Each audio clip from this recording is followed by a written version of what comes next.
Welcome back for Season 2 of John Guest Remembers. This is a special mini-series of the Our Church, Our Stories podcast covering the ministry of John Guest and the journey God led him on as he became the senior pastor of Christ Church at Grove Farm. These memories have been collected and curated by one of Christ Church's founding members, John Poyster, so that we may have a greater appreciation of what God has done in bringing Christ Church at Grove Farm about as we look forward to where God is leading us today. In Season 1, Pastor John recalled his childhood, growing up amongst the chaos of World War II, his conversion to Christianity, and his earliest years working in ministry. Season 2 picks up with John's earliest ministry assignment after his ordination, and one of his most notorious escapades as a youth leader in Bristol. We now invite you to join Pastor John as he recalls what it was like for him in those days, as John Guest remembers. Well, the decision for me to go to what was then Clifton Theological College, which later became Trinity Theological College, it was a big decision because that led me to Bristol, England, to which I'd never been. And over the 3 years as a student, as mentioned, I'd gotten involved in a poorer part of Bristol, a rough part, Barton Hill, and gotten involved with the kids there and the families, but mostly the youngsters, the teenagers and middle school kids about that age. And what that led to when I graduated and was ordained in Bristol, which was 1961. So being ordained in Bristol Cathedral, that was related to my first assignment after ordination, which was in Bristol, in the Diocese of Bristol, at a church called St. Luke, with Christ Church in Barton Hill. That was a 3-year, what we would call an apprenticeship or an internship here in the USA. It was called a curacy in England. I was a curate. And the general plan in England at that time was, and it may still be the same after all these years, is that after your ordination you get to work with a senior rector or vicar for 3 years, and then do a second assignment similarly in a different parish with a different vicar or rector for another 2 or 3 years, and then you would get your own parish to lead and be the vicar or the rector, as the case may be. Those terms are generally speaking interchangeable in England. I think a rector has a little more dignity associated with its history, but in reality both are the same position. In any case, I was a curate with a man by the name of Roy Henderson and spent 3 years there, and so he monitored my preaching as I was given opportunity, had to prepare certain sermons in print or in writing for the bishop and the leadership of the diocese. And that's where I was primarily involved in youth. But I remember I did my first wedding there, did my first baptisms there, led worship, Holy Communion, and morning prayer, and worked with the young people, primarily the teenagers and the youth group. We had in the what they called the crypt, that would be the basement of the church, a whole youth centre. So we had there a mechanical workshop, a coffee bar, a five-a-side soccer area, pool tables, table tennis, and a general sort of seating area. And I know that 3 nights a week I would have been working as a youth leader with the young people of the whole community down there, not just those who went to the church. In fact, I would say that most of the kids who came to that didn't go to church on Sunday, which was a great mission field for me. I was very good at soccer. I played, I guess that's immodest to say that, but I played for a local adult team separately from coaching a high school team, playing five-a-side soccer, I would say 3 nights a week, which kept me healthy and very much engaged with the kids. One of our most exciting weekends was a mission we had with another organization in England, which, by the way, I ended up working for in the USA, that same international organization called Scripture Union. And they had a department of that which was like Children's Special Service Missions, CSSM.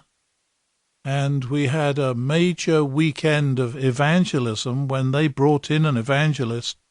But a number of our teenage kids got thoroughly converted that weekend and became key players with me in ministry, reaching out to other young people. That was an amazing weekend.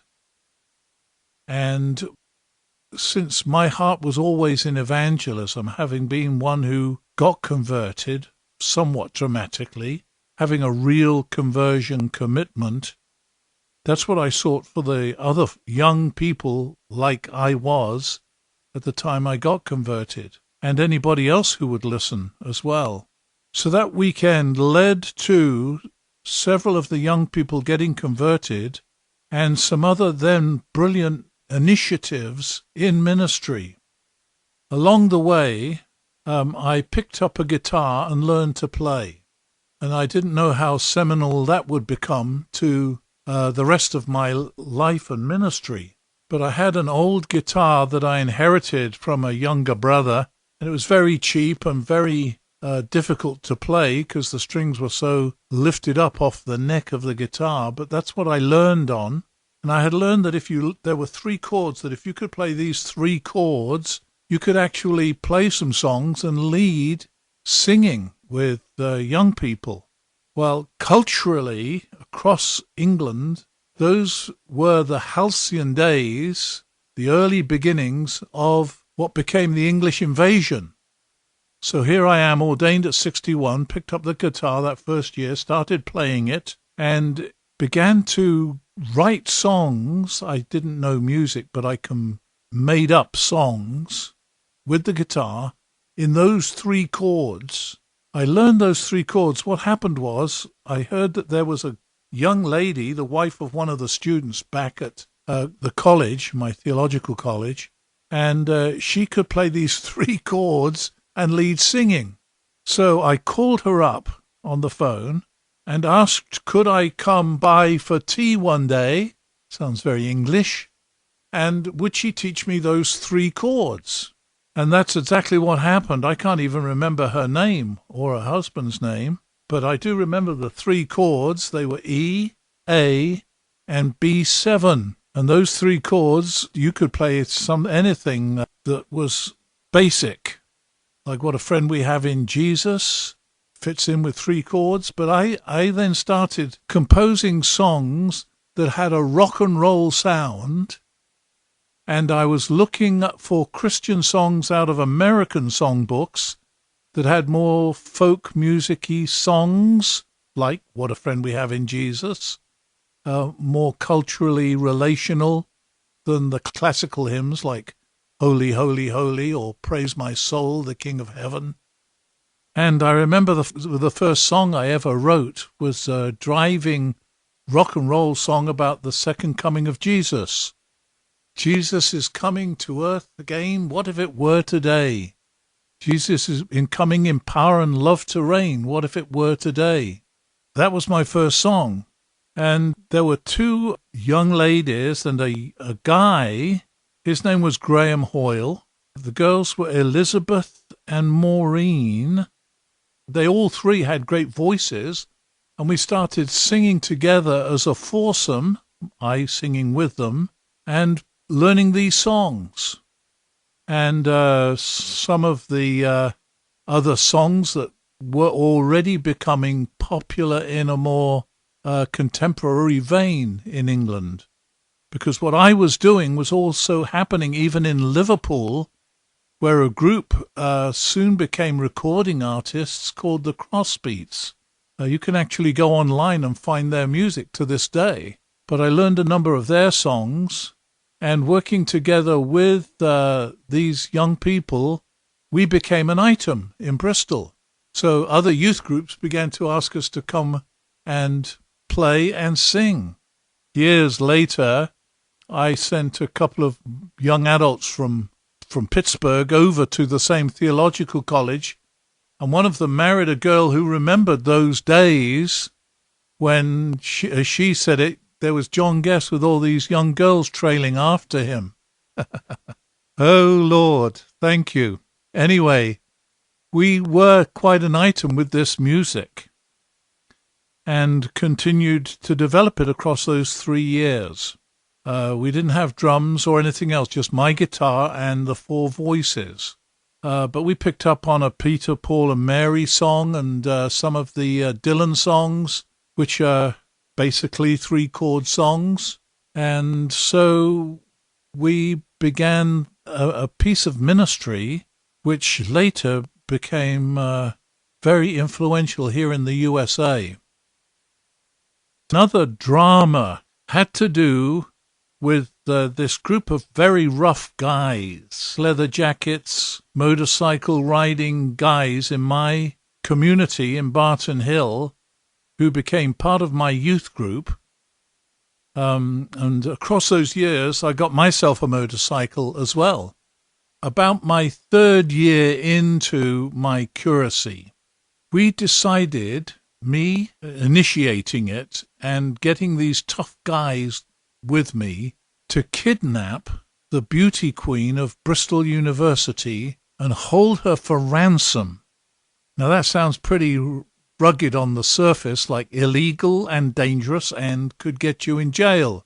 But that was not the case. So to backtrack, within the British universities, that would be Oxford, Cambridge, Bristol was one of the old universities, they have a week that's called Rag Week. And the students pretty much take that week off, and maybe the week before it as well, to prepare and pull off stunts throughout the city to raise money for charities. And they didn't call her the beauty queen, but that's what she had. She was called the Rag Queen. It had nothing to do with rags and riches, that kind of rag, but stunts that the students would be pulling. And they were very high profile, and they were allowed to pull off really very stunt-like things in the city. For instance, at one occasion at Oxford University, I remember, they dressed up as workmen, set up a little tent in the middle of a crossroads in Oxford, right in the heart of the university, and then began to do some work around the edges of that intersection as if they were real workers working for the borough of Oxford. But what they had done is get a toilet and cement it to the ground in the middle of the crossroads inside the tent. So they set it in concrete and then waited for the concrete to harden and then took away the tent, and there was a toilet sitting right in the heart of the crossroads in Oxford, and that sort of thing. Whatever else they did, but it was all part of a fundraising deal. They would be out on the streets with cans to collect cash off of the passers-by.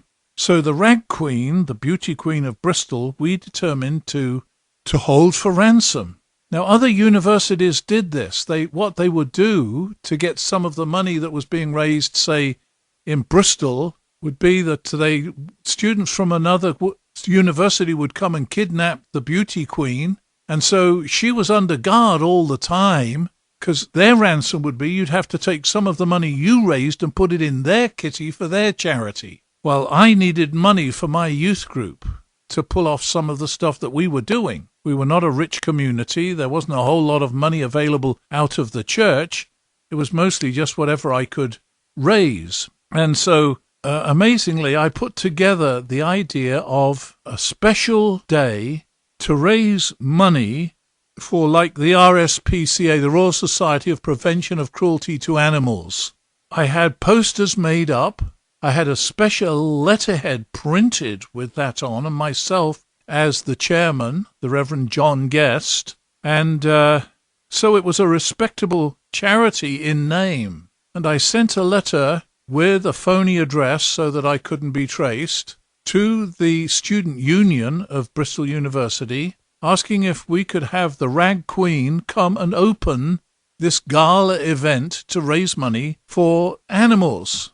They said yes, and it was clear, they would have checked out my credentials that I was in this particular parish, St. Luke's with Christ Church, Barton Hill, and in the Diocese of Bristol, which was where the university was. And in fact, the college from which I graduated was a part of that university. Well, the idea was, that knowing that they had a bodyguard, we suspected that he would travel with us. In other words, I would go and pick up the beauty queen on that particular day, which is what we planned on, and these guys would stop my car along the way with their motorcycles and take the beauty queen, and they were big enough and tough enough to hold down the guard, the bodyguard of the security they'd given to the beauty queen. Well, they didn't do that. They actually said, you lead us.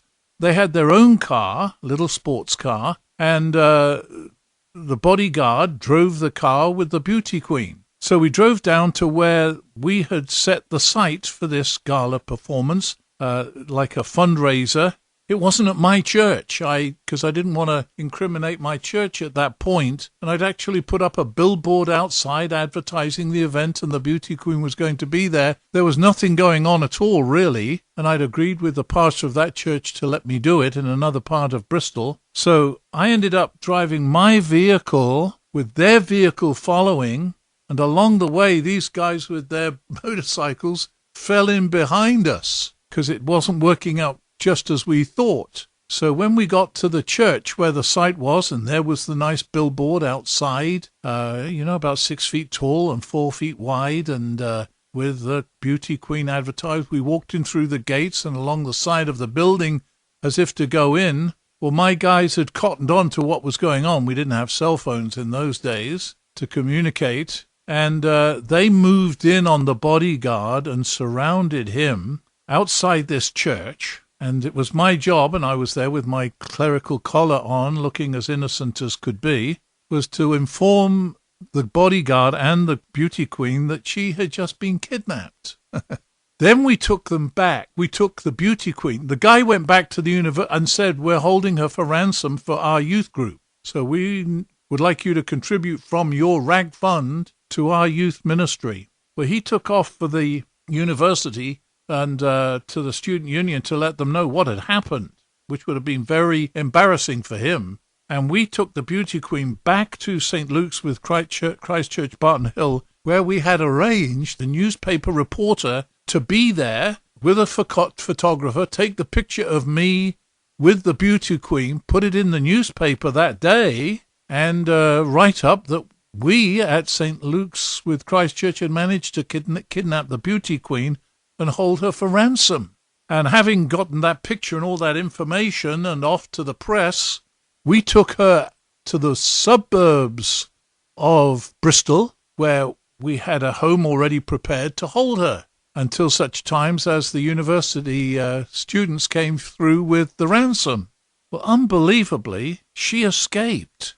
She went to the bathroom and nobody had the savvy to go back into the bathroom with her. She climbed out through the bathroom window and hitchhiked back into Bristol.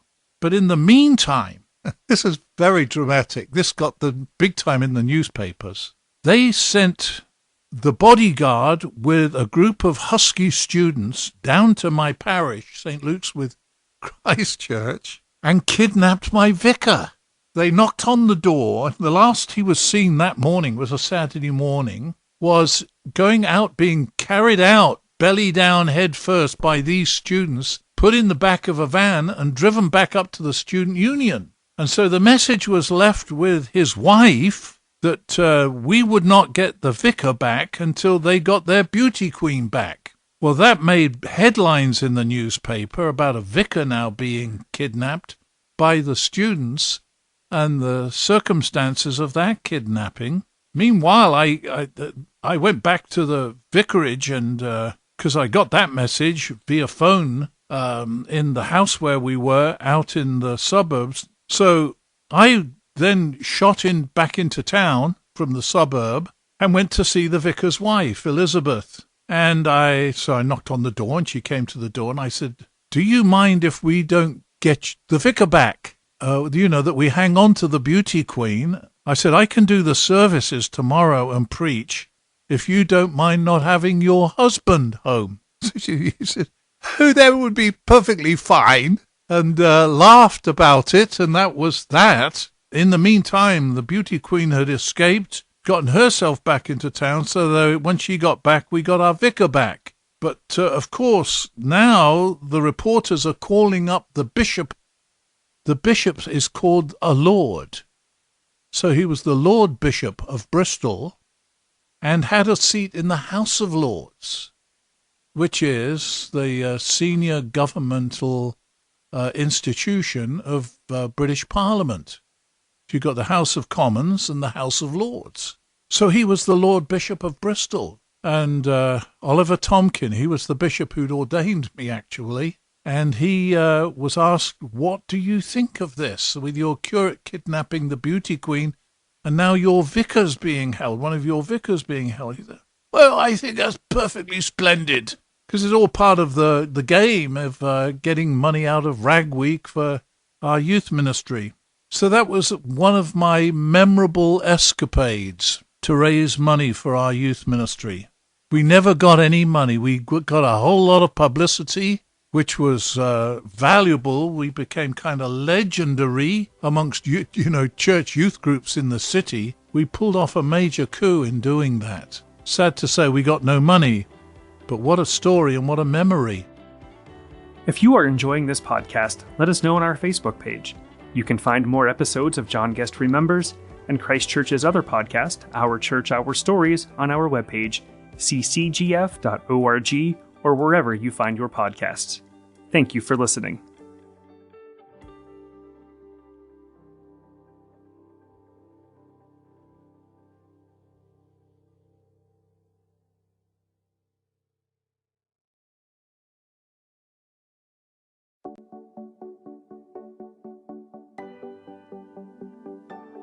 Welcome back to Season 2 of John Guest Remembers, the podcast chronicling the life and ministry of Pastor John Guest from his early childhood amidst the backdrop of World War II England to his leading the ministry here at Christ Church at Grove Farm.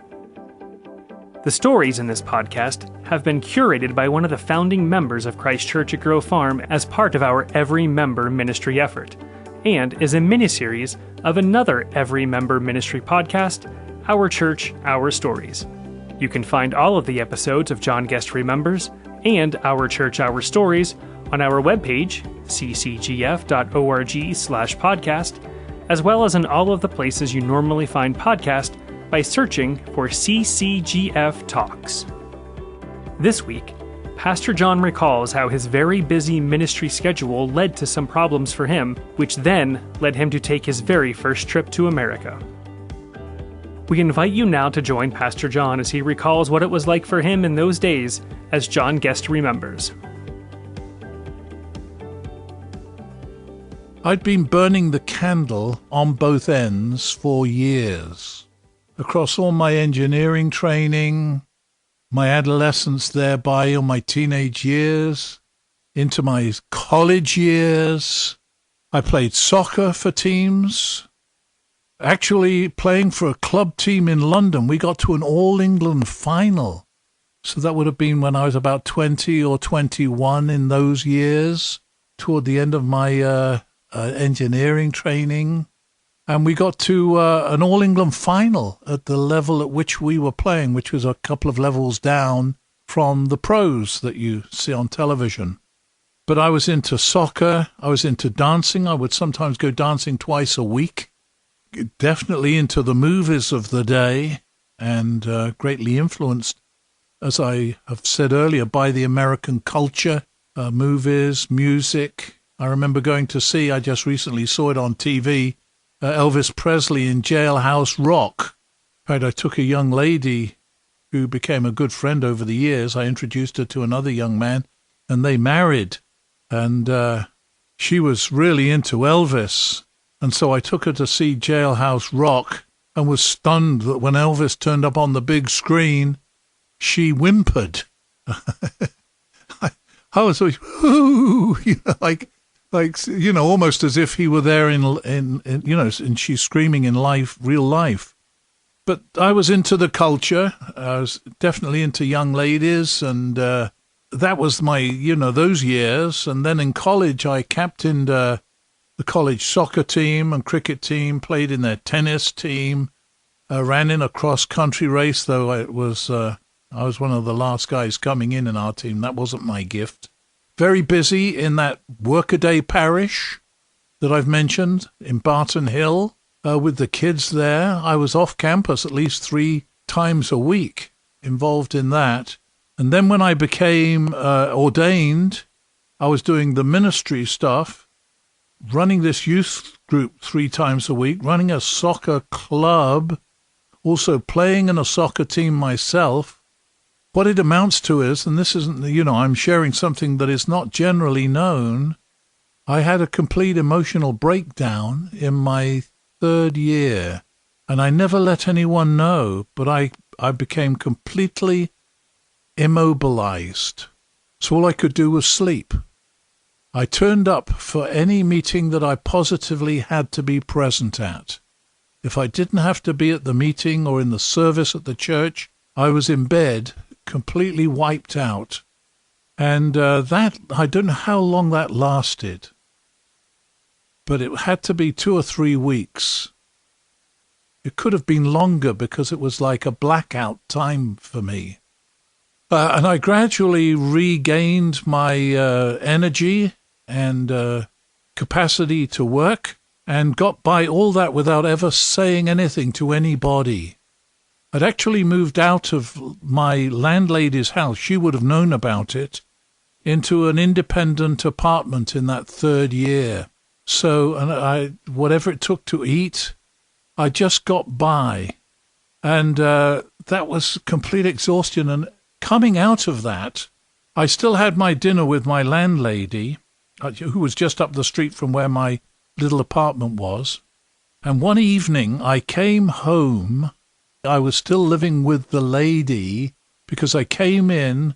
We had the TV on for news at about 6 o'clock, 5 or 6 o'clock.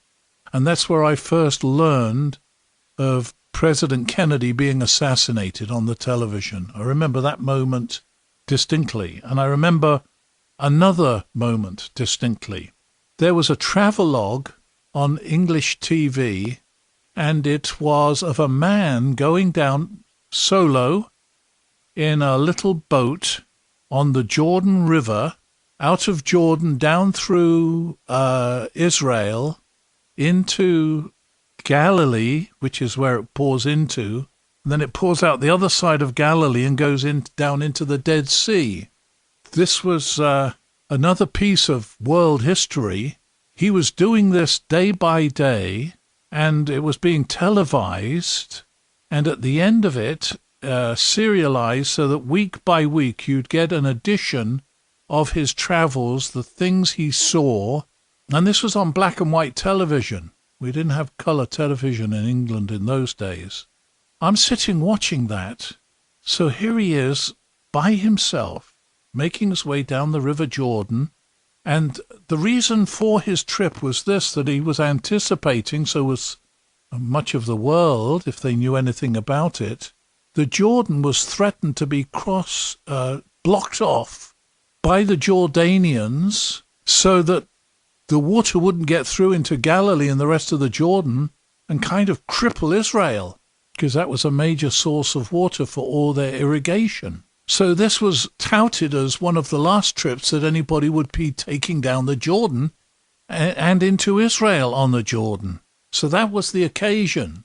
So I'm just watching it rather naively about the political scene, but completely enamored with a guy who's got nothing else to do but he had a little outboard motor, putter his way down the River Jordan and camp on his boat each night, and it seemed just what I needed. So I thought I could take off. When I'm done this curacy, my first 3 years, and before I do my second curacy, I'm going to take off 6 months and have myself an adventure and go around the world with no obligation, no responsibility, work my way around. I felt I could do almost whatever labor I had to do for short term to earn money to make my way, because I had no money. So it was that was the plan, and it was inspired by that travel log. So that's what I planned on doing, and did, nearly. So I had 6 months between my finishing up in Bristol, said my farewells, and left my motorcycle and my gear there. My idea was to go through the USA, go the rich way around, and via friends made contacts in the USA and came to the USA with $30 in my pocket. A friend of a friend of a friend picked me up at Kennedy Airport, drove me down to Philadelphia. He was a Christian man, lover of Jesus.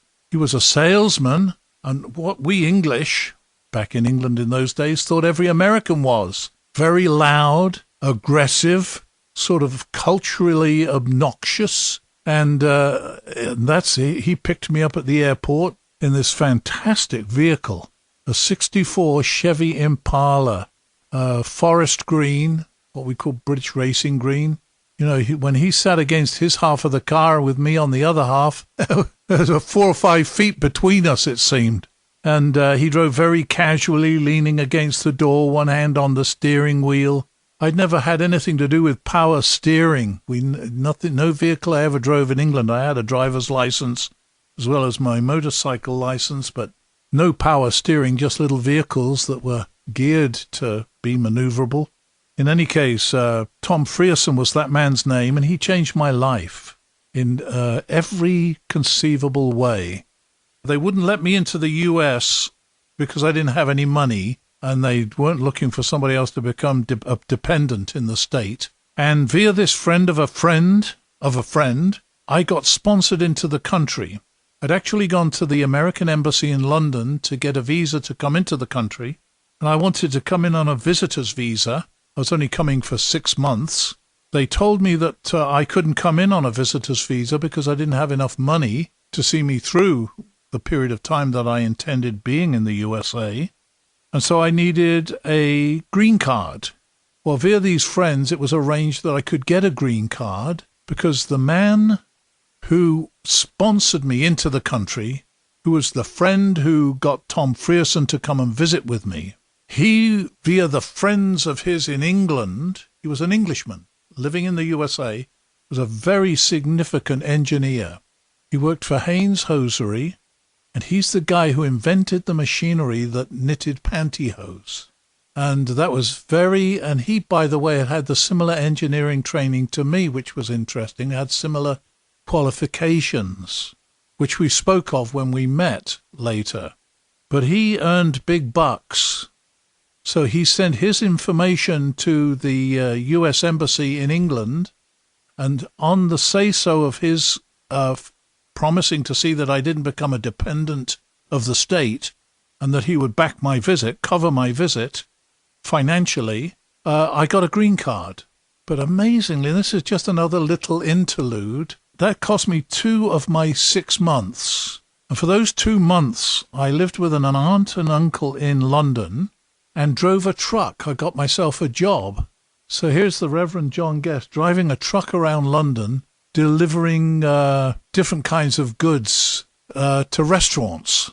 And that was quite a trip, driving a truck around London, up and down very narrow streets into the backs of cafes and restaurants, delivering these various kinds of food items. So I did that for 2 months, which earned me some more money, but not a whole lot. I lived for free with this aunt and uncle. Anyway, I got my green card, had enough money to buy an one-way air ticket to the USA, and flew into Kennedy Airport on a big jet, the first big jet that I'd ever flown on. So that got me there. So for the 4 months, as it turns out, I spent that whole 4 months in the USA. And the stepping stones to that were that the church where this man Tom Frierson worshipped was without a senior pastor. It was a beautiful church in an area of Philadelphia called Germantown, which is an old area. The street on which I was living was like a Schoolhouse Lane, which was an ancient part of Philadelphia. There was a Quaker school there, some older properties. It was an interesting area to be in. This church, Church of the Atonement, was being serviced by on a part-time basis with preachers coming in from a local seminary on the weekends. So they asked me would I like to preach. Would I preach for them for one of these weekends? And I said, sure. So I preached. They gave me like $100 just to preach for the weekend, which was like real money for me in those days. And it's interesting what happened, because immediately the service was over, I saw at the back of the church the leaders of the church gathering and chatting together. And I wasn't adding two and two at that point, but after that, one of them came, and it was Tom Frierson. He was the leader in that church, and asked me for as long as I was around Philadelphia, would I preach for them? So I said, yeah, well, for as long as I'm around, but you need to know that I'm traveling and I'm not looking to run anything. This was time out. And I had enough older material from preaching in my first 3 years that I could put together a sermon once a week and maybe a Bible study here and there. So that's what happened. What do you know? They found a place for me to stay with another elderly widow on this fabulous part of old Philadelphia, leased me a car, brand new car to drive around in, and it was a V8 engine, a Ford Custom, and that was huge. And that, you could almost get the front end of the vehicle to stand up on. The engine was so powerful with rear-wheel drive. So they give me a place to live, took care of the lady, and put about $100 a week into my pocket.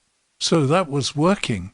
Well, with my friendship with Tom Frierson, that was life-changing, because together we traveled. I traveled with him on some of his journeys stayed in the motel that he was staying in, spoke here and there to Christian people around the U.S. that he knew, went to a huge InterVarsity conference out in the early part of January. So that would have been, if that was 64 now that I was there, so that would be early 65, the winter of 64, 65. There was a huge missionary conference in Urbana, Illinois, led by InterVarsity. And somebody paid for me to fly out there and be at that conference, which was about 4 or 5 days long, with, I think, a guy like John Stott doing the Bible study. Something like about 10,000 students from around the USA gathered at the university for those days. And I remember Billy Graham being the speaker of the weekend at the major conference part of it, the conclusion. So that was my first experience of something like that with American university students. And I was just a participant in the 3 or 4 day conference, Urbana Missionary, which has gone on since then. But I ended up spending the rest of those 4 months in the USA. I remember traveling down to Savannah, Georgia, and down into Jekyll Island with Tom Frierson and his wife. In fact, that's an interesting escapade. It was a Sunday night. We'd just come back from evening church where I'd preached at the Church of the Atonement. We were in Tom Frierson's home watching TV, and there was a ugly ice storm outside. I mean, like it was raining, pellets of rain, frozen. And I'd never seen anything like that. The winter in the USA fascinated me, because we don't have winters like that. We don't have sub-zero weather in England. So you had to scrape off the car that was parked out of doors, Tom Frierson's car, scrape the snow off to get into it, drive carefully on the roads. And so here we are with about 6 inches of granular frozen rain out on the street. Never seen anything like it. And warm in the house, watching them. And up comes the weather forecast for the USA. Well, I knew what it was like in Philadelphia, but it was describing Florida, which is on the same continent. So we're looking at summer weather in Florida. So I said to the Friersons that night, I said, is there anything stopping us driving down to Florida? They said, just my work. And they had teenage kids at home. They had 3 kids, one in middle school, a couple in middle school, and one in high school, I remember. Anyway, they had these 3 kids. So I said, well, why don't we do that? And Tom chatted with his wife, Alice. He said, well, I can visit these particular cities because that's where my business is. So we could do that. I said, well, could we start out tonight? And they chatted with each other. Well, they had relatives living on that street, like the mother of Tom Frierson living on that street. So she said she could take care of the kids. So wouldn't you know it, we packed it all up. The English would never do anything like this. I'm becoming Americanized now. I'm thinking like an American. We can do this. And we got a couple of pillows in the car, and we started driving that night. Drove steadily out of the slush and the rain and the frozen ice of Philadelphia. By the time we got down to Washington, things were tidying up in the weather, and we drove through the night and took turns driving. And we drove in my car with this big V8 engine. One of us would sleep in the back. I remember Alice sleeping in the back while the two of us drove, taking turns. By early morning, like about 6 or 7 in the morning, we were in North Carolina, which was beautiful. The daffodils were coming up, the birds were singing, and we pulled into a cafe for breakfast. They said, "You've got to eat this southern breakfast." So I'm now eating grits and the Smithfield ham, smoked ham for breakfast with eggs over easy. I'd never tasted anything like grits, which were tasteless. I said, "You eat these for breakfast." Then we started spending the night in different motels. We got down to Savannah. We drove through North Carolina, down through South Carolina. That's the first time I ever saw Spanish moss, except in movies, because I'd seen that in movies, and pretty dangerous sorts of movies too, where you got guys out in the swamps, in boats, committing murder, and they're, making their escape with Spanish moss wafting in the trees. And here we are now driving into such an area and climate. That was all amazing, and I took to it like a duck to water. If you are enjoying this podcast, let us know on Facebook or Instagram. You can find more episodes of John Guest Remembers and Christ Church's other podcast, Our Church, Our Stories, on our webpage, ccgf.org, or wherever you find your podcasts. And since this episode is going live on Thanksgiving Day, all of us here at Christ Church at Grove Farm hope you are having, or have had, a very blessed Thanksgiving. Thank you for listening.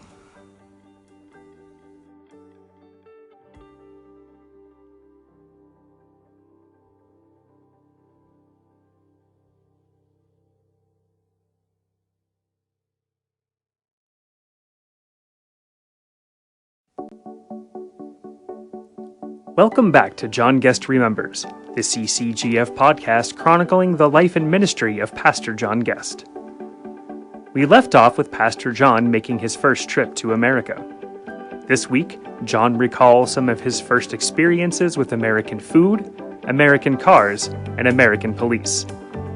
You can catch up with the rest of John Guest Remembers and its parent podcast, Our Church, Our Stories, on our website, ccgf.org/podcast, or wherever you find your podcasts. Simply search for CCGF Talks. Thank you for joining us as John Guest Remembers. Out of arriving in Philadelphia, I had my first meal in that first evening, 5 hours difference between England, so he picked me up, 5 or 6 o'clock. By about 7 o'clock, we are down in Philadelphia, and he calls up his wife, and from a payphone says, here we are, I've picked up this John Guest.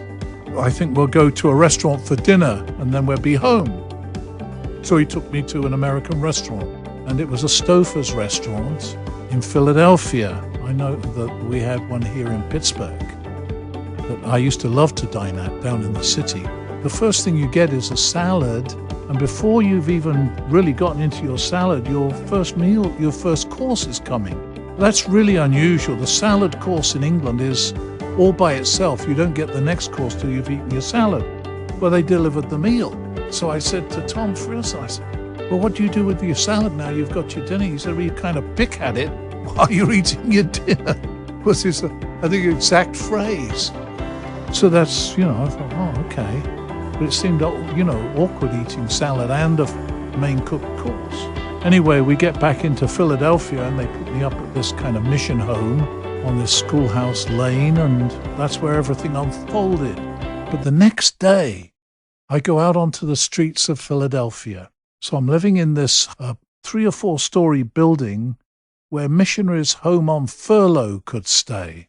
And there was nobody else in the house because it was coming up on Thanksgiving and they were away on vacation. So I got this big house to myself, and they saw me into the house and, they said, fix yourself something for breakfast. There'll be food in the refrigerator, which there was, and some cereal and whatever. And then I went out to the store. Well, the first supermarket I ever walked in, American supermarket, we didn't have the supermarkets in England. I'd never seen anything like it. Like a half a dozen different kinds of bread, some of it sliced, some of it not, some of it packaged, some of it not, a whole array of fruit juices. Whatever they had was over the top. Shelves of the same kind of food with different producers of the food. And that's when a couple of things staggered me. I saw Heinz soup, Heinz baked beans, H.J. Heinz. Well, that's big in England. So I thought, H.J. Heinz. So we're exporting food to America. That can't possibly be the case. I didn't realize that Heinz had their own UK, England branch and produced all this food in England. That sort of thing quite amazed me. And so while I'm in the store, I thought, what can I get myself to eat? Major food. And I'd never heard of pizzas, but I saw frozen pizza in a variety of pizzas in an open refrigerator. So I picked up one of these and read the ingredients because you could see the pastry, but the other ingredients that came with it were tomato sauce and cheese and maybe pepperoni or something. I thought, wow, I like all those things. So I took it home with me. I bought one and took it back to my apartment. But then I read the instructions on how to fix it, cook it, and it said to heat in this pan, in a pan. I thought, a pan? That must mean a frying pan. So they had a big enough frying pan to put this 10-inch pizza in. I think that was about the size. So I heated up the frying pan. I thought, now which side should I cook first? And I thought, well, makes sense to do the soft side first. So, you've got the side with the cheese on it and the sauce.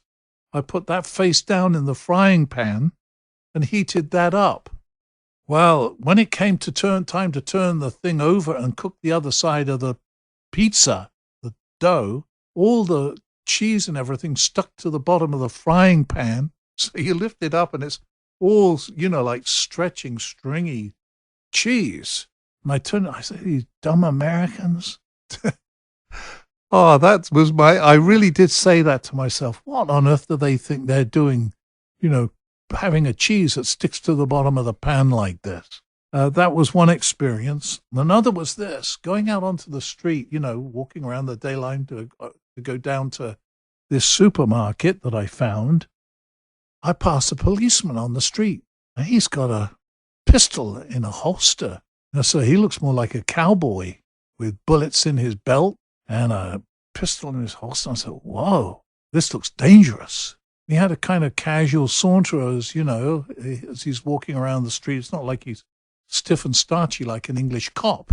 He's kind of casual and checking things out and just sort of sauntering around. That was fascinating, as were your mailboxes. We have a very distinctive kind of mailbox in England, a letterbox as we call it in England, postbox. And so I'm checking that out because I walked past one of those, US mail. And all the little differences, driving on the wrong side of the streetcars running on rails with overhead wires. That was a new experience. We had trolley buses in England, in London only, that I knew of, running off wires, but they were regular tires running on the street. I just loved all of it. Of course, everybody's speaking with an American accent and a Philadelphia accent to boot, which is like New Jersey, which is like we think all Americans speak. It's sort of a James Cagney, Humphrey Bogart kind of talk, Robert Mitchum, kind of language. And so I'm soaking this in like it was heaven. No responsibility, walking around in a foreign area but I could understand the language. and, everything either in print or spoken. Fascinating. And I loved every second of it, just inhaled it. My first night, so I slept there, woke up in the morning, bathroom, went to the bathroom, took my little domestic kit with me for shaving and cleaning my teeth and so on. I'm looking out the window, and there's a tree that comes up to the window, and there were two birds that I saw in that tree that I've never seen in England. And I love birds. I mean, that was one of my deals. Fascinated with different birds and bird life. One was a cardinal, and the other was a blue jay, both dramatic. And I remember going to my friends, the Friersons, when I met them later that day. They came and picked me up. I said, I saw two beautiful birds out through the bathroom window this morning. One was a bright red, and the other was a bright blue. And they described, that was the equivalent in the US of, house sparrows in London. I mean, they're ubiquitous, everywhere present. I was absolutely fascinated with my awareness of bird life here. So that was my first morning, being enchanted with these birds outside the bathroom window. So I've arrived in America. The fact that I was converted through Billy Graham opened up doors to yet another whole variety of evangelical Christian in Philadelphia. So here and there I was invited to speak. I remember speaking at a Christian women's club in Abingdon, which is a suburb of Philadelphia. And the Lord blessed that. And the man who and his wife who had introduced me to that group, he was an Englishman and his wife an American. She was the daughter of a well-known preacher in Philadelphia. His father had come over to work with Billy Graham, the Mitchell family, Ruth and Alan Mitchell, and they became very good friends. They were older than I was, but not old. They had teenage daughters. My playing guitar and playing some of the contemporary Beatles songs as well as Christian music that sounded like it made me a fan of the kids. It introduced me around and about to another audience yet. So I ended up speaking at a weekend conference in the Pocono Mountains for young people who were gathered together out of the Philadelphia larger. So I became known as an English, my voice was much more English in those days, but preaching from the Bible and calling people to a commitment to Christ, so that there was quite a broader influence by way of relationships that came in the Philadelphia area. So it was in that situation then that, for instance, I met one of the men in the church where I was a leader in the larger Christian community. He was a big-time banker down in Philadelphia. He wore the dark Homburger hat, I think it was called, to go to work. It was very formal. His name was Charles Nagel. His wife was Mildred, and they became good friends. In fact, the first time I drove an American car, he had a Buick LeSabre, which was a big car in those days. We're in 1964, so they were low and wide. And we had been to town one day in Philadelphia. They'd taken me out to dinner and to see a movie. And we were driving back into mainline Philly where he lived before he dropped me off in Germantown. And he said, "Would you like to drive the car?" And I said, "Oh, I'd love to." So he pulled into a parking lot, a large vacant parking lot of a high school maybe. And so he got out and I got in the car and drove it around the parking lot. I had an English driving license, which carried over to the USA, but they weren't going to let me out on the highway driving on the wrong side of the road. So I'm driving around the parking lot, and I'd never driven in a car that had power steering and power brakes. So I'm driving just modestly, maybe 10 miles, 15 miles an hour, not very long. And he, Charles, was sitting in the back with his wife, Mildred. And when he said, "Well, stop if you will," and I hit the brake like it was a regular car in England, which stopped me on a dime. And he still makes me laugh almost hysterically. He hit the ceiling of the car. I stopped it so quickly. He hit the ceiling of the car at the back. And it drove the hat on his head down over his ears and eyes. And I looked in the mirror and started laughing. And I took my foot off the brake and not realizing that a power-driven car will start rolling again without your foot on the accelerator. So while I'm laughing and he's adjusting his hat, I look up and we're moving again, and I hit the brake again, and he hit the ceiling again and drove this hat down over his head again. Oh, and he was so particular and precise, and his wife Mildred was a real gentle lady. So that was my first experience of driving a car. That was before they ever gave me the leased car and took me for a ride around so that I got used to the wrong side of the road to me. Another incident that I don't know that I've ever talked about, but Tom Frierson had an older car, like a gangster car. His son, who got into cars later, was really angry at him for selling it because it was near a classic at that point. But he gave me that car. It was an interim period before I got to rent one, before they gave me a rented car. And it had a very small back window that was low, so that when I sat up at the front driving, a car behind me was barely visible the whole of the car. So I'm nearly all the way back to the house where I was living on West Carpenter Lane in Germantown, where I was staying with this now elderly lady, the widow. And as I pulled up outside the house, I realized that there was a police car behind me with his light going. So he came around to my car, and I was shocked. But he'd been following me for some while, but I hadn't seen the light. So he wanted to know why on earth I hadn't stopped when he flashed his lights. And I said, well, to tell you the truth, that window at the back is so low and I sit high, and I didn't see you. So he said, well, let me see your license. So I took out my English driving license. So that passed muster, and I didn't get a ticket. In fact, being English with an English driving license got me out of a number of muddles, because later I was going down a one-way street in Philadelphia the wrong way and didn't realize it. So now I've got another policeman on my tail. He said, you realize you're driving a wrong way down a one-way street? I said, no, I'm sorry, I didn't know that. So he said, well, let me see your driving license. And I get out my license and give it to him. And he says to his buddy, the other cop, he said, he's British. And they just let me off.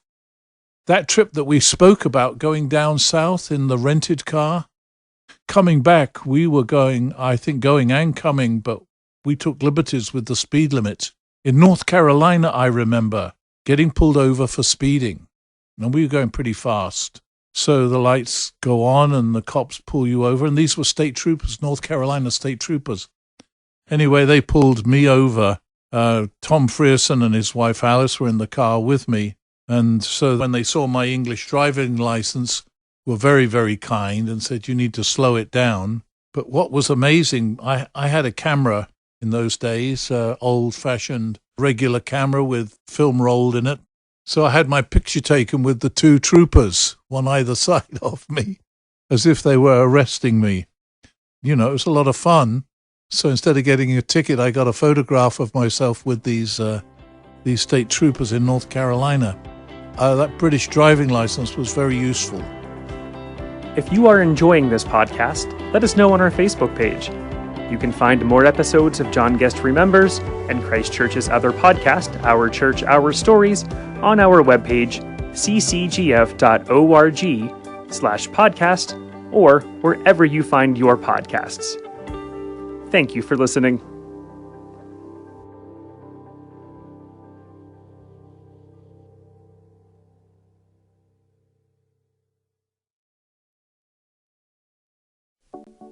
Welcome back to John Guest Remembers, the CCJF podcast chronicling the life and ministry of Pastor John Guest. In this week's episode, John gets asked to stay in America to pastor a church, is introduced to yet more American cuisine, and an American style of evangelism as he prepares to return to England.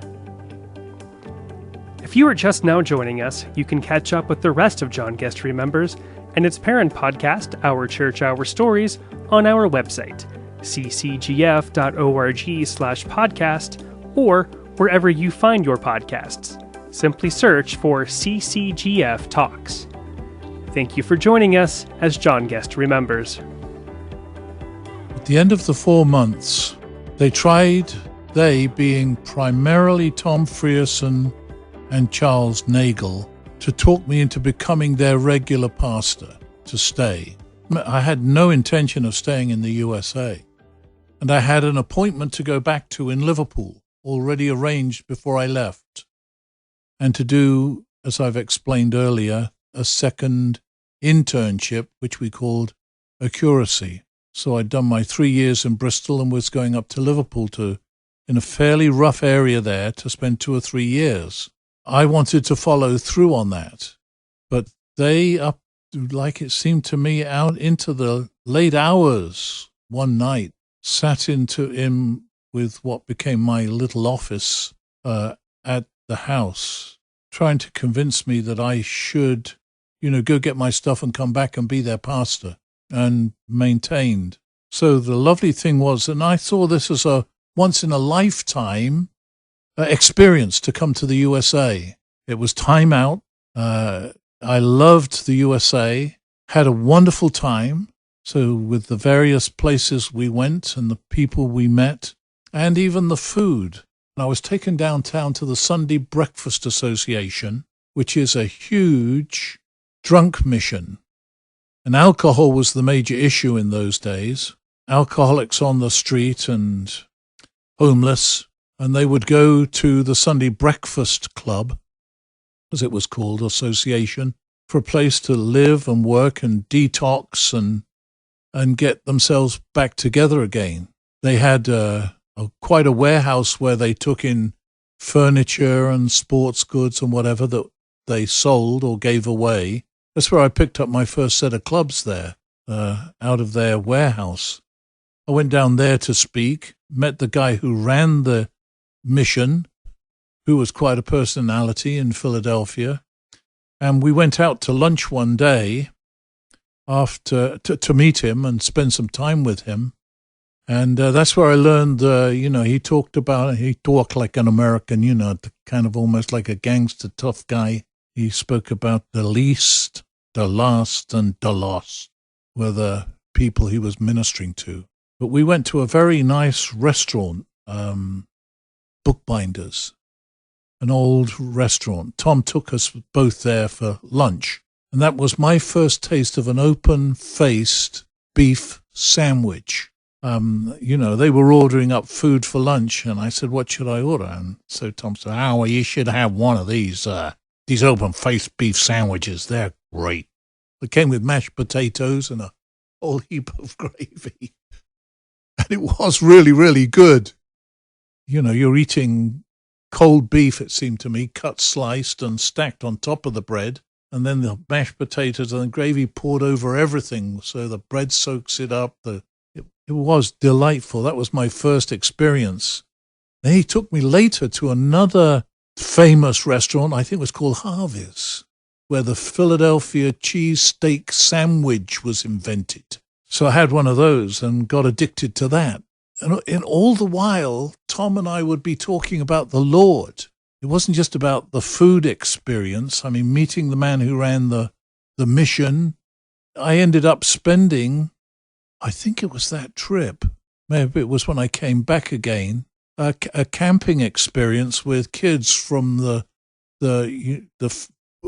rough parts of Philadelphia. And I was there to play my guitar, sing and speak.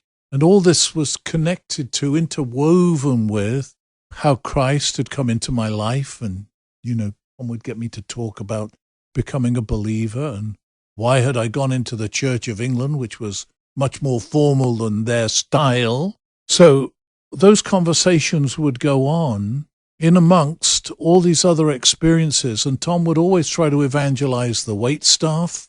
And his wife was embarrassed because he was very direct. You know, he was always in sales mode. I remember another place we went to was a Marriott hotel in mainline Philadelphia, which was maybe about a 15-20-minute drive from where they lived. And we ended up going there every Friday night. When he came back from traveling, we would go over there toward the end of the evening and have a slice of cheesecake, which I'd never tasted before. It was brand new to me. But that's where I learned to eat and enjoy cheesecake. And I remember Tom evangelizing the girl who was waiting on us there, and his wife was kicking him under the table.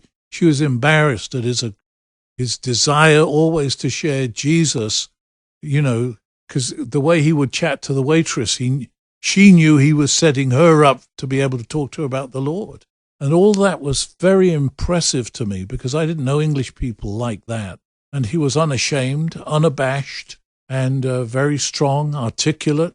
Theologically, he had a fantastic theological library himself. And when he died, which he did, you know, just a few years ago, I got to pick up a whole bunch of books out of his library, which are now in mine. But they're, you know, from open-faced beef sandwich to Philly steak and cheese and onions, like a submarine.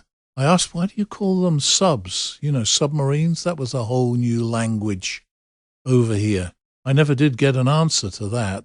And, you know, hamburgers were big over here. We didn't have hamburgers in England. So I'm asking the question, why do you call it a hamburger? Why is it a hot dog? You know, it's the American food had names that didn't add up. But that cheesecake, I think they called it a Philly cheesecake too, was fantastic. And that's all I ever had when we'd go there. But I remember distinctly Tom doing some evangelism. And then one day we went out and shot hoops, as he would say, at a nearby basketball court. And there were some other kids there shooting baskets down one end, and we were down a couple of grown men, although I was only in my 20s and Tom was in his early 30s. And here we were shooting baskets and started chatting with the other kids there and talking to them about the Lord. Most of the time, we would travel with some sort of a tract, 4 Steps to Peace with God, which may still be in print as a tool of evangelism, which I had used in England when I would be out on doing street evangelism. But one of the things we did, another man and I from another student, Graham Windsor, we would go out on Sunday afternoons into Bristol, the city, and, you know, you've got a lot of pedestrians on the sidewalk and streets, and we would stop and give out a tract and try to engage them in spiritual conversation. So that was on my heart, and the name of the game for me was evangelism, leading people to a personal relationship to Jesus Christ, that their lives might be transformed in the way mine had been.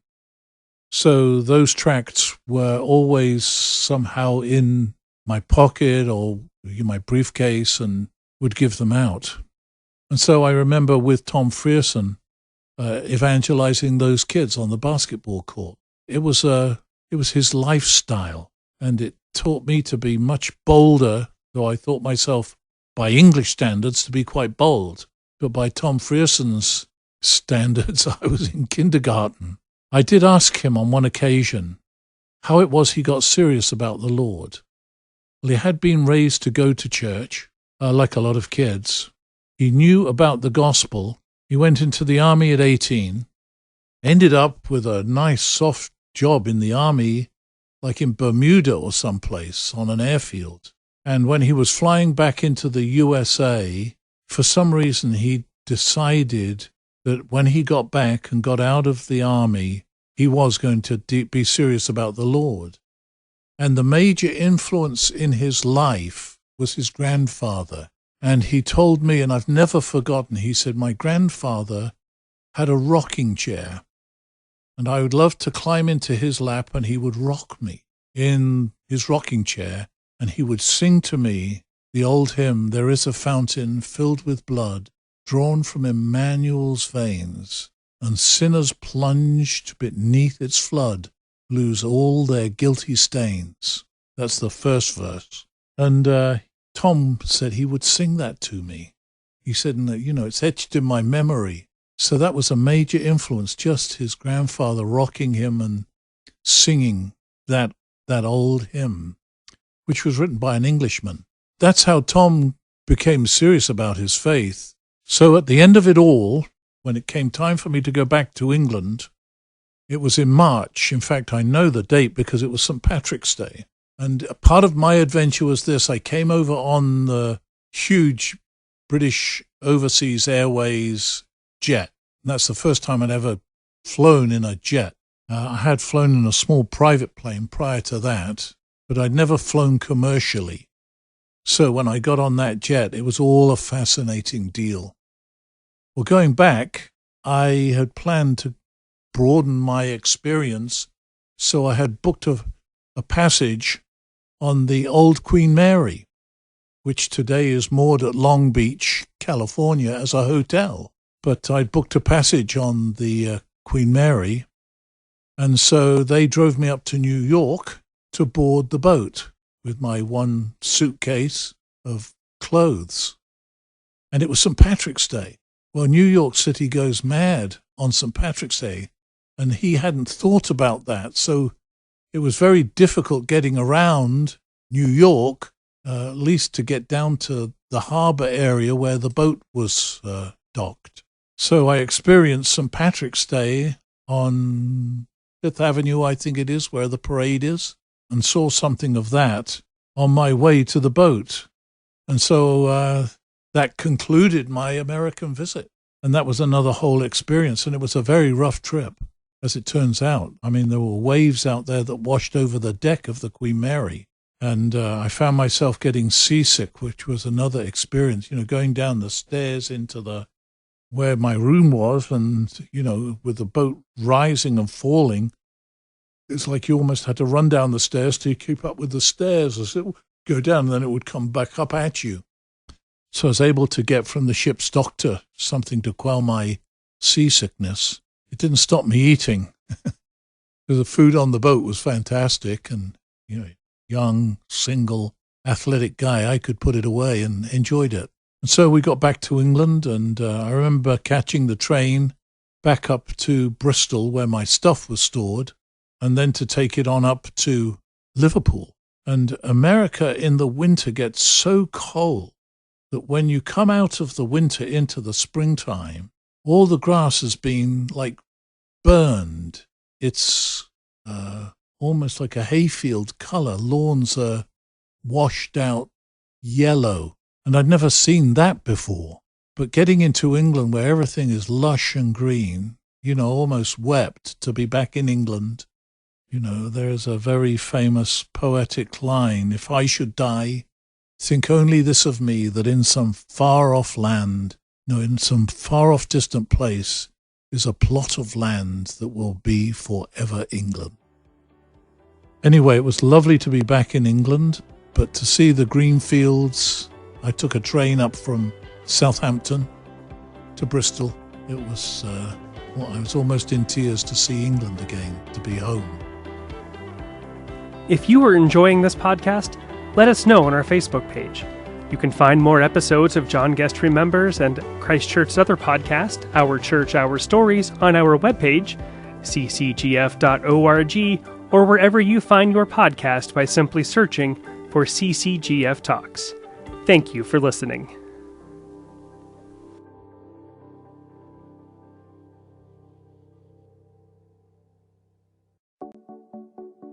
Welcome back, friends, to John Guest Remembers, the podcast chronicling the life and ministry of Pastor John Guest. If you are just now joining us, welcome. You can catch up with the rest of John Guest Remembers, both Season 1 and 2, and its parent podcast, Our Church, Our Stories, on our website. Head to ccgf.org/podcast, or wherever you find your podcast by searching for CCGF Talks. This week, John recalls his final years in England working with youth in Liverpool. Seeing that as a bit of a dead end, he answers a call to return to the U.S. Thank you for joining us as John Guest Remembers. Well, my trip to the USA had been really a life-changing connection. I didn't realize it at the time, Going back to England and going to a new work in Liverpool was all-consuming, and I threw myself into it with all that I had. I was a single guy. I was living in a student hostel, is what we would call it, HOSTEL, domicile, that my senior pastor had helped develop and build. And it was in a row of Georgian houses. That's a particular kind of architecture from a wealthy time. But that part of Liverpool had fallen on tough times and was very run down. And the homes where the servants lived, in fact, were due to be demolished. But these beautiful homes around a square called Falkner Square in Liverpool had been purchased, and they were like huge row houses. A famous kind of architecture, 3 stories at least, with a basement, and he had bought maybe 4 or 6 of these all in a row and renovated them and knocked holes through walls so that it became one building on the inside. And that's where I lived as if I were one of the students. I was a single young man. I had my room. I ate with the students who were from around the world. The ministry or work was called World Friendship House.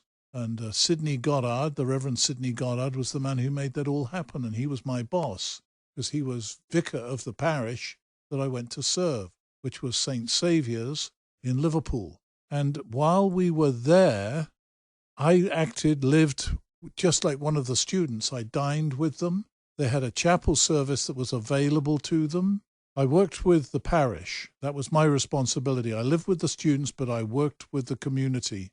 My job turned out to be the major contact of the parish with the community. Mr. Goddard, Sidney, had made his major work running this international students' hostel for the Liverpool It was for students who came to Liverpool University from around the world. So that's why it was called World Friendship House. And my primary job was with the young people. As in Bristol, so in Liverpool, it was an older church with a crypt, which is basement space, but very solid. It didn't look like a basement. Foundations of an old building, and it was turned into a youth centre. The parish also had a parish school, St. Saviour's School, and it was open to all the public.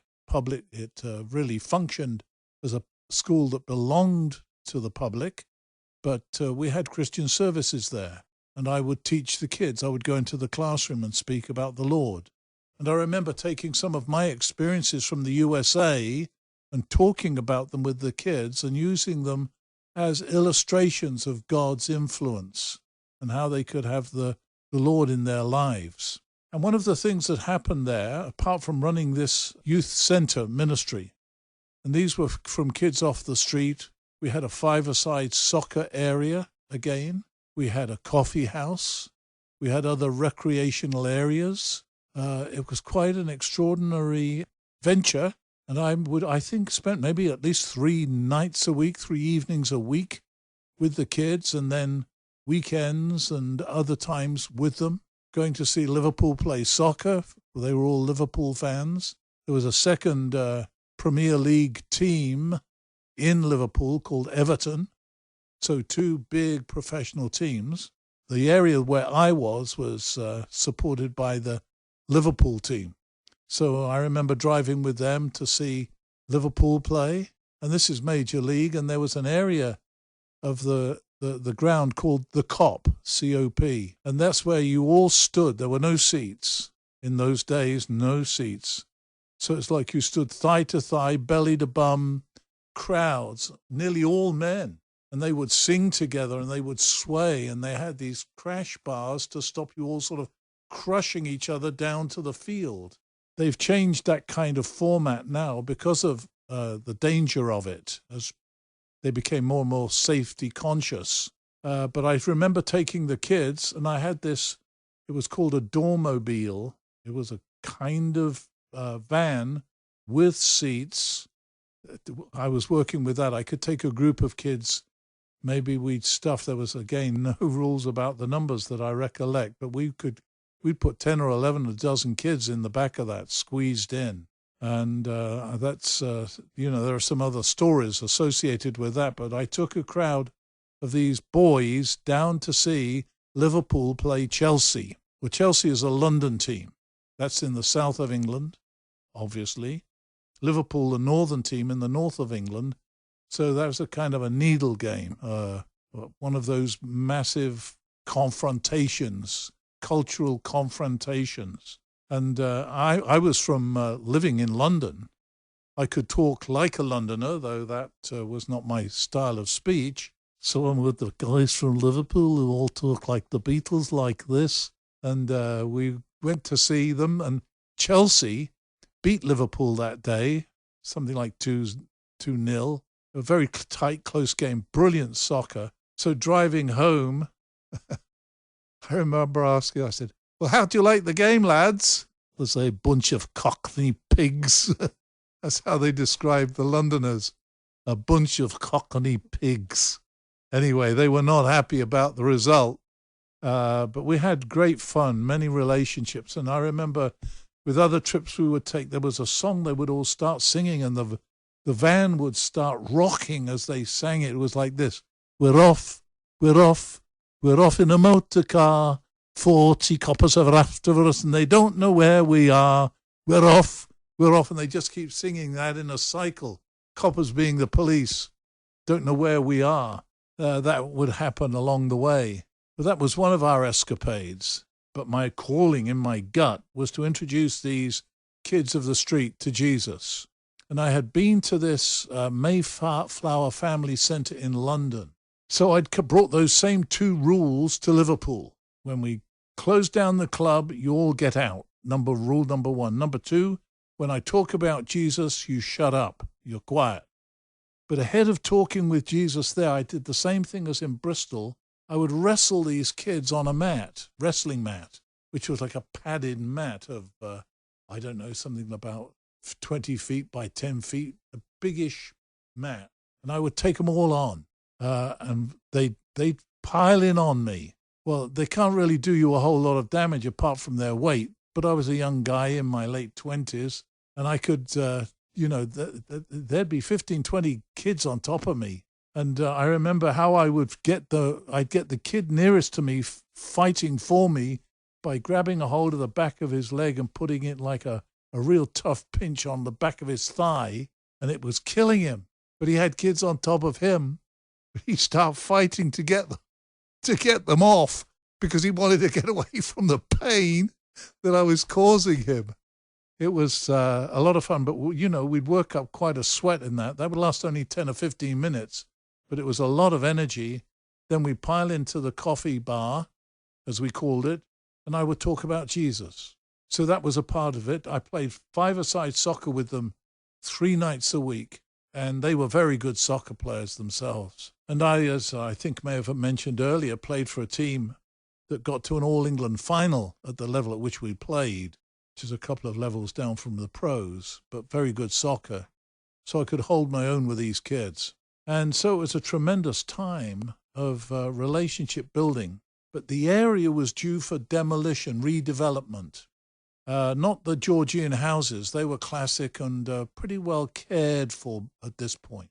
But the servant quarters in the homes and streets around the posh area, the very expensive area as it had been, of wealth and status, and horse-drawn carriages bringing people up to the front of the house, and beautiful wrought iron railings that were still there. So they had survived the bombing from the Blitz in the Second World War, because Liverpool really got bombed. It was a port city, and they would come, the Germans would come and bomb Liverpool, which was quite a flight up over England. It's up north of England. But the area around was due for demolition, possibly even the church, and probably the school, because it was all old.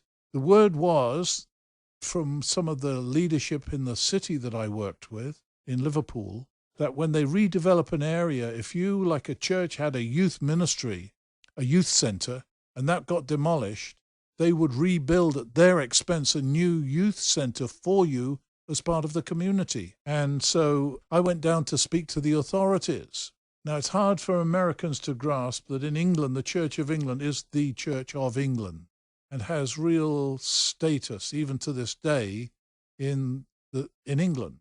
The Queen is crowned by a bishop of the Church of England, the Archbishop. Their weddings take place in Anglican, Church of England cathedrals. And so I was the curate, the assistant, in this Church of England parish, St. Saviour's, which had its own school, this own youth centre under the church. So I went down to the authorities with my collar on and sought official information as to whether it was true. And it was. And they gave me all the details by which you would begin an application process as they did their planning for the demolition and the rebuilding of the area. So I brought all this information back to my senior pastor, my vicar. Sadly, he wasn't interested. His primary concern was this international student ministry hostel. And I then realized that I was kind of a makeshift in-between to kind of hold the parish together with the youth ministry. And I assisted with churches on Sunday, preached, took care of things, did funerals and things like that. And I made very close relationships with these families. I would go, a single guy. So I'd go back to some of these homes where the kids were and have like a late night sandwich after youth, the youth meeting, the gathering in the club. So when he was not interested and he was the boss, I realized that was going to go nowhere. So to my mind, I always had the concept of building something that was for the future. It was a part of who I was. I realized that whatever I was doing was really not going to build into anything and could easily get demolished at some point. So I then just took it like this is a short-term missionary effort on my part, which meant then I sort of gave it everything I had, realizing it would be for a shorter time. And we did a lot of very exciting things just to stick with that thought for the moment. I remember taking a van load of these kids to North Wales, which was not that far away from Liverpool. And there was a very famous tunnel underneath the River Mersey, the Mersey River, which actually had a division in the tunnel under the ground going to one place or another. But it went underneath the river, and down the other side, it wasn't much of a drive to get to Wales, another part of Great Britain. Had its own identity, but was mountainous by English standards. By Americans, nothing like the Rockies, but tallish mountains that were rugged, steep, climbing mountains that you could walk up, hike up. And I took these kids all night, hike, do something exceptional, different, to go up this mountain. Brought it's amazing, we carried it up, but a couple of gallons of hot chocolate that we were going to take up the mountain for drink when we got to the top.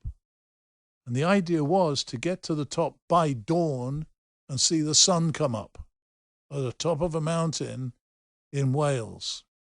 So I had my van load of kids. Well, like a lot of city kids, they'd never been out in the countryside like this. So we were crossing fields with cows in that looked pretty, like that was not, they were scared stiff of that. But we had to do it. And climbing over barbed wire fences on our way to get to the base of the mountain. And I don't know how I knew all this stuff. I was really following the end of my nose. So once you get to something that looked like it's going up, we went up. And the idea was collect wood as we went. And so each of us would be carrying a bundle of wood by the time we got to the top and light a fire there. So we brought some paper and matches to get that fire going. And it was it rained most of the night. Typical sort of northern English winterish weather. But we got to the top of this mountain, just hiking, stiff hike all the way up, picking up branches, and one of the guys came with an old post that had, I don't know whether he pulled it out of the ground, but he came with a fence post as part of what he was going to put on the fire. So we lit this fire at the top of the mountain, and we drank hot chocolate and waited for the sun to come up. Well, two things that are very, very memorable. One is the sun never came up. It was rainy and grey, and all it did was the sky just lightened up. We never saw a sunrise. So that was a disappointment from a mountaintop which we'd climbed. The second was this: when we lit the fire, which is in pitch blackness, there's no light there. And then we're around the fire and we're all huddled and we're wet and it's cold. We're drinking our hot chocolate. And we were as close to the fire. We're huddled around this fire, about a dozen or so of us that you could squeeze in this van. And when the sun came up, as it were, when the day got lighter, we could see each other. And there were black kids and white kids, you know, a mixture of kids from the neighborhood, and very little racial tension at all. We were all Liverpudlian. The black kids spoke like the rest of Liverpool, like this. And the Asian kids, you know, they talk like this as well. You know, they all spoke that they were Liverpudlians. I mean, they were into the Beatles. They were into the same music, same sports, same communities, same schools. It's a pretty exciting time to be alive and working with these kids. Well, the fence post, which would burn, had been covered with tar. So as that's burning, there's this black smoke coming off of it, which we don't see because it's dark, even with the fire. There was one white kid whose face was blackened by the smoke, literally blackened, so they could say, "Hey, look at him. He's as black as Dava." But there was one of the kids whose name was David. His nickname in Liverpool was Dava. So that was another memorable piece. And then we just had to make our way down the mountain and back home. And, of course, all the kids went home and slept for the rest of the day to recover from their night on the mountain. But we did exceptional stuff like that, going to a soccer game together. And a number of those kids made commitments to Christ, asked Jesus into their lives. I remember taking a group of them up to a conference center in the Lake District. That was another major trip that we took, but that was for a whole week with Christian teaching, and took some of the youth leadership as well. I had a number of really cool leaders. A couple of them were black as well. I mean, it was really a multicultural area that we were in. So that was another part of the experience. At that point, I was playing guitar and begun to write music. I remember sitting in my room saying, as we came around Christmas time, it's time to write a Christmas carol. And I wrote a song that I can still play and sing. The words are, "Once more 'tis Christmas time, there's a song I must sing, about a baby boy who was born to be king. But his home was not in courts of splendor, nor of gold, but now a stable bear out in the cold." So the next verse is, "So Mary, great with child, was out on the road and looking for an inn to make her abode. But they were all so crowded, couldn't even find a bed. So Jesus Christ was born on earth out in a shed. Across the evening sky a star made its way and came to rest that night over where Jesus lay. And the wise men who followed came with shepherds who were told they'd found the Savior who'd been promised from of old." And then there's a refrain at the end. "So with the wise men and shepherds and the angels who sent them, we come to worship Jesus tonight." And that's set to a kind of a folk ballad. But that was written in Liverpool, home of the Beatles. We ran a cellar club there, I don't know, a mile or two away from where the Beatles had theirs. The kids helped me put that together. We were given a room in the basement, and we cut out pictures from magazines and pasted them to the wall and made it cool in its own way in that day. That's where I was learning to play secular songs as well as writing Christian songs. Or there was another group in Liverpool called the Crossbeats. You can still get their stuff online. And they were one of the original rock and roll bands, Beatles sound, singing about Jesus. In fact, I have a little flyer on file. Where to find that, I'm not quite sure. But the Crossbeats were the attraction, and I was the speaker, the Reverend John Guest. So they were the music, and I shared the gospel speaking. But what they wrote was evangelistic music. These were guys who loved the Lord, and it had that early Liverpool sound. It was fantastic, and I was playing their music too with my guitar. I had a painting painted that one of the kids wanted, one of the young adults who was helping me with the work when I left Liverpool. And it was a streetscape in Liverpool, and half of it was dark and dingy, and the other half was bright and light and attractive. And it was meant pictorially, artistically. It was a painting of it was beautifully done by a a student who was an artist. And I gave it to one of the leaders with me, and she probably still has it because I've been in touch with that leader since in the last couple of years. It's this painting, which we put up in the Cellar Club. Life before Jesus, dark, dingy, messed up. With Jesus, bright, attractive, light, living. And we called it the Cellar Club. The whale's belly. We had the punchline, which was corny, but it's a place to go when you're down in the mouth. It was nothing spectacular, but it was a modest attempt at creating a scene for kids to come to. Warm, inviting, and where other kids would come and play music, bring their guitars. In fact, there was one guy he first got me into Dylan, who was big in the USA already, but not in England. And he introduced me to Dylan, but he was playing guitar. He had a song, the real cultural tension in Liverpool was the orange of Protestantism and the green of Catholicism. That was the major difference, believe it or not, between Everton, which was essentially a Catholic community, and Liverpool, which was essentially a Protestant community. Anyway, he had this song, and those were violent days in Ireland, and a lot of Irish had come into Liverpool from just across the Irish Sea. And so he had this folk song. Punchline was this: the greatest color problem that I have ever seen is the color problem of the orange and the green, because that was a divisive, much more than race and color, was that particular dynamic. I picked that up in my Cellar Club with this guy. Also, I had my motorcycle. That gave me a kind of coolness. In fact, I have a helmet, what they called a bone dome, and these kids have painted on it. From that Cellar Club, painted on my bone dome. I remember talking about the car that I'd been rented when I was in the USA, this 8-cylinder Ford Custom, which was like what the cop cars were, except it was all one color. That was, to drive that was unimaginable to myself and these English kids. And I spoke about power and what it felt like to put your gas, to put the pedal to the metal in that car, and describing the exhilaration of the acceleration, and how when Jesus comes into your life, he brings that kind of dynamism. That the word dynamite comes from the Greek for power. So the word power, dunamis, dynamite, is power.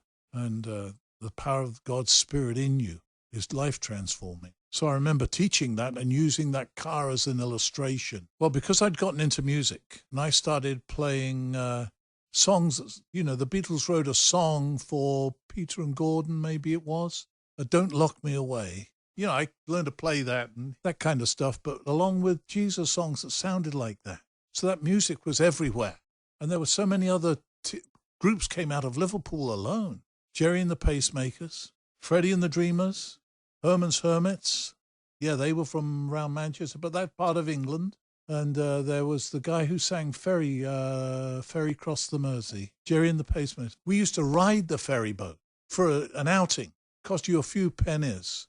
And it would go from Liverpool, so we could walk down to the docks from where we lived, get on this boat, cross the Mersey, which was a long ride on a boat, which was fun, though the kids got used to it pretty quickly, to the other side. But we'd do that for a trip. I remember once being in a cafe where we stopped and had a cup of coffee before we got on the boat. And when we got out, one of the kids had stolen the menu. I mean, it's all for fun. But he came out with, it was a fancy menu for that particular area. And these kids, by the way, had all kinds of slang. As Liverpool slang was notorious. They were called Scousers.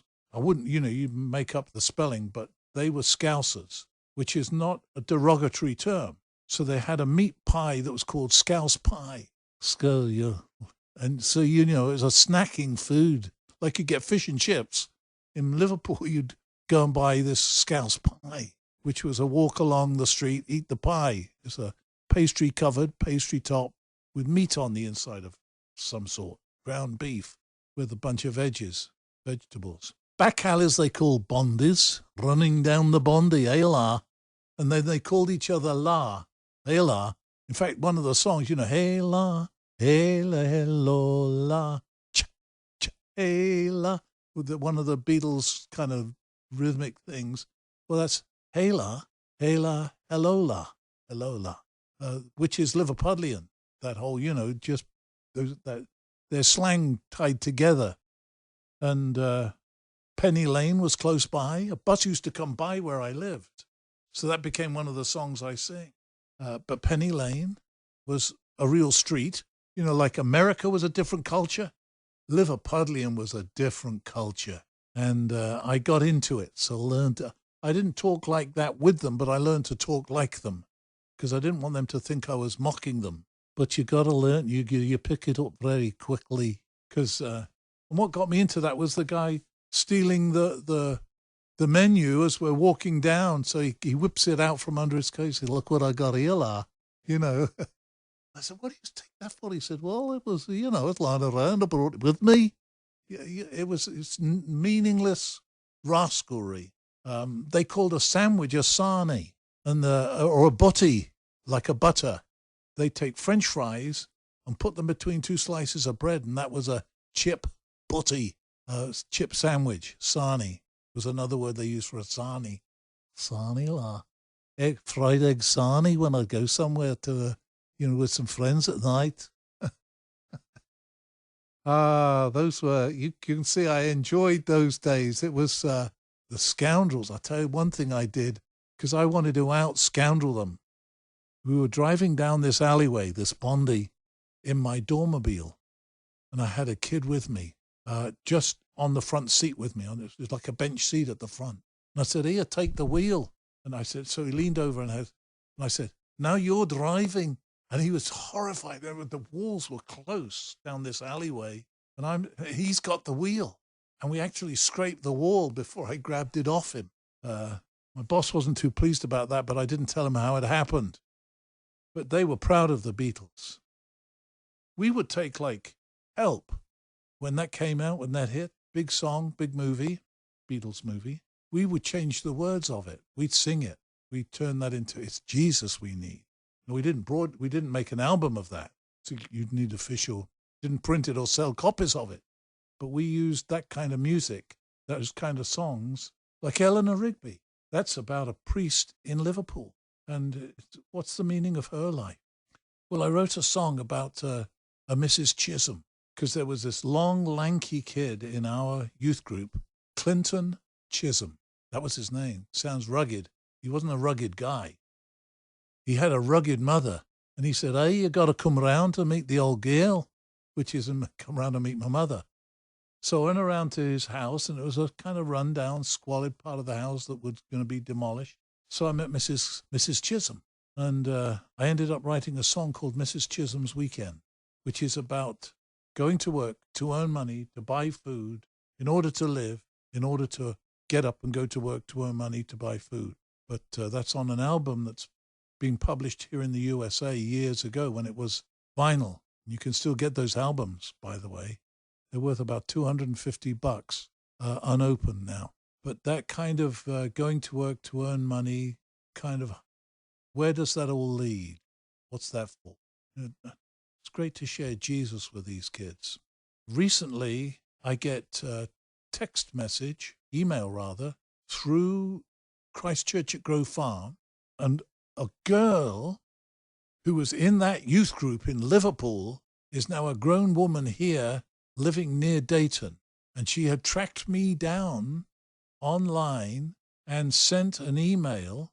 Maureen Moe is what we'd have called her for Maureen. And she had tracked me down, sent an email, and spoke about me being a man of God. It's interesting that she still remembers she gave her life to Jesus in one of our trips. I took a van load of kids, gave my dormobile, to North Wales, to a rugged piece of land that my vicar had bought a cottage on and was trying to fix it up and make it livable. It was near derelict. And so I took a bunch of kids to help with that task. And I remember we spent about a day moving rocks and boulders not huge, I mean, we're just a bunch of kids, to create a road that was navigable into where this cottage was. That's what I remember about it. But in the evening, after we beat our brains out all day, we sit around and I share Jesus with them. And that's when Maureen asked Jesus into her life on that trip to North Wales to do that work. And she said, I got the text somewhere, and a bunch of other kids, speaking of herself and some others, both got to know Jesus, serious about the Lord, which goes on to this day, she said. So that's really encouraging, because you never know. I was just there a year, like a year's mission. And she is the sister of this guy, Dava, that I mentioned, the black guy. So she's a black woman living over here with her husband. And Dava was a brother. He's still living over there in Liverpool. So they've talked to each other, and he said, hey, see if John Guest still remembers me. I bet he does. And so and I do remember Dava. So he's thrilled that after all these years, I remember he's got to be a grown man in his 60s or 70s now. So that was an exciting year. But during that year, I got my friend Tom Frierson in Philadelphia wanted me to come back to the USA. And he would send me notes, letters, that I didn't, I was so involved, I didn't really answer them, didn't get into it. And then he sent one, and it was in one of those airmail folded letters that you write on and then fold and stick down, and the stamps printed on it. And it came to where I was, Faulkner Square in Liverpool, and scrawled in huge print. This is all it said is, what is it with you? Write me. That's all it said. Tom. Because I had, virtually ignored this man who became a life-changing factor for me. Anyway, I got back in touch with him, and that led to an invitation to go on a speaking tour in the USA. And Tom Frierson would, as we had when I was visiting, he planned a speaking tour for me around towns that he visited. I traveled with him, and that was the plan. No promise of any income. The salary I had with the Church of England was not much, enough to live. And of course, I had this student hostel I was living in Liverpool. But he made this arrangements for this visit, which I accepted. That opened up the doors for my going to the USA from England, as I'm now speaking here, coming to the USA from England, and meeting more leadership around the USA, fairly high profile, some of it, and then being invited to stay here and work. But I was free to do that in my own mind, because the work that I was doing in Liverpool, while it was life-saving, eternity-saving to these young people, it was not going to go anywhere. I mean, they're going to end up in heaven, but I wanted to build something of substance that would last, have an impact. And so I came to the USA to spend that speaking tour. So now this is my second visit to the USA. And I treated it as a visit in those days. And I did say to my vicar, I said, look, I've got this invitation. I showed it to him to go on a speaking tour to the USA. Is it okay if I take it? Because it would mean being gone for months. So he said, well, look, John, you're free to go, but I can't guarantee you'll have a job when you come back. You want to go on those terms? If I find somebody else to do the work you're doing, you'll be without a job here. So I said, okay, because I didn't see any future there. And sure enough, I'd been gone, I don't know, a couple of months, however long it was. And I get a letter from Sydney saying, I've hired somebody else and you don't have a job here. But all my stuff was stored there. My motorcycle, my books, my few clothes. I didn't have much. So across the way, I don't know, about 4 months or so later, some guys come to me and offer me a job with what was an international organization working in the USA called Scripture Union. And it's a Bible reading method that has expanded, and it's quite an influence here in the USA in certain quarters. Certainly the leadership of InterVarsity Christian Fellowship was very aware of Scripture Union. There was a connection in their foundings, and both of them were long-standing ministries in England that spread around the world through the colonialization of Africa, Australia, New Zealand, Canada, etc. And so they offered me a job to travel with my guitar, sing and speak to kids, and encourage the kids to read the Bible using Scripture Union notes, as they were called. They come out 2 months at a time still. So I accepted that invitation, went back to England, collected my motorcycle, my books, my stuff, and booked a passage on the Queen Mary out of Southampton back to New York. And I went on a boat because I could bring my motorcycle. Can't bring a motorcycle on a plane. In fact, I remember shopping in Southampton before I got on the boat, and I bought a guitar, a better guitar than I had, and I bought the sheet music for Eleanor Rigby in this shop, which I still have. I have both the guitar and the sheet music for Eleanor Rigby. So that's a 50-year-old plus piece of sheet music. In fact, one of my daughters is fascinated. She said, "Hey, Dad, that's worth some money now, the sheet music." So a guy who had come to know Jesus with his wife in and around Philadelphia drove up from Philly with a van. We got my motorcycle in the back of it and my couple of trunks with my books and stuff, and drove down from New York to Philadelphia. And my job was to travel around the USA, play my guitar and talk about Jesus, evangelize kids, and encourage them to get into Bible reading. If you are enjoying this podcast, let us know on our Facebook page. You can find more episodes of John Guest Remembers and Christ Church's other podcast, Our Church, Our Stories, on our webpage, ccgf.org, or wherever you find your podcast by searching for CCGF Talks. Thank you for listening.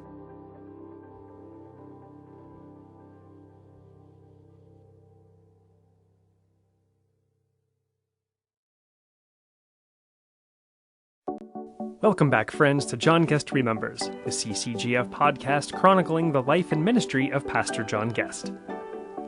If you are just now joining us, welcome.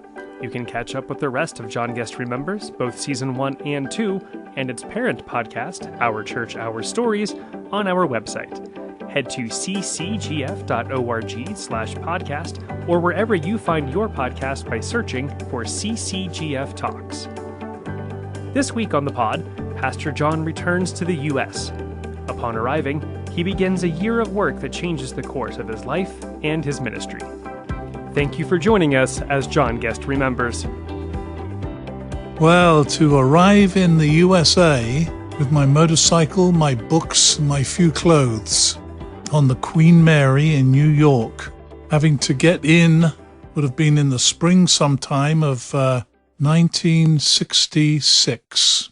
Forgotten the name of the guy who came and picked me up, but he had come to faith in one of my previous visits, and he'd asked how he could help, and he got this van, and we got my motorcycle in the back of it, and my trunk with all my stuff in it, and set out for Philadelphia. I was back in the house with Mrs. Neal on Carpenter Lane in Germantown, a suburb of Philadelphia, and set up office. I remember getting some bricks and some planks of wood, putting my books out in a makeshift library. Realized that motorcycling in the USA was very dangerous, so I sold my motorcycle pretty quickly. Wasn't too long after that I, along with Tom Frierson, went out. He picked up an advertisement for an old Chevy 2. I don't know what year it was, but it was already well used. We purchased it as a vehicle for me to get around with, my own vehicle. He had made arrangements with some friends for me to be employed by Scripture Union. That was an English-based organization originally, and as it was over 100 years old or so, and had spread around what was the Commonwealth nations of the British Empire. So that would be Australia, New Zealand, the countries in Africa, Canada, especially Canada, and now was getting planted in the USA.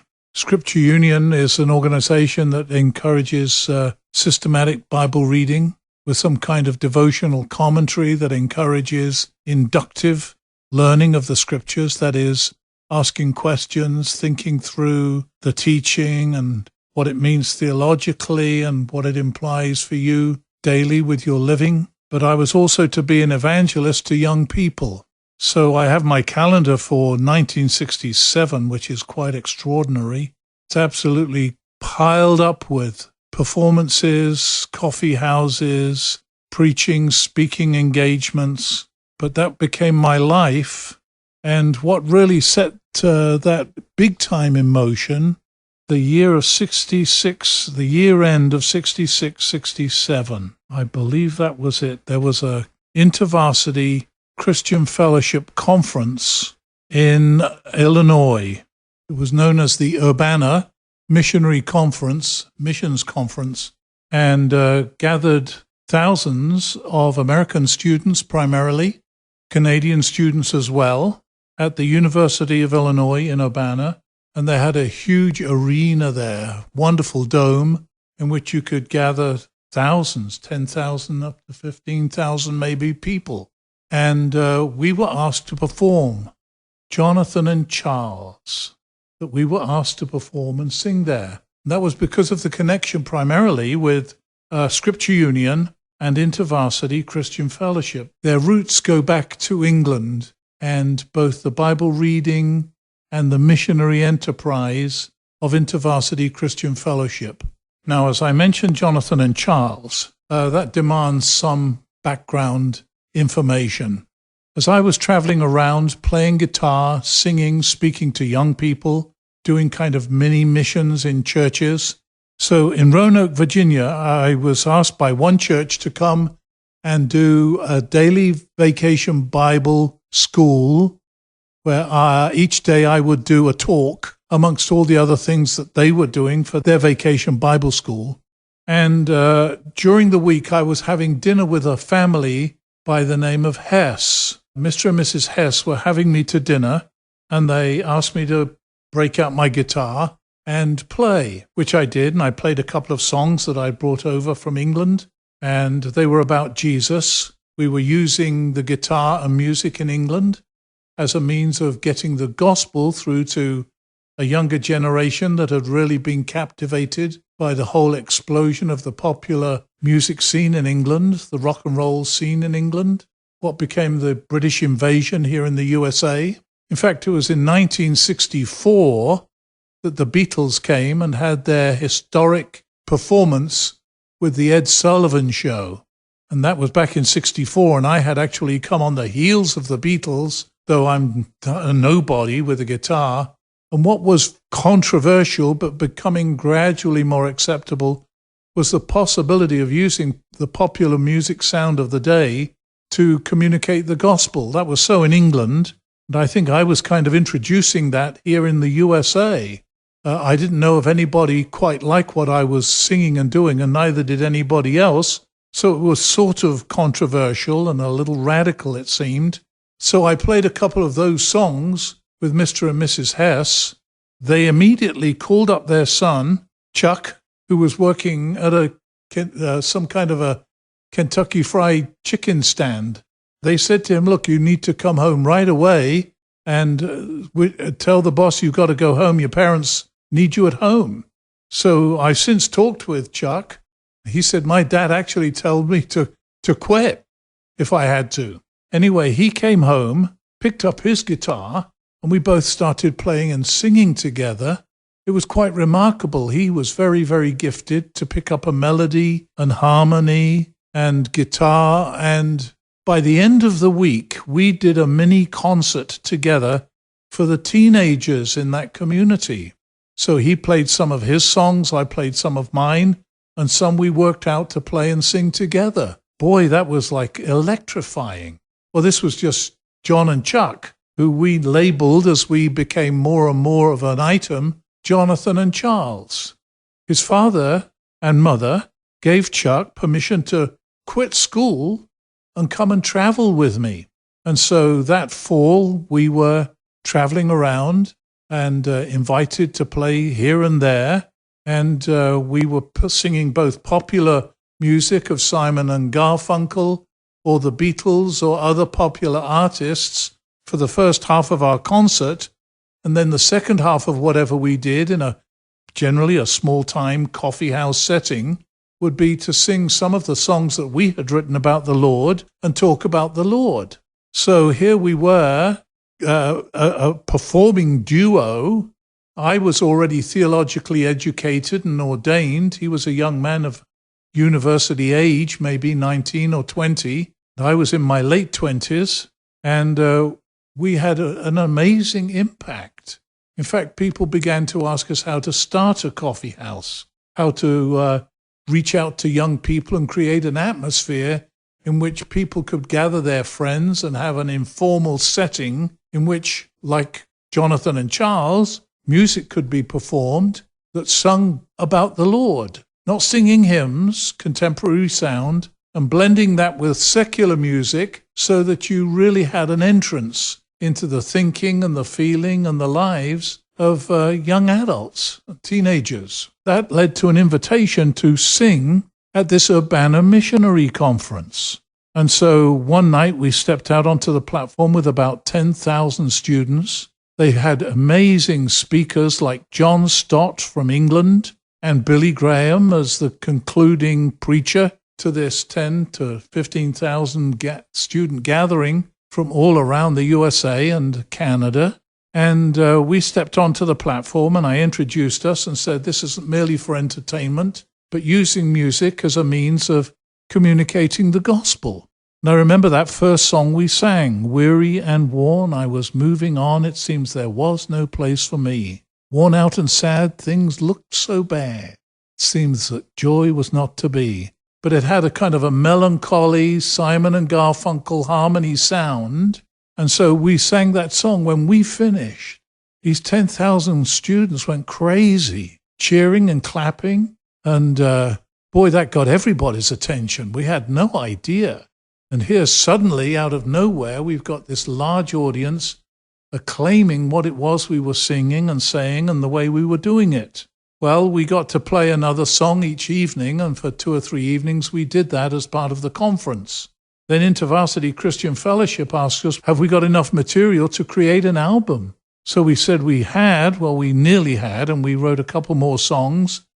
And that became an album that was published that following year. So I believe that would be 1967. Immediately, we became quite an item throughout the whole of the Christian world. It was actually played and put together in such a way as it could be played on secular stations. And in those days, there was no contemporary Christian music or contemporary Christian music stations. Was actually spoken of in Billboard magazine, which I've got a clipping of, incidentally, because that's like you've virtually made it when Billboard covers you. So that took us now around the USA doing concerts at universities as well as high school gatherings and conferences and weekends and wherever we had an audience. So Jonathan and Charles were out there sharing the gospel, and we would start off with secular songs and some of them Beatles, Simon and Garfunkel for sure. I remember sitting on a railway station, got a ticket for my destination. Ooh, homeward bound. Yes, I am homeward bound. And, we do Beatles like Nowhere Man. And I remember when we first sang Yesterday together, which was in a coffee house setting in Wilmington, Delaware. So I said, here's a new song that's out on the market now or out in the airwaves. And we just started plucking our guitar and then came in with Yesterday. All my troubles seem so far away. Anyway, the girls started going, woo, that had just come out on the sound wave, the radio waves. Then we moved on to songs that we had written, talking about Jesus and how he loved us and died for us, and a new life that he came to bring, which we could inherit through putting our faith in him. The album that was published was called Another Week to Go, which was based on our opening song on the album, and that covered a Mrs. Chisholm who lived in Liverpool. Her son Clinton had been in my youth group, and he said, "Hey, you got to come round and meet the old girl," speaking in his Liverpudlian accent. So I went around the house and met Mrs. Chisholm, who was a formidable woman and very impressive. And so we ended up writing a song about Mrs. Chisholm's weekend, which was really the story of her life. She got up to go to work, to earn money, to buy food in order to live, in order to get up, to go to work, etc. You know, the cycle of life without any real purpose other than just to exist. And that always raised questions with me in my pre-Christian days of why am I going to school? What's the purpose of all this? And I suppose most adolescents begin their journey of one sort or another, emotionally and psychologically and faith-wise, by asking those questions as they become self-conscious, which I had done, self-aware and asking what's the purpose of my life and where is it all headed and is there any purpose or meaning to it? And I eventually discovered that in the Lord Jesus, and then wanted to share that with others. That was always my desire. In fact, throughout all these various talks, whatever it is I'm talking about, the burning desire in my life has always been to share the gospel with people who don't know the Lord, whether they're churchgoers or not, or whether they're secular folks or not, to see folks come to faith and take the Lord seriously. Because of my own conversion experience, I guess the Lord baptized me with that kind of a gift and longing to bring others to the Lord the way I had been brought to the Lord.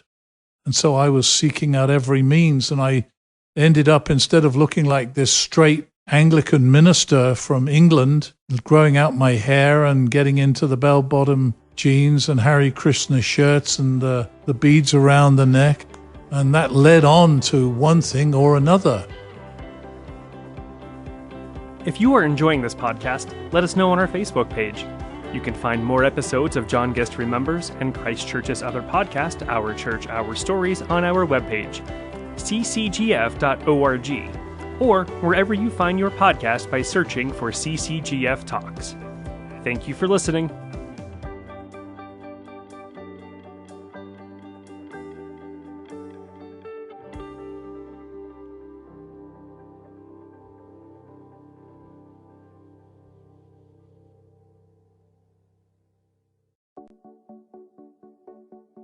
Welcome back, friends, to John Guest Remembers, the CCGF podcast chronicling the life and ministry of Pastor John Guest. If you are just now joining us, welcome. You can catch up with the rest of John Guest Remembers, both Season 1 and 2, and its parent podcast, Our Church, Our Stories, on our website. Head to ccgf.org/podcast, or wherever you find your podcast by searching for CCGF Talks. We continue this week with Pastor John's first years in ministry after his return to the U.S. from England. And what would become a vital year for him, John meets a man from Pittsburgh that changes the course of his ministry, and a young lady that would change the course of his life. Thank you for joining us as John Guest Remembers. 1967 and 1968 were remarkable years in my life, and of course the lives of others that entered into relationship with me. For instance, running into Charles, that we became Jonathan and Charles, which led to the album, which led to a very high profile, and the invitation to speak one way or one place or another of some consequence.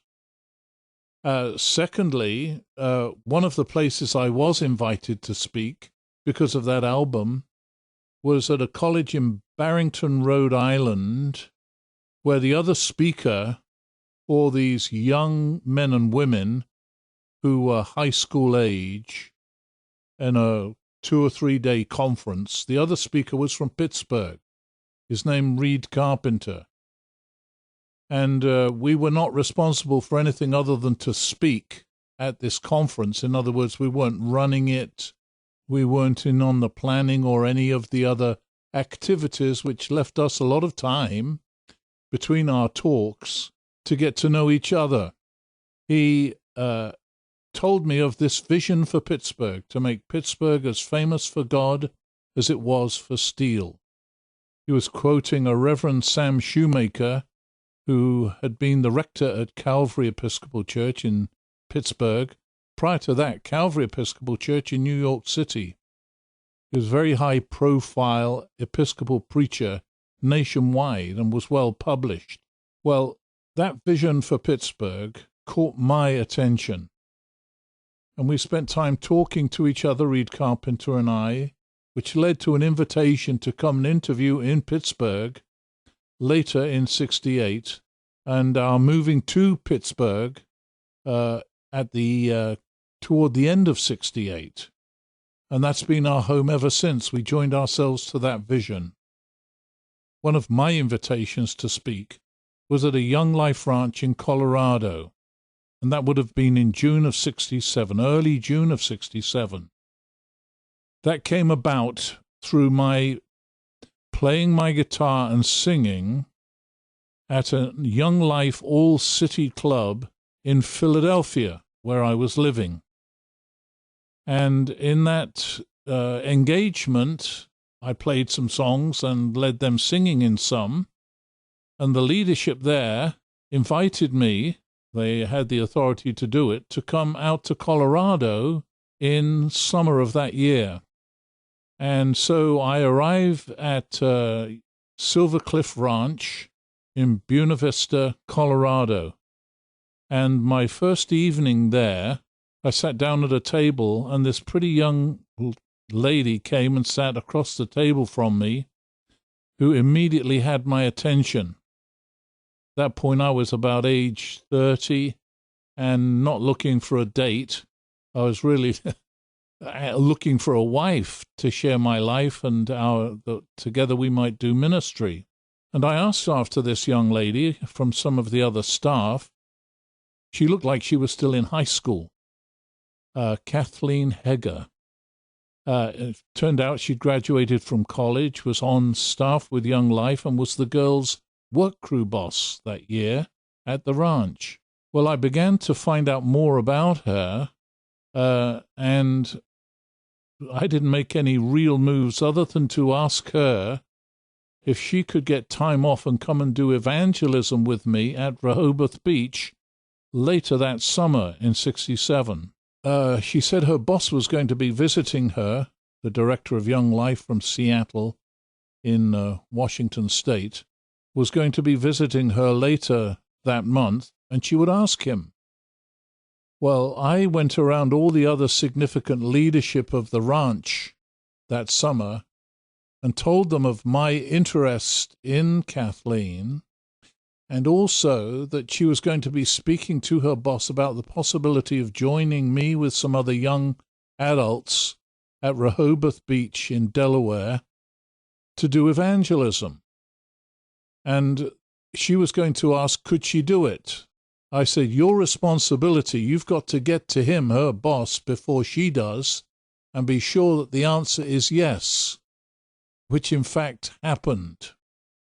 The story of her chatting with him in that interview was quite extraordinary, because I did not know it at the time, but the week we met was a week that she should have been married to another man, who she had broken that off earlier that spring, but certainly that week in June was the week that they had put in the calendar to get married, and the day that we met was the day she should have been married. I didn't find that out until, maybe a year or so later. Quite extraordinary. So they were talking about her career and where it was headed, and she was in Colorado at the ranch in preparation for moving to Denver, Colorado with Young Life, having broken off the engagement with one of her other fellow staff members, who was her supervisor actually, in Seattle. And so it became essential for her to move. just because of those relationships in Seattle. And I met her in the middle of all this. And so in talking to her boss, she got permission to come to Delaware Beach. And so later that year, we met up again. She flew out east from Seattle, and we spent 2 weeks together doing evangelism with a group of other young people with the Scripture Union organization for which I was working. And I would have to say that it was during that week, those 2 weeks, that we really fell in love. I wasn't looking just for a pretty girl. I wanted somebody of some spiritual substance who was serious about the Lord. And early in our 2 weeks together, we were meeting with the other students and young adults on the porch of the house in which we were staying for Bible study. We met that each morning for Bible study before we went out on the beach. And I with my guitar to round up other young people, and she was working with the children on the beach. In any case, one of the questions came up in the Bible study. How is it that God leads you through reading the Bible? How does he speak to you through that? Well, that's a very complex question. I mean, the answer is not easy. But Kathy spoke up and said, in her own sweet, gentle way, it's not that God tells you to shop at this supermarket or get your gas at this gas station, but in reading his word, he sensitizes you to his leadership along the way. Well, that's a pretty profound answer, and I thought, my, there's more to this girl than just a beautiful face. And so it was.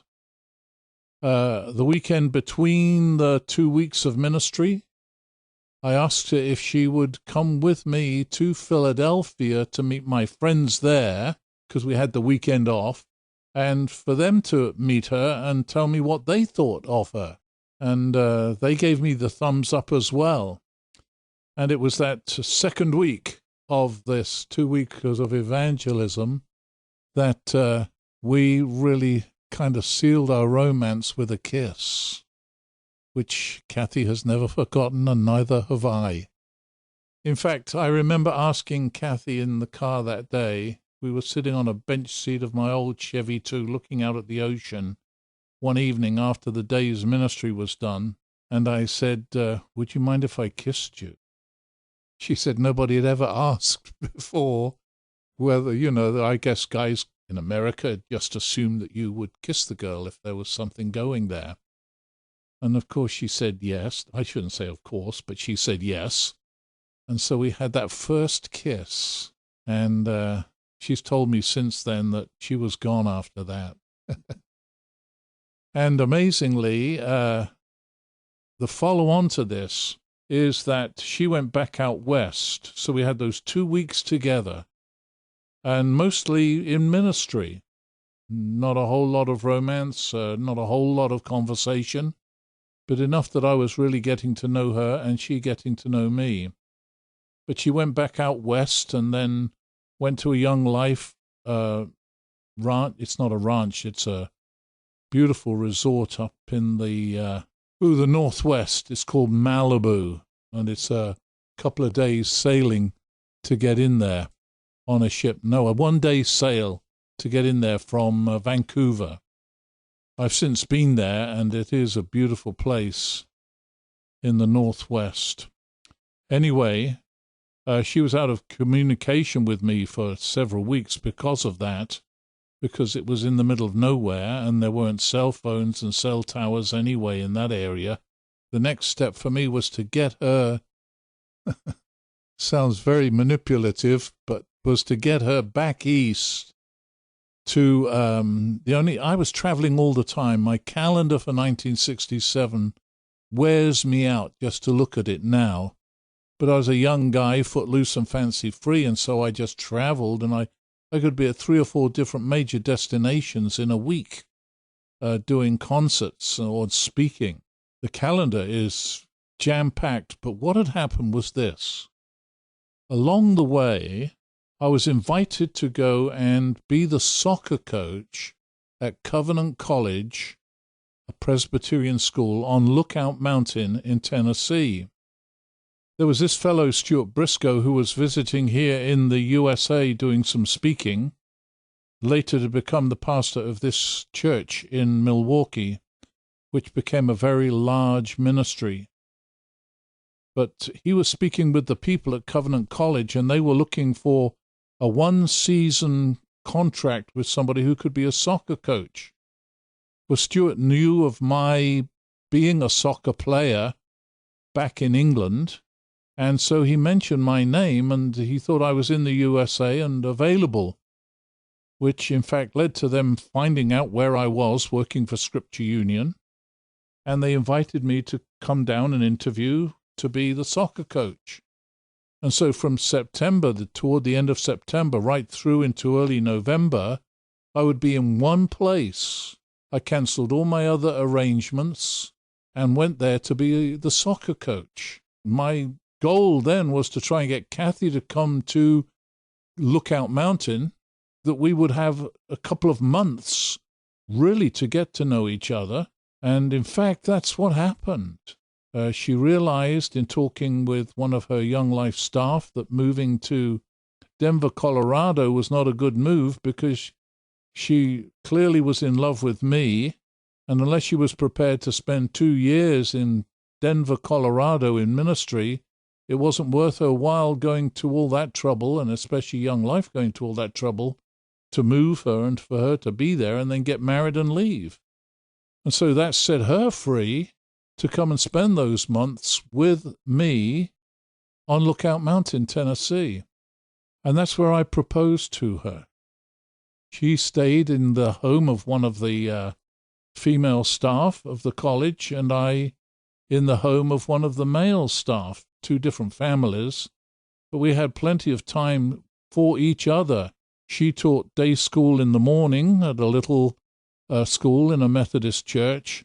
I coached soccer all afternoon, and then there were the games where we traveled to the games.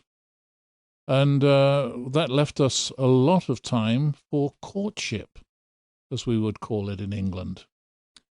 And so before the end of that time, I proposed to her. I remember going to the Methodist church, asking her to come and chat with me in the kitchen of the church, so she broke free from whatever it was she was doing. And I remember sitting her on a stool and saying, "How would you like to spend the rest of your life with me?" And she said to me, that wasn't exactly a proposal for marriage, but in fact that's what it served as. And so she said that she would. And so that's where we got engaged. Later that evening, we asked a couple out from the college. He was a professor there, Chuck Anderson, and his wife Flossie. Kathy had stayed with them for several weeks as well. And we asked them out to dinner to tell them of our engagement. Well, I didn't have a ring. I couldn't have afforded a ring at that point, as I recollect. But I had gone to a 5 and dime store and got this big emerald cut piece of glass for a few pennies. It couldn't have cost a couple of dollars. We put it on Kathy's finger. So here we are in this very beautifully, romantically lit restaurant, and Kathy and I are sitting across the booth from Chuck and Flossie Anderson. I say, "We have something to tell you." And so I lifted up Kathy's hand and showed them the engagement ring, such as it was. Well, it would have cost a fortune, and Flossie already had big eyes, but when she saw that ring, they were as big as saucers. But anyway, that was our first announcement that we were engaged. I'm sorry I don't have that ring. I don't know whatever happened to it, but it would have been a fabulous memento, because later on that year, I got her the real thing, the real deal. So when we finished up our time in Chattanooga, that's where Lookout Mountain is, Kathy went on home to North Dakota, which is where her family lived, Grand Forks, North Dakota, to prepare for getting married. We'd set a date, Thanksgiving of 67, so that didn't leave a whole lot of time for preparation. Friends of ours in Philadelphia, which is where we were going to get married, my mother coming over from England with a sister, Kathy's folks coming from North Dakota to Philadelphia, seemed a good thing to do, a good place to meet for the wedding. And we planned that marriage very quickly, and the Friersons, Tom and Alice Frierson, were really paramount in making that happen. We had a lovely wedding in St. Peter's Episcopal Church in Germantown, Philadelphia, and headed out on our honeymoon from there. That was November the 24th, 1967, and that is over 50 years ago now. If you are enjoying this podcast, let us know on our Facebook page. You can find more episodes of John Guest Remembers and Christ Church's other podcast, Our Church, Our Stories, on our webpage, ccgf.org, or wherever you find your podcasts by searching for CCGF Talks. Thank you for listening.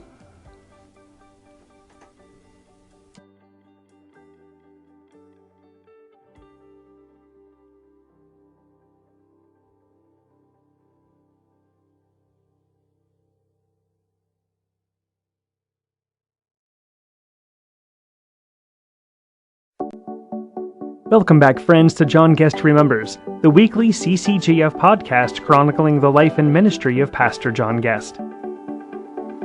This week, John reflects on meeting, courting, and marrying Kathy, as well as recounting their first year of marriage and ministry together, which includes the conversations with the ministry leaders that would bring John and Kathy to Pittsburgh.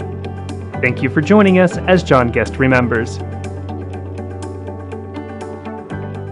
Well, the miracle of meeting Kathy and marrying her, and now the 53, 54 years of marriage that we have had, and the way the Lord has used our lives over all those years, was a miracle in the first place for me. I was 30, and I remember lying on my bed at Mrs. Neal's prior to meeting Kathy and going out to Colorado on that trip. Just lying on my bed with all the urgings and longings of a sexual relationship to a woman, praying that, Lord, if the Lord wanted me to remain single, and I had some great models in my life, like a John Stott and my own vicar, Canon Druitt, who had remained single all their lives, that if the Lord wanted me to, he would have to perform a miracle. But outside of that, I besought him to provide for me the wife that I needed. So meeting Kathy was quite a miracle. As I've mentioned, we met in June in Colorado. When I first saw her, her beauty just overwhelmed me, and I began to find out who she was and whether she was an available young lady. So we began a very strange kind of relationship. Only because of the distance we were set apart. So when I went back to Philadelphia and she was finished with her leading the work crew at Silver Cliff Ranch in Colorado, she went back to Seattle and continued her work with Young Life, and I continued my travels with my guitar and constantly was calling her. And my idea was to get her to come east for 2 weeks at a beach mission so that we could get to know each other. And Wonder of Wonders, along with her boss, Bill Starr, I think it was, a leader with Young Life. In any case, she then was granted permission to come and work with me on the beach at Delaware, Rehoboth, Delaware. And then she went off back to the West Coast again, and we had then similar long-distance conversations as I tried to encourage her to come to Covenant College, Lookout Mountain, Tennessee, where I was going to be resident for several months, a couple of months at least, as a soccer coach. And there, if she could come, we could really spend time together. And again, the wonder of her being able to do that and willing to risk that. She came and spent those 2 or 3 months on Lookout Mountain. I stayed with one faculty member in his home as a tenant, and she in another faculty home. And we courted and got engaged. And that's all a miracle of God's grace, to find a woman who loved Jesus in that extraordinary way that she has, and that she was falling in love with me, and that we were going to get married and then did marry, was all just a remarkable spiritual gift. And we've had a wonderful marriage together spiritually. My children have said of their mother, because we have 3 daughters and an adopted daughter, Susu. They have said to Kathy that if she had never married me, she would still be in ministry.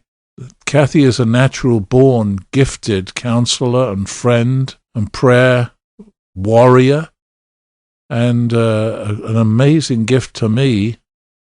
She's kept me humble over these years of marriage when I get carried away with myself, and kept me close to the Lord when I found myself drifting emotionally and time-wise. And we have had the most amazing life together of ministry. So that set out with our engagement and marriage, and then off for our honeymoon. For that honeymoon, I wanted we would travel together. I had exchanged through sale my crummy, beat-up Chevy 2. I don't know what year it was. It'd be fun to find that out. But it was old when I bought it, and a wreck when I traded it in for a new Dodge Dart. And it was that Dodge Dart that we took off with in our marriage. The back of the car was filled with rice and balloons, and our first stop was at a Howard Johnson's, still in Philadelphia, where we were married, where we emptied all that stuff out at a trash dumpster behind the Howard Johnson's, and then went in the front and had a cup of hot chocolate together, and then took off for our honeymoon. And I wanted Kathy to experience the beautiful places I had been along the East Coast as part of our honeymoon. Sad to say, it wasn't azalea time in Savannah, which is when I first experienced the brilliance of the azaleas, the American azalea.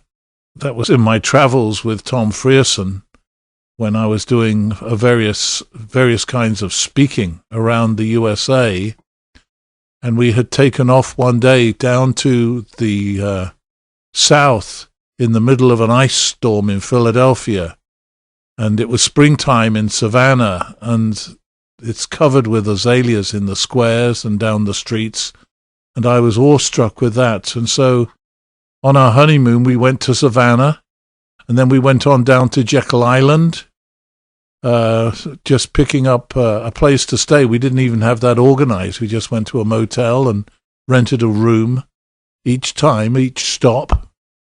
And that was quite an experience. And then we came back from Jekyll Island. That was as far south as we went.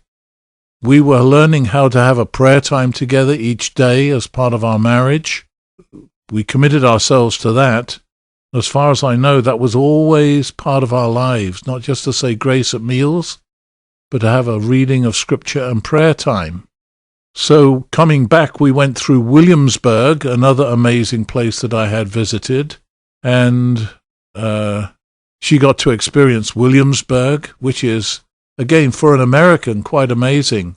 I'm not sure if I've mentioned this, but along the way when Kathy came east in those first weeks, we went through Washington, D.C., and then around Philadelphia, and she had never seen the kind of buildings that she thought were old and ancient, which by English and European standards is not the case. They look very handsome, but they're not old. She was amazed at the wonderful stone bridges and buildings that there are in Philadelphia and Washington, D.C., and up and down the East Coast. Anyway, we settled in Philadelphia, where again I began traveling, and Kathy she had a teaching license. Kathy became a substitute teacher, so she traveled around Philadelphia some, mostly on a train, and I traveled around and about the USA again. I remember the first time I left Kathy to go on the road. We were both staying at Mrs. Neal's, and amazingly, we didn't have a bed to come back to. So we had makeshift sleeping at Mrs. Neal's, thing like a couch and a single bed. We had nothing. We had each other, and I had a job which was very modestly paid with Scripture Union traveling and speaking, and she picked up some money along the way with substitute teaching. Back in those days, that was all so modest, there was no way we could afford for her to come with me. As my career developed, often and most of the time when I travel to speak, Kathy is able to come with me, but not in those days. So the first thing we needed to do was to rent an apartment, which we found in another part of Philadelphia, close to Germantown, Mount Airy, and we rented an apartment on Boyer Street. It was an upstairs apartment, had wooden floors, it was a newish building. We had a garage underneath where we could park the car, and then we'd go up a flight of stairs to our upstairs apartment, and the people who owned the upstairs apartment lived underneath us. And they always knew when I was home in particular, because we'd walk around on this wooden floor and they could hear us through the ceiling, and they complained about it. And so here we were toward the end of 67, moving to 68, and we had heard that you could go around all the Sears Roebuck stores and pick up their old samples, carpet samples, books of them. And so we went from store to store and picked up their last year's samples, took them home, took out all the relevant colours that would match, and taped them together so that we had a carpet upstairs. Of course, that was part of the coolness of the late 60s. That was what we had for a carpet. And then people began to give us furniture. We got a bed, and then a mattress, and then some chairs, and it's amazing the friends who found and gave us stuff. We had no money to go and buy anything. We had the money to rent the apartment, and then we gradually furnished it with gifts from different people, whether they had died and left furniture or people shared with us the furniture they had. But we put together this little home on the second floor. And so for a year then, 67 and 68, I traveled and spoke, and Kathy did substitute teaching. One wonderful thing that winter, I remember, was that Kathy ran the car through a car wash, and I mean, we were so naive about so many things. There was a coupon she picked up that offered a free vacation down in Florida near Fort Myers, Lehigh Acres, 3 nights and 4 days. Of course, what they wanted to do was sell us an apartment on this new development. Anyway, we sent off for it, and sure enough, we got the 3 nights and 4 days, or 4 nights and 5 days, whatever it was. And it was in the winter, so we signed up for that and ended up traveling we flew into Fort Myers, which was a very small airport in those days, and then got a ride out to Lehigh Acres, and there we spent a week. But we combined that. I knew how we paid that. Now I'm reflecting on it.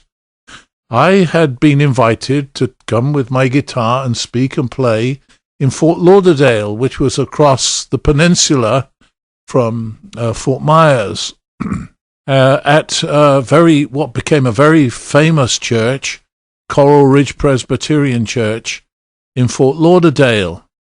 In those days, it was still a smaller church, but they had purchased a fire station, an old fire hall, for their youth ministry.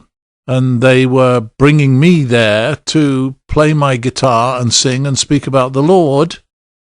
So then I met the famous minister, as he became, D. James Kennedy, and met some of the other staff, and we stayed with one of the other staff guys and his wife and their 2 little girls.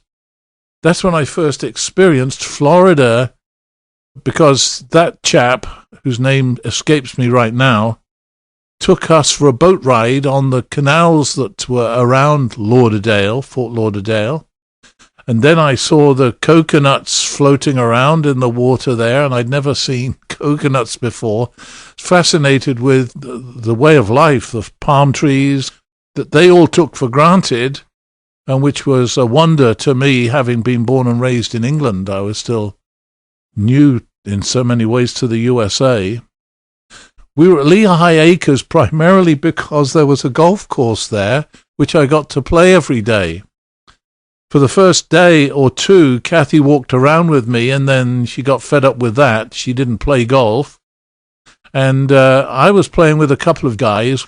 Well, we played several rounds of golf, and then I mentioned I needed a ride over to Fort Lauderdale, and one of them had to go there, and so he offered us a ride. And so with our brief baggage and my guitar case, we rode from Fort Myers, Lehigh Acres, to Fort Lauderdale. And I remember us just sitting on the side of the road waiting for somebody to come and pick us up. Those were the days when we didn't have cell phones, and we called from a payphone, and then were waiting. Like a couple of vagabonds with, a suitcase and a guitar sitting on the side of the road on the curb, waiting for this minister to come and pick us up and take us to his home. All of that was very novel, exciting, and sharing our lives and sharing in this ministry. And so when we got back to Philadelphia and back to our apartment, I started traveling again, and I had a speaking engagement in Rhode Island. And the other speaker, Kathy knew. We were both invited to a high school conference at Barrington College in Rhode Island, where these high school students from New England were going to be assembled. I think they were called Rising Seniors, so that was their age. They'd have been about 16, 17. I was one of the speakers with my guitar. Anyway, I had an album out, which was quite a thing in those days, so that made me something of a celebrity. And Reed Carpenter was a known speaker with Young Life who I had never heard of, but Kathy had from her Young Life days. And she told me that I was really going to enjoy him, that his humor was staggering, unbelievable, and that he was very cool in his communication of the faith and the Lord Jesus. And sure enough, when we met up at that conference, I did my thing with my guitar and my English accent, and which was much more English in those days. And Reed Carpenter was as cool as could be, and very engaging. Well, we weren't responsible for running anything. We just had to speak and be available for conversations. So in between a number of these times of speaking and performing, we would go off to a Friendly's, which I'd never heard of either in those days, but was I think a New England franchise, and have a hamburger together and talk about our lives and our ministry. And Reed had come from Pittsburgh to that engagement. I had traveled up there from Philadelphia. So we met and got to know each other, and sitting at those Friendlies, I shared with him a vision for my ministry, which was to try and encourage Christians to bridge the gap between where they were and where the culture was with these young people now getting into the rock and roll scene. The Beatles had come over in 1964, and that started the English invasion. And I guess from a Christian point of view, I was part of that, coming with my guitar and music that sounded Beatlesque, but was singing about Jesus, or a way to find Jesus, and the lonely kind of search that we were on until we found Jesus. So I was sharing with him my ministry of wanting to reach those who weren't churchgoers and encouraging the church to start coffee houses and other places of meeting and engagement with young people so that they could evangelize. And I actually helped establish several coffee houses that ran for a number of years. And in fact, one thing that happened was it's amazing the high profile, I know I've spoken of this, that God gave me in ministry, because I ended up in Washington, D.C., at Fourth Presbyterian Church, a very famous Presbyterian church there, which was highly connected to the persons who normally were hired as Senate chaplains. Dr. Richard Halverson was the pastor at that time. Anyway, I met the people who were running the fellowship amongst the politicians and world leaders, and they had me play my guitar for them. But out of that, by playing my guitar and speaking at Fourth Presbyterian Church with the young people, that led them to form a group called the Sons of Thunder, which was the nickname Jesus gave to John and James, the brothers. He called them Sons of Thunder. And so this group functioned for years in and around the D.C. area as a bridge into the high school and college culture with music that was much more relevant and songs that were, connecting with them and worship that connected with them. So that was another outcome of my ministry. We started a coffee house near Philadelphia called the Garage, as I would say it in England, the garage, and that's what it was.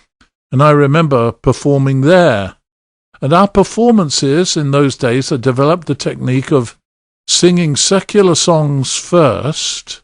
So we'd sing Beatle or Simon and Garfunkel or Donovan or songs that they knew, and then bridge that into music that was singing about Jesus, but in a contemporary sound and talking about those songs.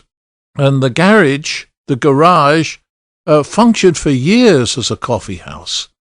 We established like 2 or 3 of those around the Philadelphia area, but the one I remember very visually and emotionally was the one they called the Garage, which was out near mainline Philadelphia.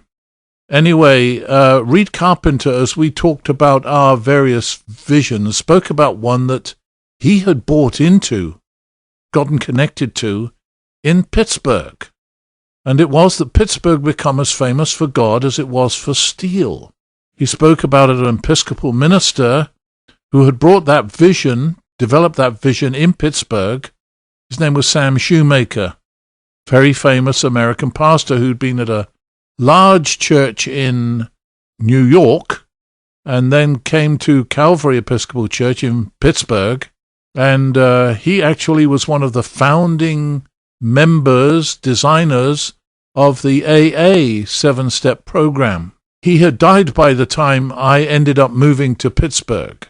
But the man who took his place in leadership in Pittsburgh was a man by the name of Don James.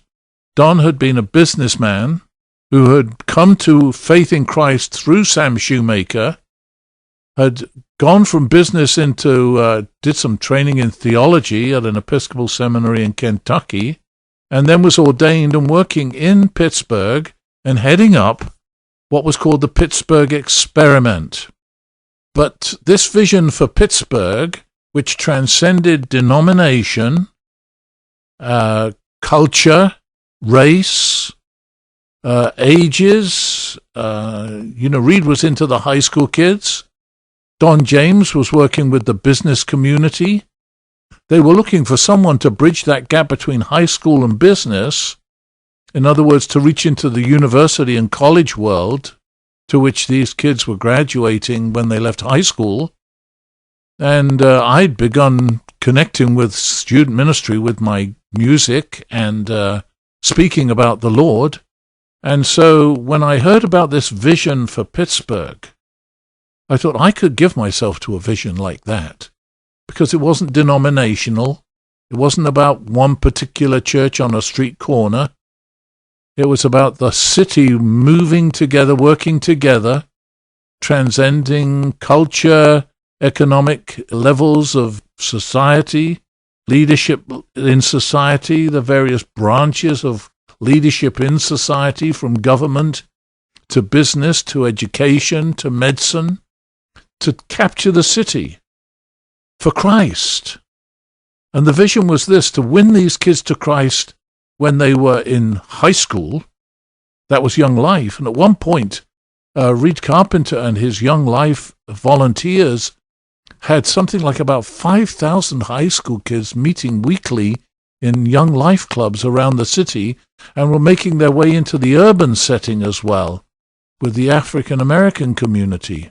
But when these kids graduated and went to college, the idea was to follow them to college, continue to work with them at their various universities and colleges, and then sell them on the vision to come back into Pittsburgh with their various expertise of whether it's education or business or medicine or whatever, and commit themselves to the same vision in Pittsburgh. And if you did that long enough, with the people cooperating at the various levels of leadership, you could eventually change Pittsburgh. Sad to say that never ever really came to pass as we envisioned it, though a number of organizations have flourished within Pittsburgh. But as we're sitting in Friendly's talking about this, he said, would I ever come to Pittsburgh? Would I consider that? So I said, yes, we would. So I went back home to Kathy in Philadelphia from our time in Barrington and told her about this vision in Pittsburgh. Meanwhile, Reed Carpenter went back to Pittsburgh and chatted with Don James about me. And so it came to the point that they asked me to come across and interview. So I went from Philadelphia, took Kathy with me to Pittsburgh, and we interviewed with the leadership of the Pittsburgh experiment, because this all led to our being called to Pittsburgh and coming here to do student evangelism, student discipleship, and to work with the universities as well as the high school kids, of course, to be known to them and work amongst them, along with Young Life. And so in 1968, the fall of 1968, about the time of our 1-year anniversary, Kathy and I packed our stuff up in a U-Haul truck. I drove the truck with our few belongings, and Kathy drove the car following me across the Pennsylvania Turnpike from Philadelphia to Pittsburgh. If you are enjoying this podcast, let us know on our Facebook page. You can find more episodes of John Guest Remembers and Christ Church's other podcast, Our Church, Our Stories, on our webpage, ccgf.org, or wherever you find your podcast by searching for CCGF Talks. Thank you for listening.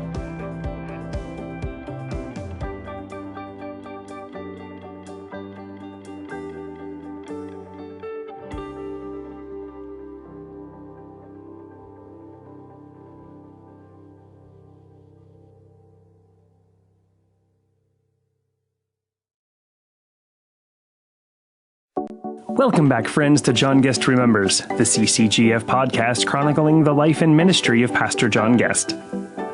John's story continues this week with his work with young people around the city, the Pittsburgh experiment, and a position with St. Stephen's in Sewickley. Thank you for joining us as John Guest Remembers. Well, 1967 was a big year. We were talking about that. And in running into Reed Carpenter, he described this work in Pittsburgh with the slogan, making Pittsburgh as famous for God as it was for steel.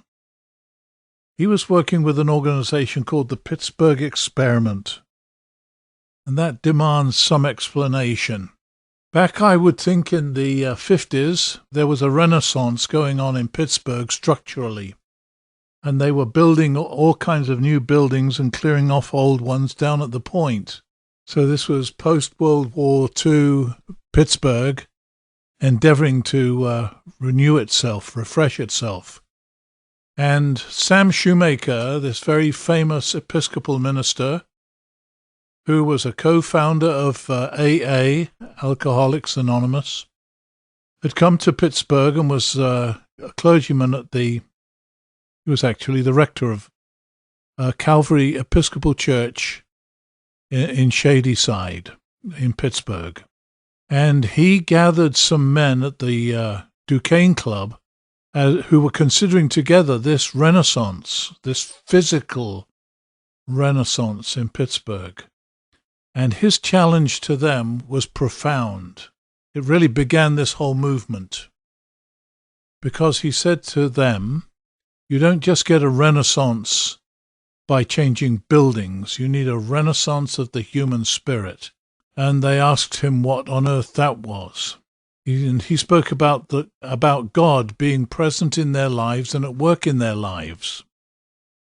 And the experiment, which became the title of an organization and with a board and a 501c3, the Pittsburgh Experiment, was this: experimenting with God in prayer. And Sam said to him, there are only 2 or 3 things that really dominate your lives. One is your career. The second is your family. And in amongst that is your whole sexual drive, your passion. And he said, somewhere in that mix, you've got problems.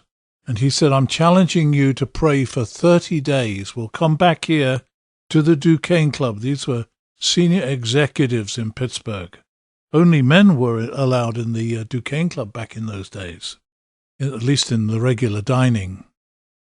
And he said to these men, pray for 30 days. We'll go into an experiment with God. And you pray about those 3 issues in your life where you have grief and trouble and difficulty and conflict. You pray about them. Well, they came back 30 days later with extraordinary accounts of how things had changed in their lives because they prayed. And so that gave birth to this movement. Now, one man in particular, Don James, had come back from the Korean War.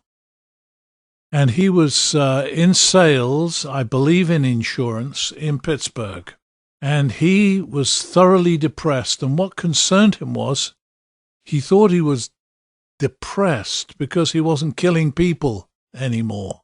And he began to look for some sort of way out and was visiting churches in Pittsburgh and ended up at Sam Shoemaker's church, Calvary Episcopal. And he was caught by Sam's preaching. And so one day coming out of church, he told Sam that he was going to join his church. And Sam said to him, well, what makes you think we want you? Which really shook him because he thought everybody would want him to come and join their church. So they met personally and talked things through. And Sam challenged him to pray about the issues in his job, his family, and whatever was going on in his life sexually. And as Don James would express it back in those days when I was around, that if he couldn't sleep with it, eat it, or drink it, he wasn't interested in it.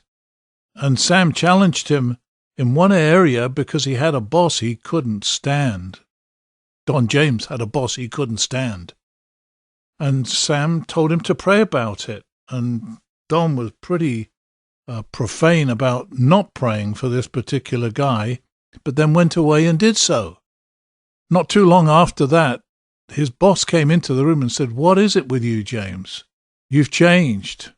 Don realized that in his praying for his boss, his own attitudes had changed. His own relational attitude had changed.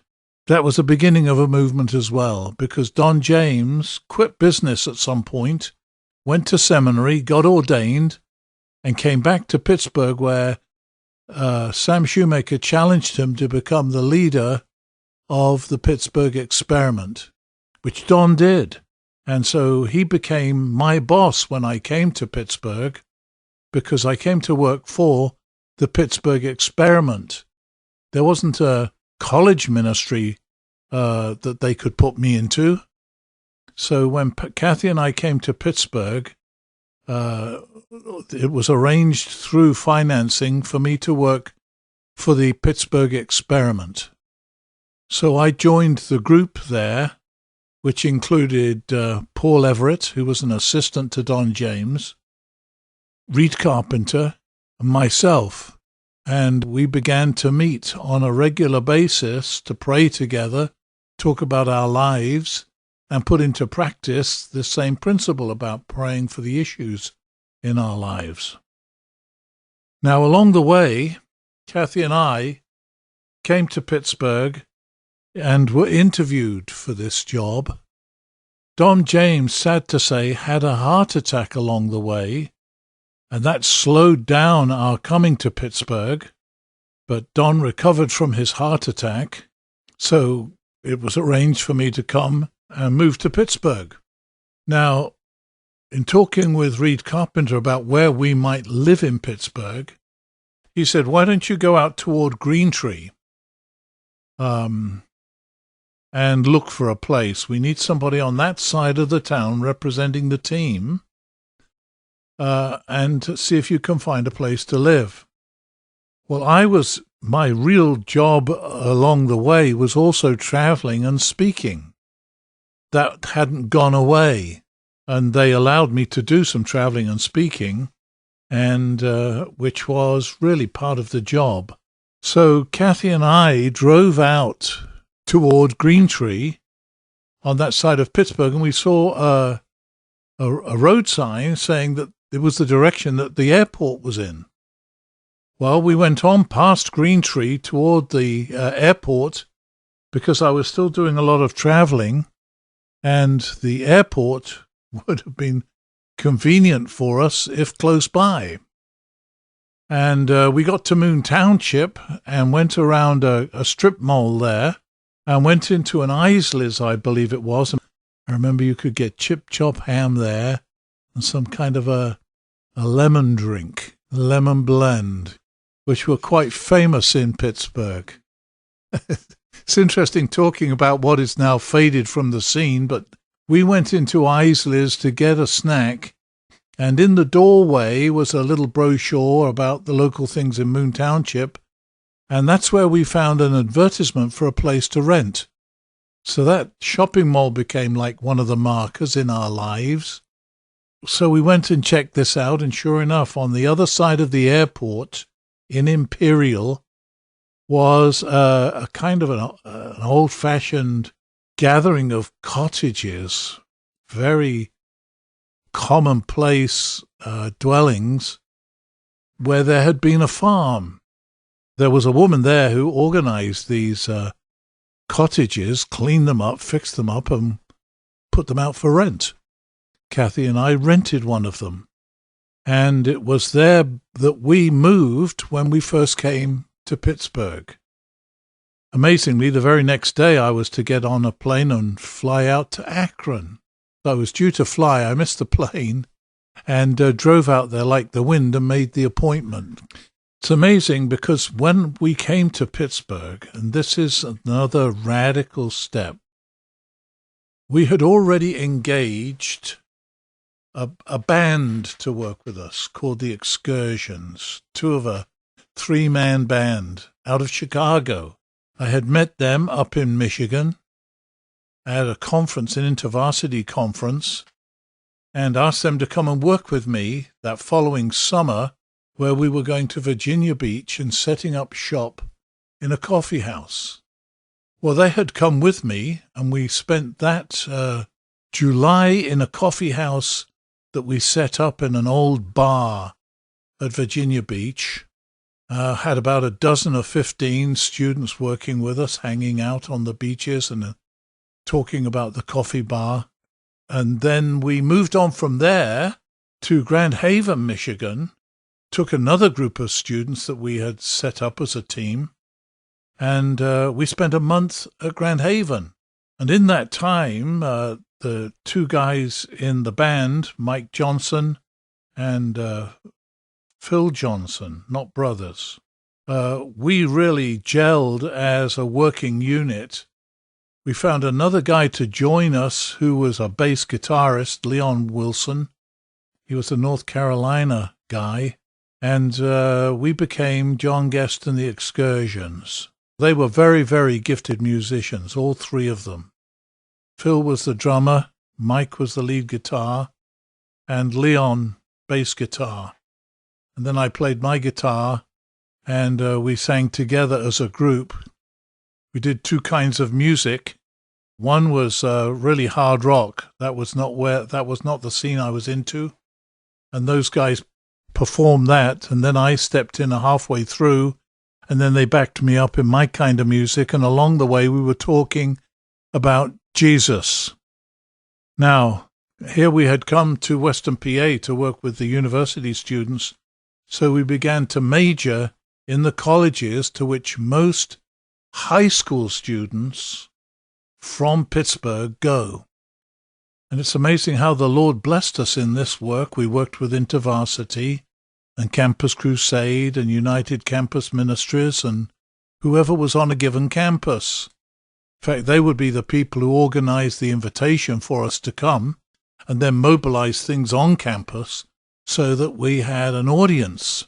Well, we played at Kent State, University of Pittsburgh, CMU, Carnegie Mellon University, West Virginia University, Edinburgh. We were all over the place. This is how it worked. We would spend 3 days on a campus, and we would play and sing and speak about the Lord wherever we could get an entrance.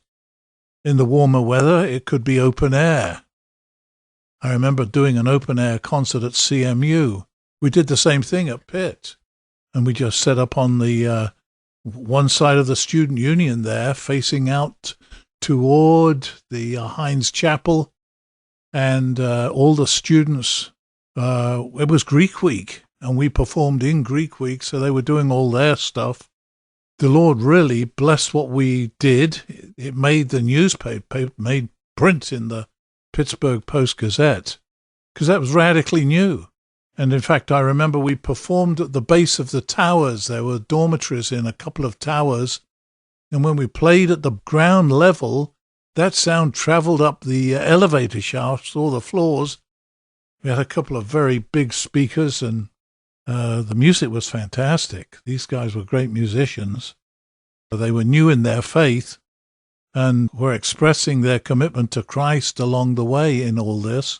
And I remember one guy, I'll mention his name, David Licious. He came down the elevator, listened to us, committed his life to Christ, became a serious Christian, ended up getting married to another girl who'd become a Christian, I think at the same concert, and ended up working at Geneva College for a number of years. But the same happened at CMU. I remember at CMU, a guy who represented an atheist movement on campus sort of came and challenged us and said, look, we demand equal time. And it's amazing the audacity God gave us. We said to him, look, you've got more than equal time. You've got every other day of the year. This is our day. And we said, no, you're not going to take our microphone and use it for your deal. When we got to West Virginia University, it was remarkable there what happened. Guys got converted, one listening to us in a booth in the student union, in the cafe there in the student union. He was in the next booth, and I was talking to one guy, and he came around after listening to our conversation and started talking to us and asked the Lord into his life. There was another guy who was there with his child, single man, not married, with a child. He was very far out. He kind of dressed like Robin Hood virtually, but he had this kid on his shoulders, and he was listening to our concert. He made a commitment to Christ. He ended up going into the ministry. This other guy that I mentioned, listening to us in the booth, when he graduated, went into ministry, went to work for InterVarsity. There's another guy got converted there, Rick Wellock. He's now a coach in Pittsburgh with business leaders. I mean, like this very day, where are we, 2021?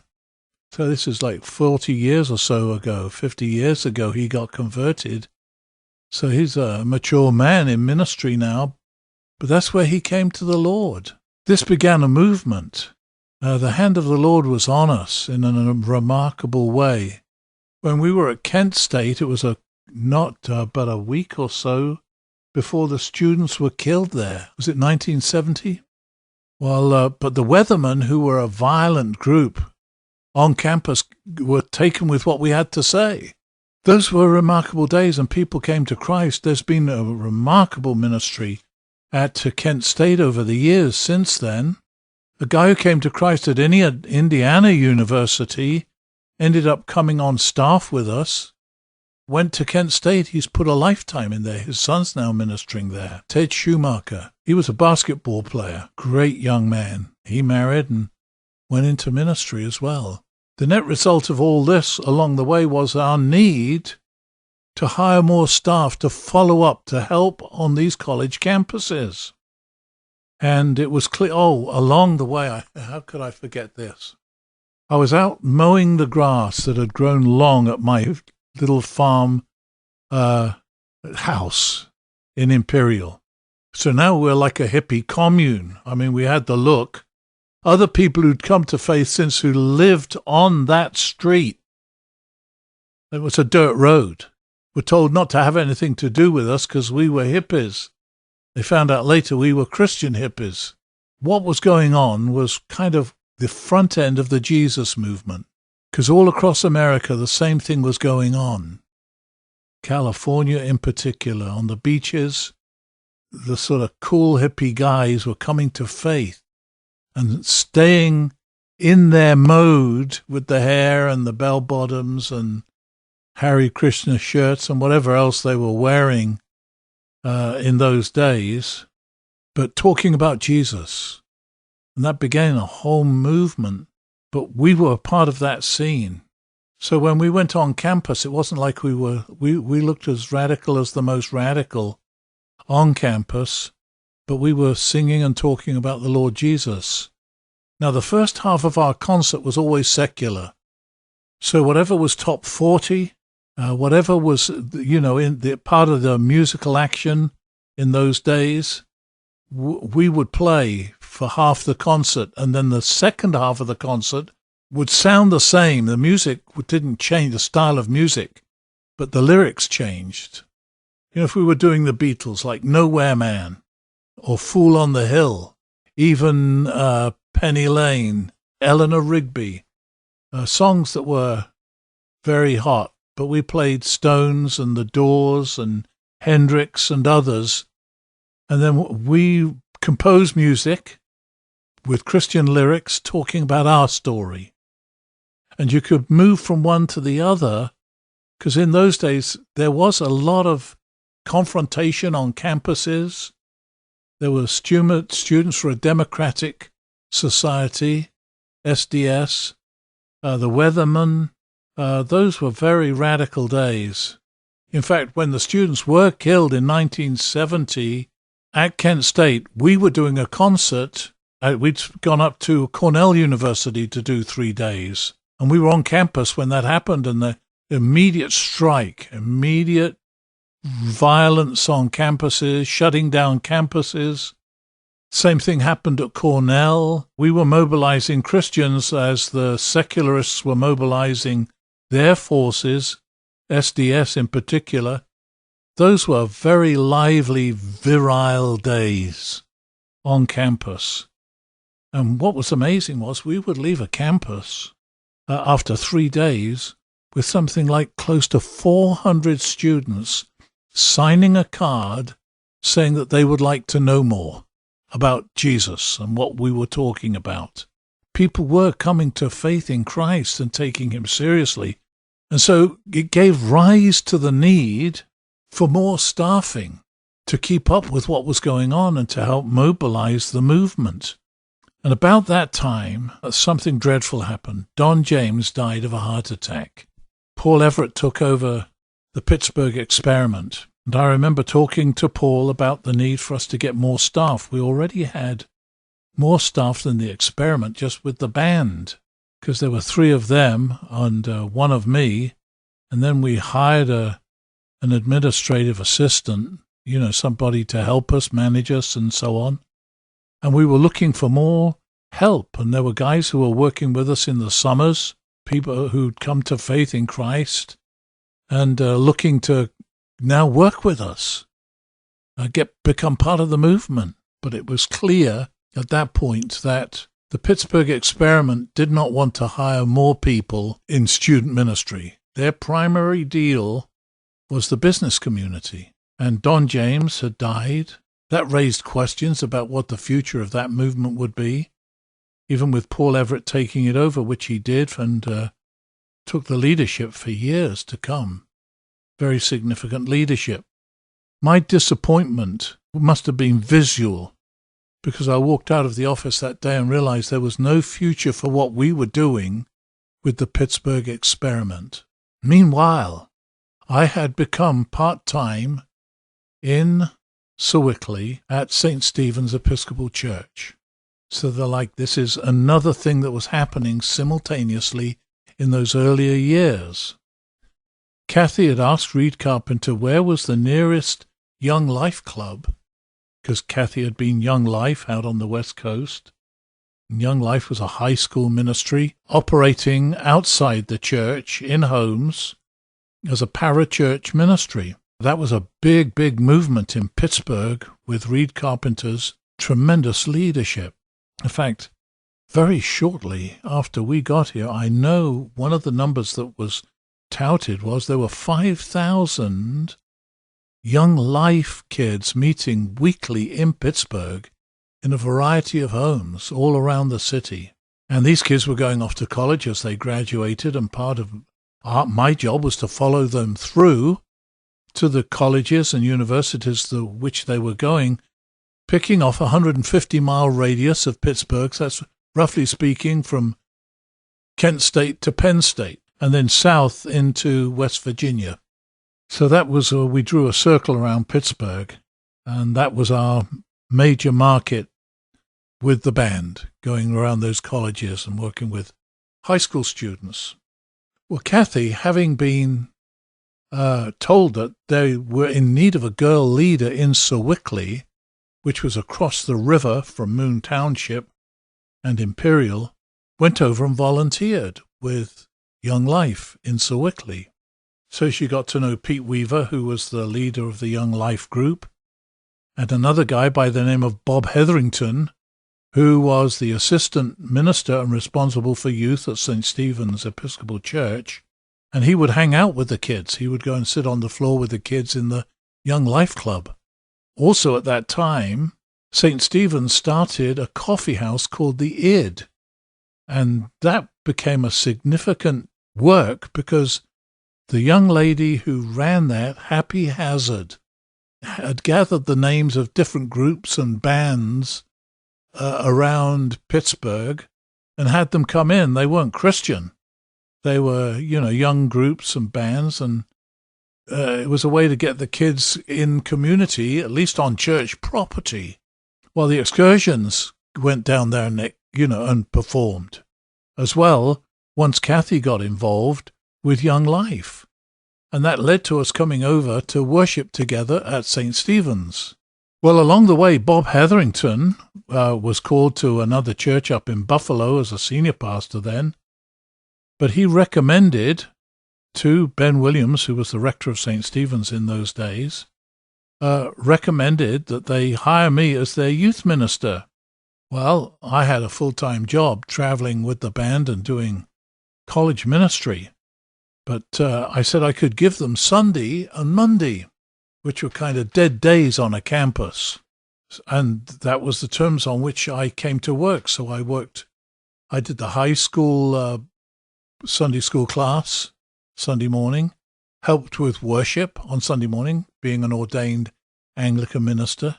Then I started a Sunday afternoon junior high school gathering, and then we started a young adult fellowship in the house.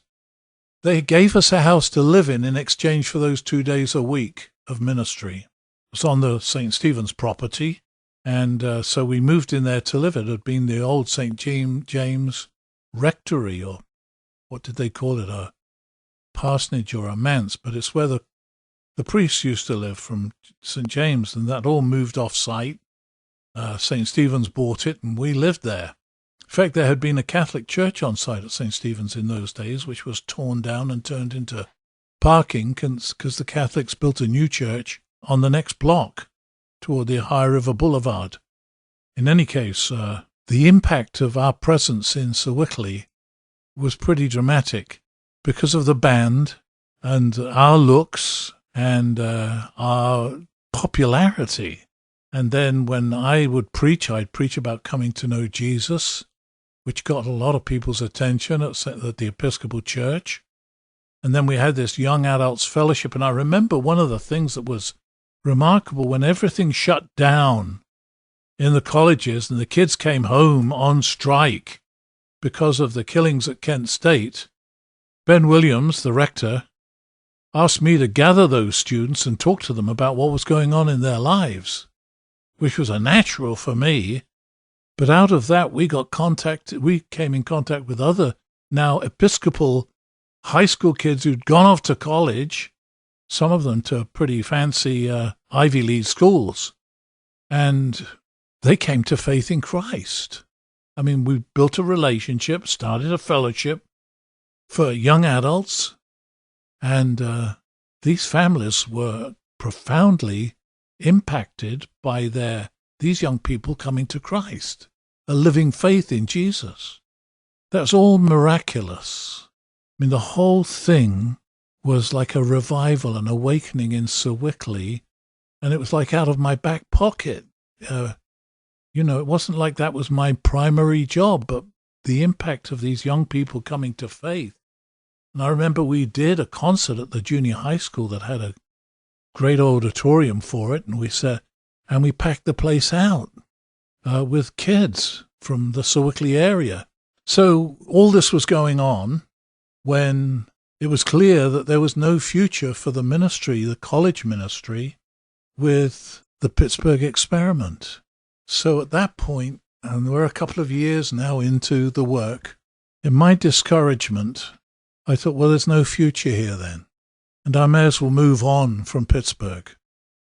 And I actually interviewed with a church out in Grand Haven, an Episcopal church, because of our impact on that community over 2 summers, which again was powerful. As it was at Virginia Beach, we did 2 summers with a group of students moving in, living in the community for a month. And we did them back to back, Virginia first and then Grand Haven, Michigan, which was on Lake Michigan. And 2 years in a row we did that. So there was this student following as well. It seemed a shame to walk away from it all.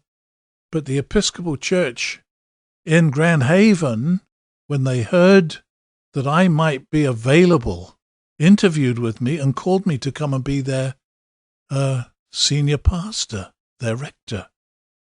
So I remember coming back to Sewickley and sitting on the back porch of the house that St. Stephen's had given us to live in while we were doing this work, getting phone calls in those days, because no cell phones. We had the phone in the kitchen on a long lead, and they were calling like every hour on the hour, will you come? Will you come? And I said, well, we're still praying about it. And part of the miracle of that moment was this. I wanted to go. I saw it as an opportunity beyond student ministry to get involved in regular church ministry, where a smallish church in Grand Haven, would give me the opportunity to both do that and take a breather. We had been like, our lives had been like scorched earth. It never quit. I mean, we actually brought students home from the beaches to live in our house with us. And our house was with students all the time from the Sewickley area. Actually, what happened, while we were over on the commune in Imperial, kids would cut school, jump in the car and come over and visit with us on our hippie commune. I don't know if the parents knew about it, but we laugh at, we know those students, some of those students still are grown adults. Some of them in leadership at Christ Church. One man I know in leadership at Christ Church. And we laugh about it because they just, they cut school. And drugs had just hit the scene big time in Sewickley. In any case, we are in Sewickley.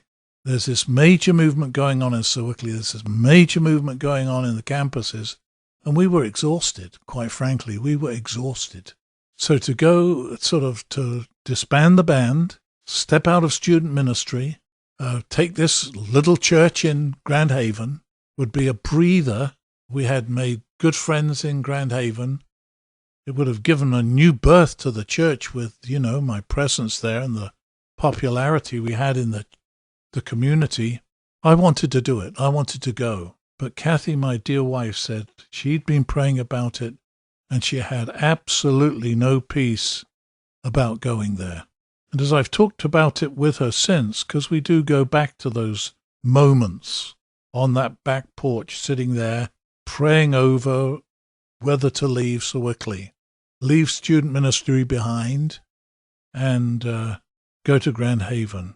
And it was very significant because in that instance, I bought into Kathy's wisdom. And what she said was this. The way she described it was like a flower was beginning to blossom in Sewickley, and to leave it would not have been the right thing to do. But we needed to stay on and see this, whatever the next step was. Well, it was hard to imagine. So I went to other leaders in the city and said, look, we're praying about moving on. All part of the same conversation. So I remember Dick Todd, who was the senior pastor at Memorial Park Presbyterian Church, took me out to lunch with his staff and said, look, don't go, John. We need you here, which was very flattering.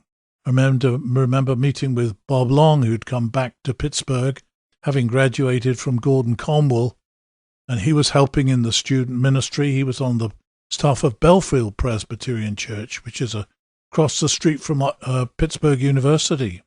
I shared with him, and he said, well, don't go, and especially with Reed Carpenter. I remember we went out to dinner one evening, Kathy and I, and Reed. I don't know if Reed's wife, Carol, was with us, but Reed said, what would you do, if you were given carte blanche to put together a work, a ministry, what would it look like?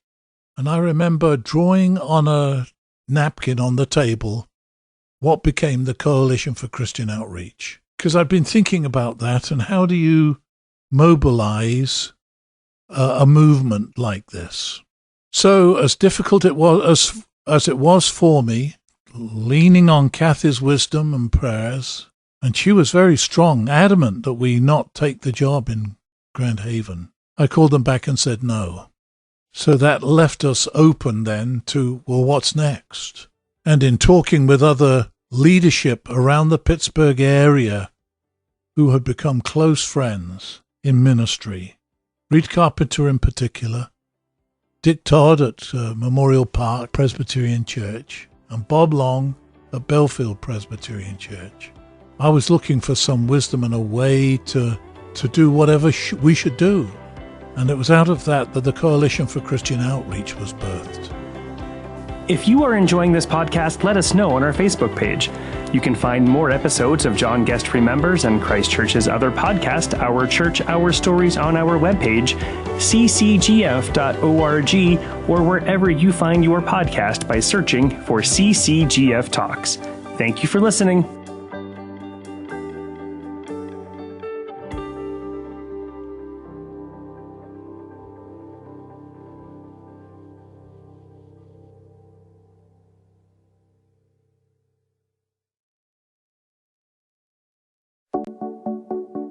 Hello, friends, and welcome back to John Guest Remembers, the weekly CCGF podcast chronicling the life and ministry of Pastor John Guest. In this episode, John reflects on he and Kathy's decision to stay in Pittsburgh. That decision pushes John's college ministry into the creation of the Coalition for Christian Outreach and expands his role working with junior and senior high students while at St. Stephen's. Thank you for joining us as John Guest Remembers. Well, with it pretty much settled that we would endeavor to stay in Pittsburgh, there are two tracks that the Lord led us down. One was St. Stephen's, because we had a ministry there to the young people, and the other was the establishment of a college and university ministry, which we ended up calling the Coalition for Christian Outreach. The idea was to create a coalition of all the ministries within about a 150-mile radius of Pittsburgh. There had been a problem, a continuing problem, intermittently but continuing, with national organizations working on our college campuses, with the staff owing an allegiance to a board and senior staff who were not in the Pittsburgh area.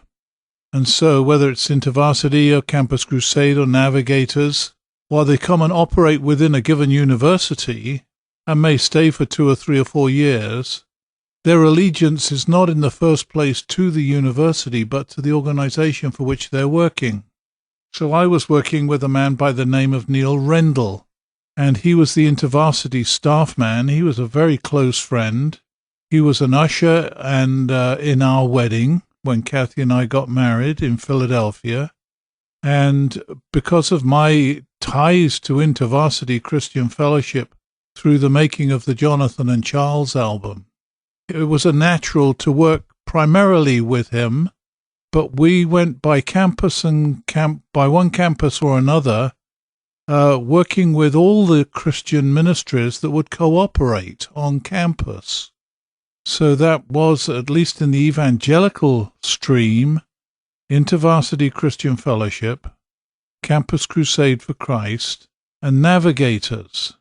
Then you had around the college campuses certain churches that were very good, healthy churches that would hire somebody to work on the staff of the church, but also on the college campus, which was local to them. So we called it the Coalition, with the idea that we would encourage and give the means of encouraging these various ministries, including United Campus Ministries, the Catholic ministries with the John Newman Centers, to work together to evangelize the campus. And the follow-up work would be divided amongst the various organizations according to their capacity to follow up the evangelism that we were doing. So we put that to paper.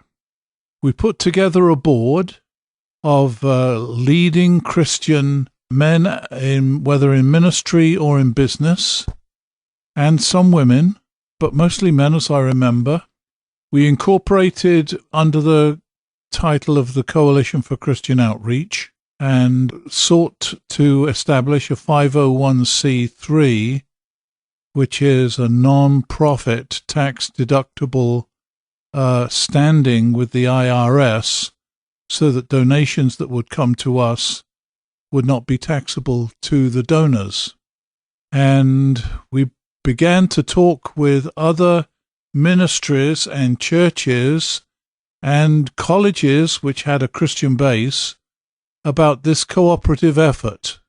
And the idea generally was this, and this was put into writing and printed along with the symbol that still is the symbol for the CCO, the Coalition for Christian Outreach, which is an open cross. We established a principle, and it was this, that staff we would hire would raise 1/3 of their own salary. 1/3 of the salary, another third of the salary would be raised by the CCO, and we would encourage churches and colleges and organizations associated with the college to pay for the other third. So that made it pretty manageable for a person, a staff guy coming on, to raise only 1/3 of his salary.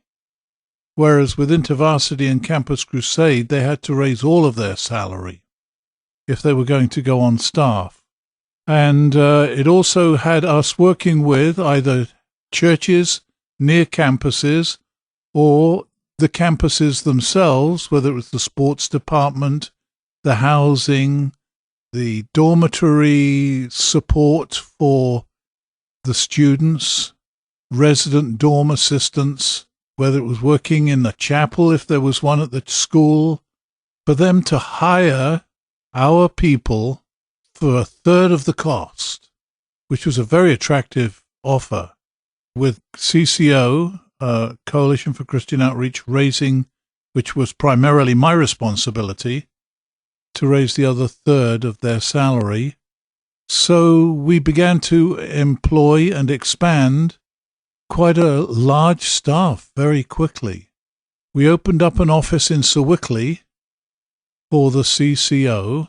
I hired a local girl as a secretary that was recommended to me, and we had an upstairs office over one of the stores on Beaver Street in Sewickley. And the staff at that time, some of our first staff people were David Deal, Chip Nix, Tom Phillips, later Don Wilson. Another was Ted Schumacher, who had gotten converted. He was a basketball player. Bill Thatcher came from out of town. He had worked with us at least for one summer, maybe two, as an administrative guy with the details of organizing the evangelism we did at Virginia Beach and at Grand Haven. And so we brought him on as an administrative person, director, which we had more and more need. And of course we had the excursions, the band, and so we traveled from place to place doing these evangelistic concerts, spending 3 days on a campus, often with the effect of leaving something close to 400, maybe sometimes more, people who'd inquired as to further information about following Christ, knowing Christ. A number of these people got converted and then came on staff with us. That was true of Ted Schumacher, who spent now a whole lifetime working at Kent State University. He's recently retired, and his son is the staff person there, primarily working with athletes.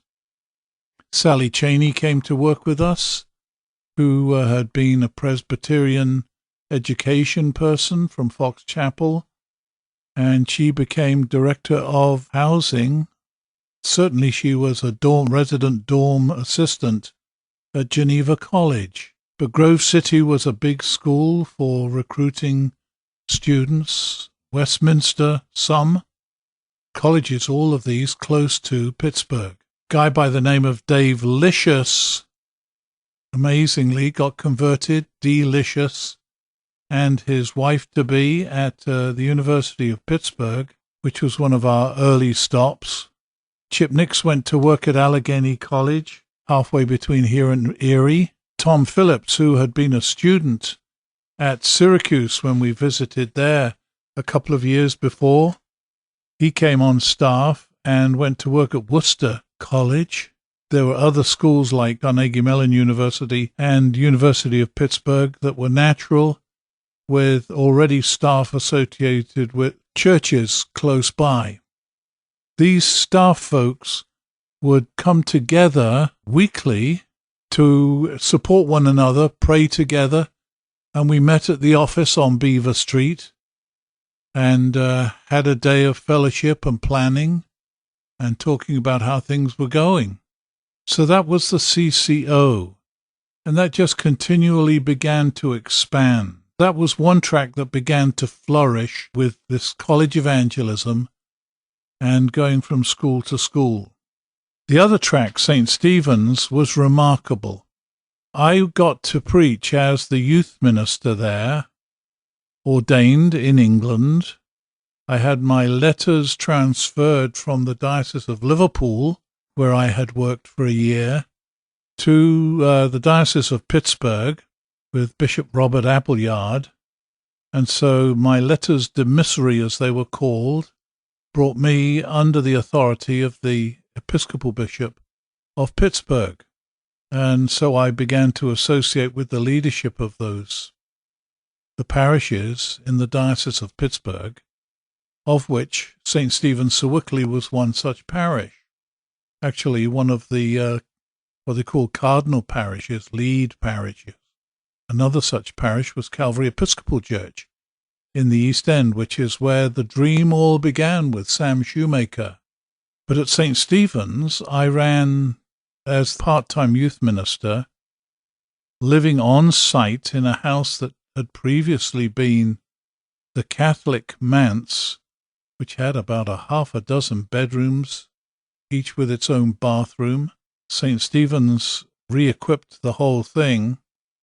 We did a lot of decorating ourselves, Kathy and me, to make it warm and habitable. And other young adults came and lived with there that sort of glommed onto us as we got connected to them, whether at Virginia Beach or Grand Haven. The church, I met with the staff every Monday morning. I gave them Saturday, Sunday, and Monday, because there's not a whole lot that you can do on a college campus those 3 days. The staff welcomed me, and I worked with the staff on Mondays at the staff meeting. I ran the high school Sunday morning Sunday school class, which we ended up holding in our front parlor of this large house.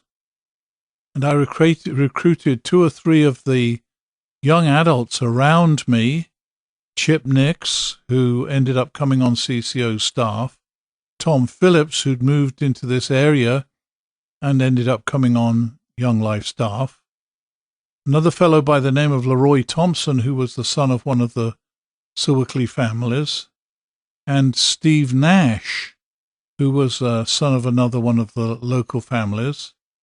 Steve had been radically converted, had a major conversion. And so they worked with me, with the young people. We became a team. And we actually had those guys who were all single come and have breakfast with us on Sunday morning before the Sunday school class. So we were kind of a Sunday breakfast club of leadership. And then along the way, Nano Chalfant got serious about the Lord, daughter of one of the major families in Sewickley and at St. Stephen's. In fact, her dad was the honorary treasurer, almost a full-time position, I think, for the Diocese of Pittsburgh. Another young lady, Connie Oliver, who was the daughter of another family. They all became part of a team of fellowship. And so we did a high school Sunday morning class. From time to time, I would assist in worship and preach. I think on average, I got to preach about once a month. And the Lord really blessed that preaching.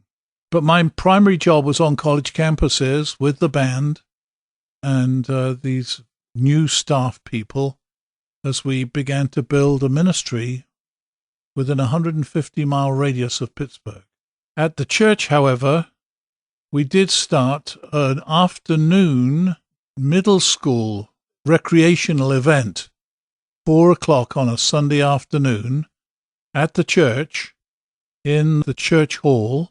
Again, I rounded up assistants to help run that, these young men, and in particular Don Wilson. He was the father of a high school daughter and a couple of middle school kids. And so I recruited him to come and help as a parent.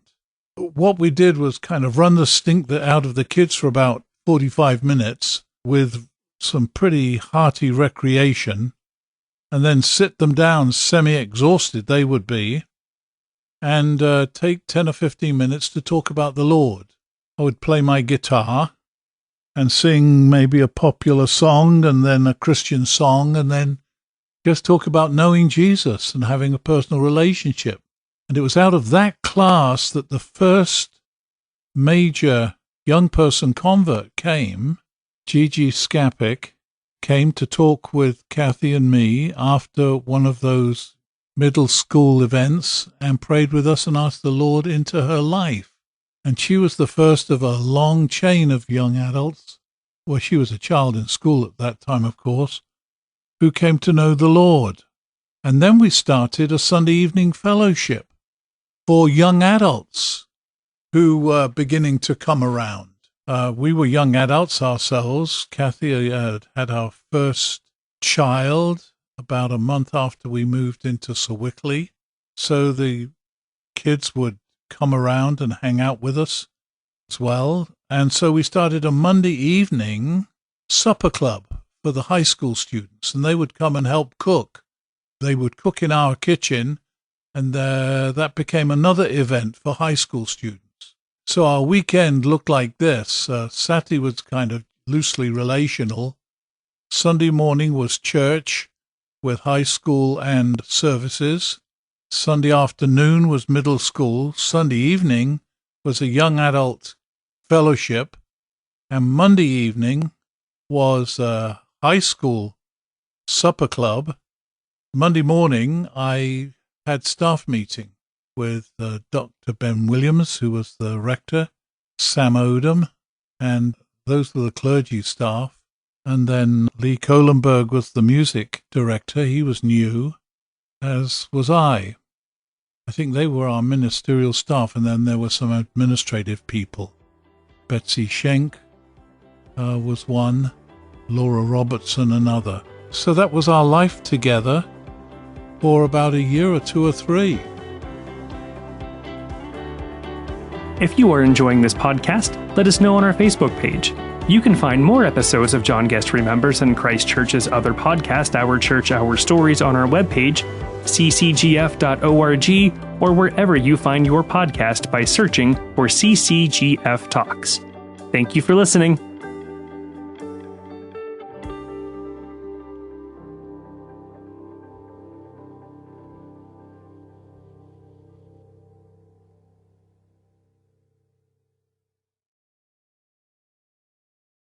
Hello, friends, and welcome back to John Guest Remembers, the weekly podcast that chronicles the life and ministry of Pastor John Guest. Today, John recalls some of the pivotal events that led up to his being called and accepting the role to be rector of St. Stephen's in Sewickley. Thank you for joining us as John Guest Remembers. Well, looking back, those years were a jumble of emotions and actions, of energy, of our development as a family. A lot of energy pouring out in different directions, and a lot of stuff coming back at us in a variety of responses. So here we are in Sewickley, started our young family, 2 children, associated with St. Stephen's, where I was a preacher once a month, and also then the youth minister with other responsibilities gathering around that. And meanwhile, traveling with the band, the excursions, and doing evangelism and developing a college ministry throughout the tri-state area around Pittsburgh. My employment was really with the Pittsburgh experiment. My boss, Don James, had died. Paul Everett had taken his place, who was an assistant to him. Reed Carpenter, heavily involved in our lives and I in theirs, with Young Life growing exponentially around Pittsburgh, and this student ministry burgeoning, quite extraordinary. I mean, to spend 3 days on a college campus, playing with the band and speaking about the Lord, and giving opportunity for students to respond, and something like about 400 students, campus by campus, saying that they would like to know more about the Christian faith that we've been speaking of. It was all very dramatic, but we took it in stride. It was just the way life was. Looking back, I can see the miracles of it all, how extraordinary it was, because it was part of a movement in Pittsburgh, not dissimilar to the Jesus movement that was spreading out around the country. A reaction to the kind of plasticity of public life. And then with all the trouble on the college campuses, St. Stephen's had gotten involved in the Hill District, a very deprived, depressed, violent part of Pittsburgh, and they'd opened up a ministry there. One of our staff guys, paid for by St. Stephen's, was working in the Hill District, and that led to more engagement with the social clashes in our society. There was a huge movement across the country backing Angela Davis, who was an African-American woman who'd gotten involved in some kind of violent action. And there was a defense fund, and people at St. Stephen's and in Sewickley were backing that Angela Davis situation, which became very divisive in the parish. Dr. Williams, our rector, was confronted with a group within the congregation who wanted nothing to do with that social action and violent reaction. And so we had a divided parish, and I remember one annual meeting that became very, very contentious. That would have been in January then. So that was all going on in the parish as well. Very disturbing days for the general population. I was new to the USA, relatively speaking. I had yet to become an American. And it was into that scene then that when you preach the gospel, the reactions were quite extraordinary. And the new music of the gospel was beginning to invigorate younger Christians, and we were all a part of that, and it came to Sir Wickley with us. So it became I suppose we became quite an item in Sir Wickley, and the conversations not just in St. Stephen's, but at the Catholic Church, St. James, and in the Presbyterian Church of Sir Wickley, and in the school district. In fact, I remember on one occasion I was performing down on the spring break. It was Fort Lauderdale. Lauderdale had riots with the students one spring break, and the following spring break we were there with the city fathers giving us permission to perform on the beach. And they'd put up a bandstand and delivered electricity to it for all our equipment. And so John Guest and the Excursions were on the beach, and thousands of students came around us. And so we were doing these concerts day by day on the beach in the sunshine. InterVarsity was the primary sponsor of all this, and they came with a group of students from around the USA. And amazingly, students on break from Sir Wickley were there, and one of them was the head student at the Sir Wickley Academy. I've forgotten his name, but he came up to me, was showing his appreciation of what was happening at the beach, and said, would I come and speak at their graduation in Sir Wickley, at the Sir Wickley Academy? And I said, if you can get me in there, I'd love to come. And that in fact happened. But it happened at Fort Lauderdale, of all places, on a spring break, when we were there to be with the university students, and a high school student from the academy was on break and was there, and got the idea that it would be a very good idea, he thought, for me to come and speak at the academy, which I did. And I remember speaking at the academy and becoming somewhat controversial in the way I spoke, because I spoke to the students there as I would speak to the university students on the beaches or in the universities. And one illustration I used, which I'm sure was the problem, because it was, and I can see how offensive it would have been to the parents in particular, but I guess I was there in my own heart and spirit, not speaking to the parents, but speaking to the graduating students, wanting them to get a grasp of the Christian faith and its dynamic in their lives as they went off to college. But I had been at a university campus. It could have been to Kent State. It was not one of the Pittsburgh universities. And we had performed and done our first secular and then Christian music, talking about Jesus, and then speaking publicly about Jesus and asking people to seek more information and how they might do that on a college campus. And one very radical-looking student came up to me and said, "Hey, man, where you at?" And we all kind of talked like that in those days. I said, "Well, did you hear what we had to say?" He said, "Yeah, man. And the only way we're going to change this world is to kick the crap out of it." Now, he used the much more serious word, which I'm not going to repeat in this, but you know which word it was. And I said to him, and it was like one of those moments that I felt the Lord move in, looking back especially, because it was quite remarkable how the Lord spoke through what I had to say. I said to him, has it ever crossed your mind that you can redivide the wealth amongst the population, that you can, yes, redistribute the wealth, that you can redirect the politics of the country, and basically, at the end of the day, you still got the same basic raw material, crap. And he said, "Hey, man, That's heavy. He said, I'll tell you what, we'll kick the crap out of it and you can put it back together again. Because I said to him, the big deal is this, the Jesus we are talking about can come into your lives and transform you from the inside. And what our society needs are more and more people who've had that experience with the Lord, who become leaders within our society and in our community and transform it for good. Otherwise, all you're dealing with is the same basic raw material of screwed up people. Well, I used that illustration at the Sir Wickley Academy. I spoke of it. It was very recent in my experience. And in using the word crap at a graduation service, was in those days was even more coarse. Today it's almost common language. But in those days it was like I was swearing at the graduation. And I know that was offensive, and I wasn't trying to be offensive, but I wanted the kids to get the reality, the graduating students, that this world is a mess. And Christ is the salvation by which we can be forgiven and made new and begin again. And it wasn't like I could preach a Christian sermon there, but I did give the essence of it at that graduation. Well, that created a stir throughout the whole of the Sir Wickley community, which was not my goal or aim.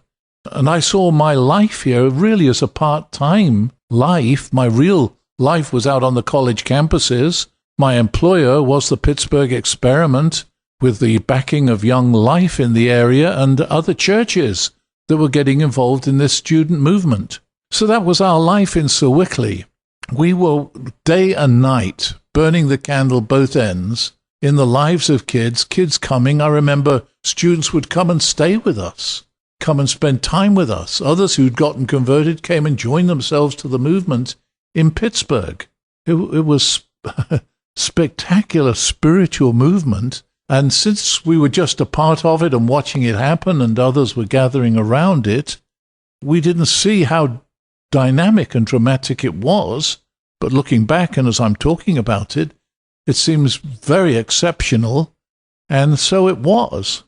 Well, along the way, I was invited, and I've mentioned this, to go to a church in Michigan, in Grand Haven, an Episcopal church. And I was really tired, worn out, and I guess looking for an opportunity to step back and do something a little more reasonable, more manageable, and to recover some equilibrium in our lives as a family, Kathy and me and our children. And this church in Grand Haven, Michigan, had called me to be their rector, senior pastor in the Episcopal Church.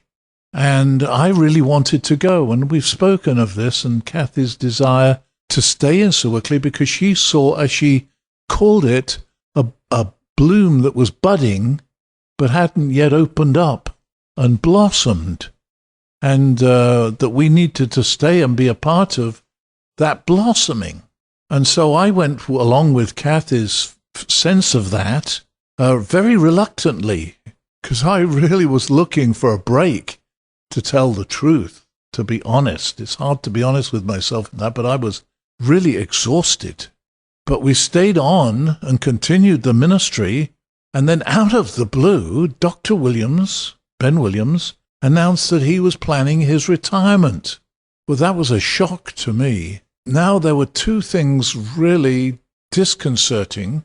You've got the Pittsburgh Experiment, and we've mentioned this in the past, but we'll go back and just recount it, that didn't want to grow the student ministry. Pittsburgh Experiment was essentially about the business community, and they'd taken me on as an adjunct to work with college students to be a part of a bigger vision for the city of Pittsburgh, to wing kids in high school, follow them through college and university, and challenge them to come back into the business community, the education, health community, to get their degree and come back and be a part of this Christian movement in Pittsburgh to make Pittsburgh as famous for God as it was for steel. It became evident that, on the one hand, the Pittsburgh Experiment did not want to grow this burgeoning, exploding college ministry.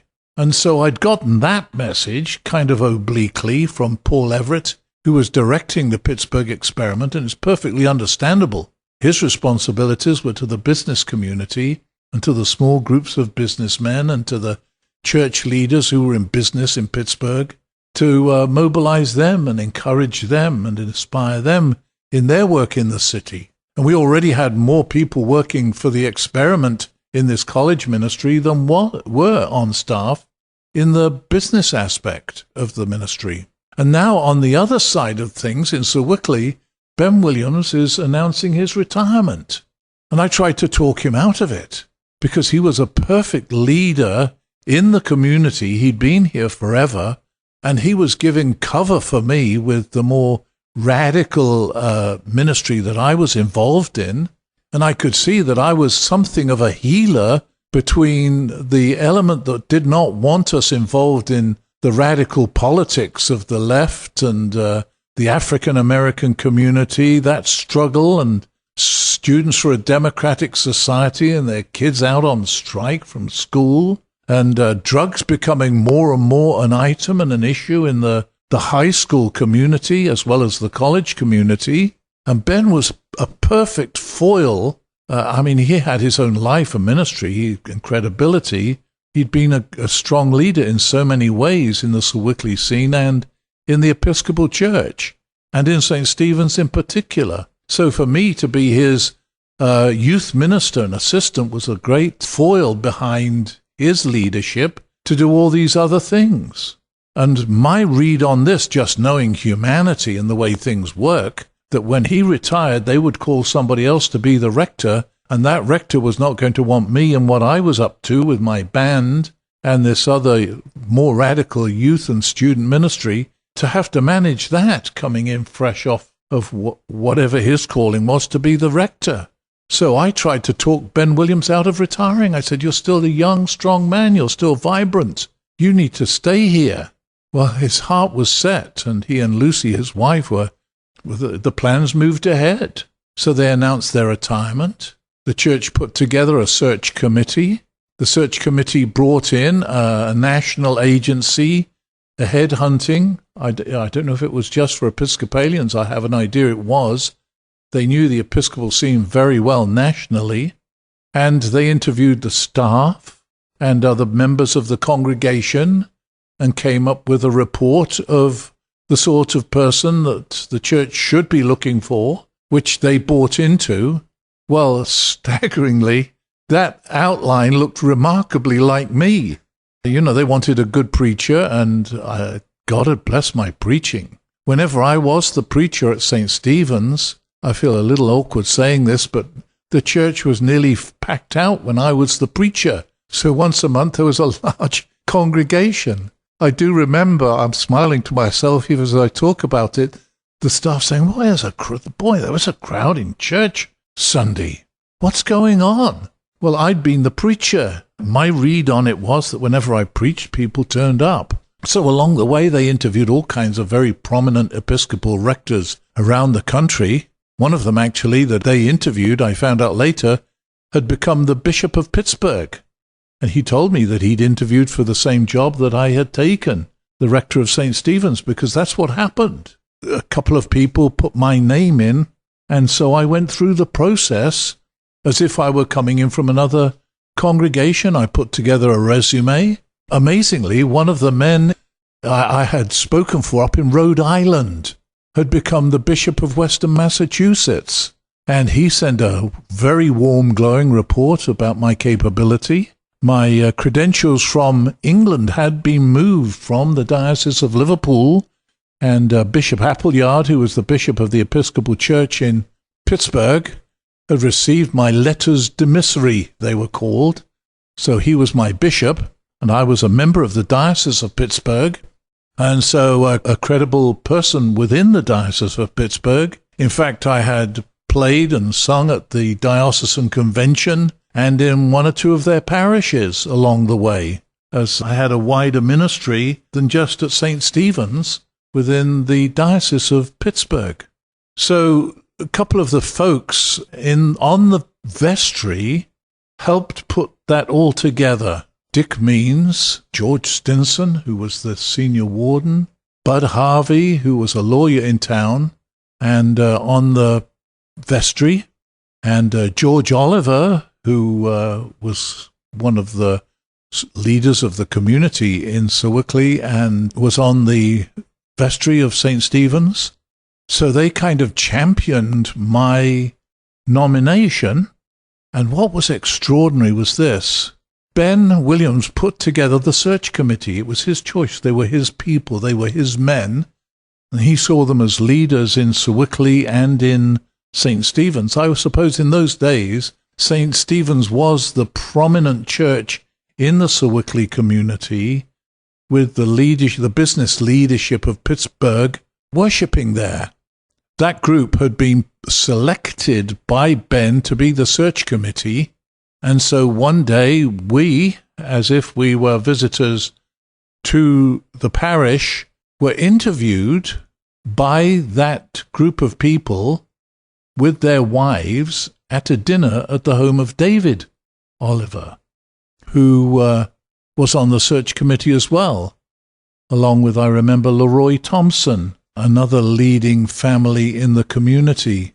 In any case, when they gathered, and Kathy and I went into the dining room to join them, Kathy looked around and she said, uh-oh, something's going on here.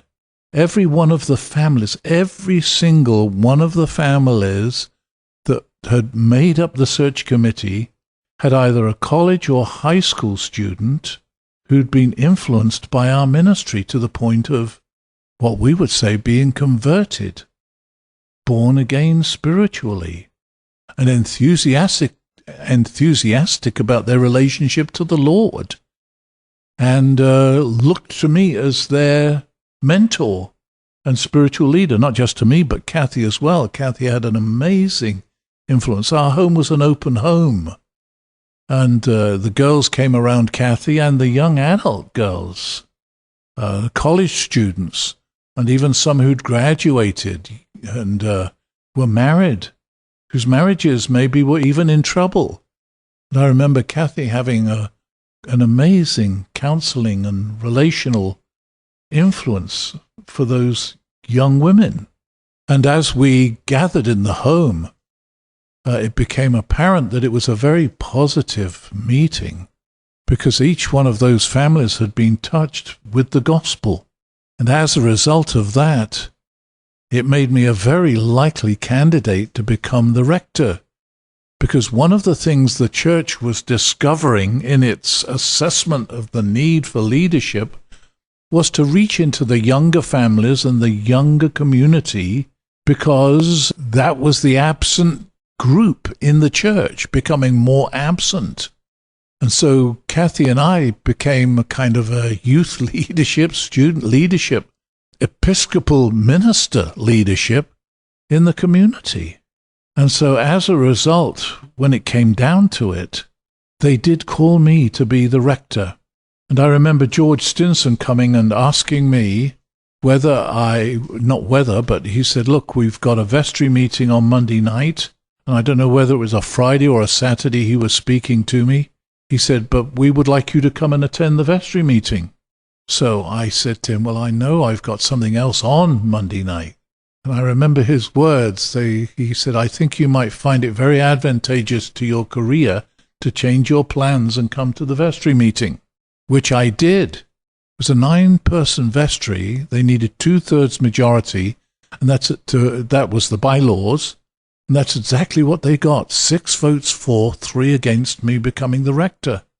And so I became announced as the rector. And I accepted the call. Staggering. Kathy and I look back on it as if it were miraculous. I still had longish hair.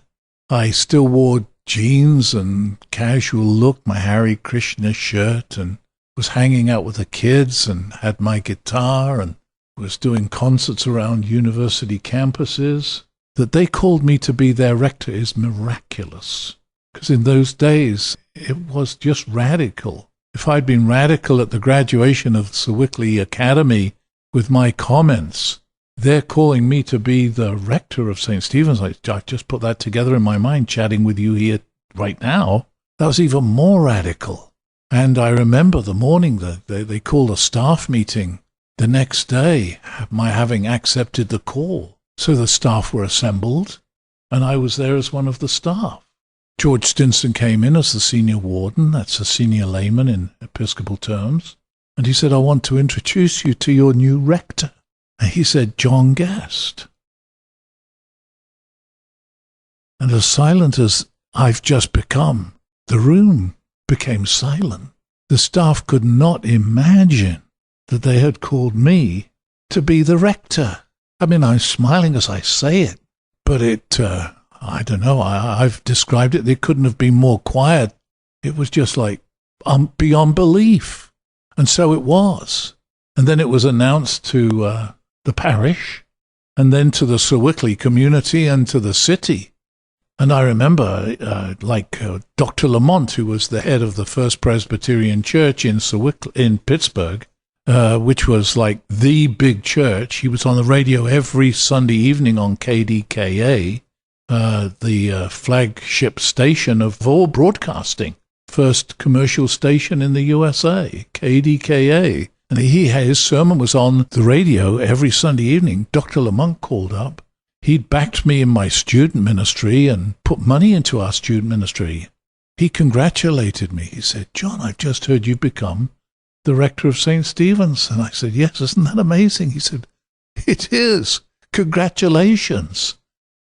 What I haven't mentioned is this, and I'm sort of going to backtrack here, but one of the things we started in Pittsburgh as part of this movement was a coffee house. And Dr. Lamont, whose church was in the city, put up the money for us to rent defunct fire hall on Stanwick Street. And we rented it. It's about 3 stories in the firehouse. The ground floor level was like a cafe where we had different performers. Second floor was like arts, and I remember Nano Chalfont running that, and we brought a guy from in Bob Letzinger from InterVarsity to run it was called the Pittsburgh Power and Light Company. I remember a truck arriving in Pittsburgh to deliver some equipment, electronic equipment. They turned up at the Pittsburgh Power and Light Company by mistake because somebody had given them directions there, but that's not where they wanted to be. In any case, Dr. Lamont had been a backer of that ministry as well. And so we began to make plans to transfer the leadership of the student ministry so that I could become the rector of St. Stephen's. And I do remember this, for close to a year, I ran both. We had created the Coalition for Christian Outreach. We rented an office on Beaver Street above one of the stores for the CCO, the Coalition for Christian Outreach. The staff came in from around and about, because we'd already now developed about a half a dozen or 8 staff, and they came in. We had staff meetings there at least once a month as we talked about the work that we were planning and developing. I disbanded the band because I could no longer travel with the band, but the student ministry continued to grow, and I became the rector of St. Stephen's, and then had to pick up the threads of what it meant to be a senior pastor of a major league church in the USA. I'd never run a church before. I'd only run a non-profit organization that I myself had created or worked for non-profits here. Scripture Union, Pittsburgh Experiment, and then the CCO became my employer, and then St. Stephen's, and I was the rector. That was all a brand new level of leadership that I had to grow into, and thank the Lord the way major leadership in the congregation came around me so that we could work together and begin my leadership in the church, and thereby in the diocese and the Episcopal Church at large. If you are enjoying this podcast, let us know on our Facebook page. You can find more episodes of John Guest Remembers and Christ Church's other podcast, Our Church, Our Stories, on our webpage, ccgf.org, or wherever you find your podcast by searching for CCGF Talks. Thank you for listening.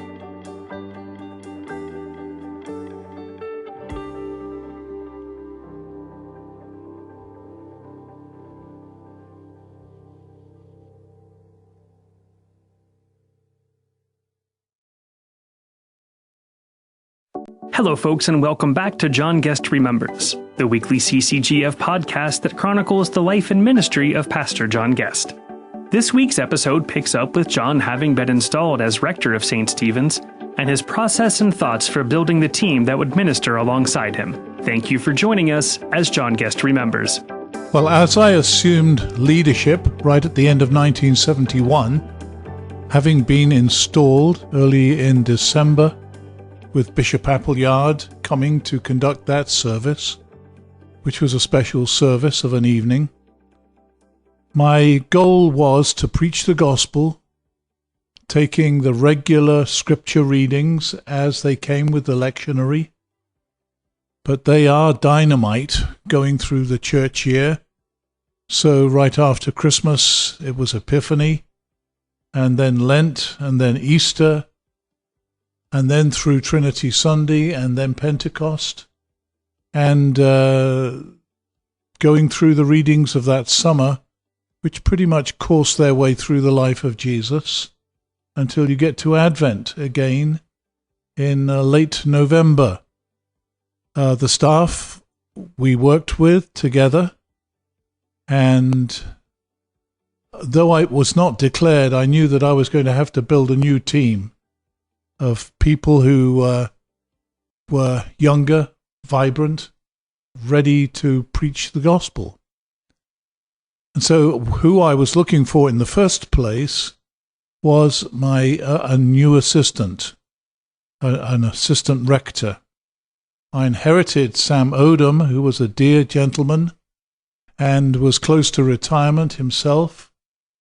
And I had met a man by the name of John Howe, who was ordained in the Episcopal Church. He was a chaplain at a girls' school up in New England, and he had used me to come and evangelize the girls in the school as the chaplain in that school. And so I came with my guitar and did a concert and then spoke about the Lord. And that's when I met John and Karen Howe. He had been on InterVarsity staff, which is a Christian student ministry organization, international, but here in the USA as well, originally based out of England. And he had also graduated with his theological degree from Yale Divinity School, but he himself was not in any sense liberal, had a great love for the Lord Jesus and the sharing of the gospel.